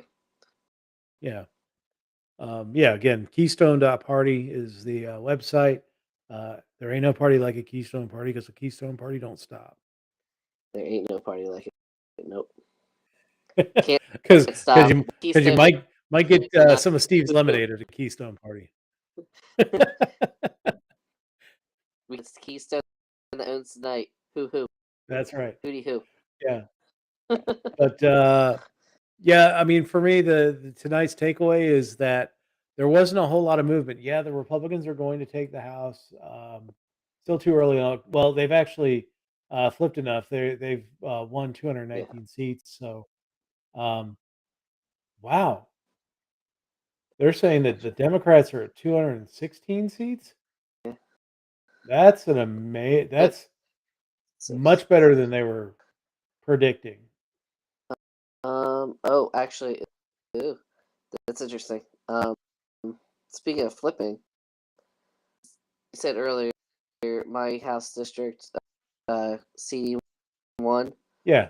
The current update again. I'm using the state, but Bucks County Fitzpatrick, he's 55% in Bucks County. It does take part. Split County is part of Montgomery County. Doing a lot better in Montgomery. So Yeah. it looks See like him we go back to 50. Yeah, 54%. Dang it. 2/3 in. There's still votes out there. Yeah.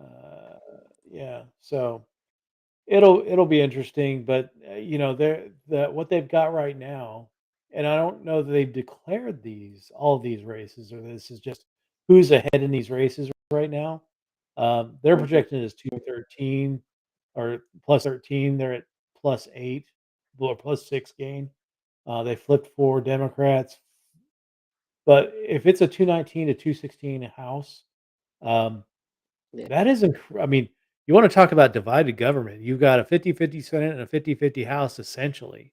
You can't lose too many seats with this Congress. On any vote, or you're going to lose. So we are definitely in an era of divided government. Which makes sense. Our presidential election was razor thin on vote. Our House and Senate races now are razor thin on vote. I don't think it helps us really, other than it's going to be a divided government, and we're going to, probably just more gridlock over the next 2 years. And I can almost guarantee, even if the Democrats pull it off,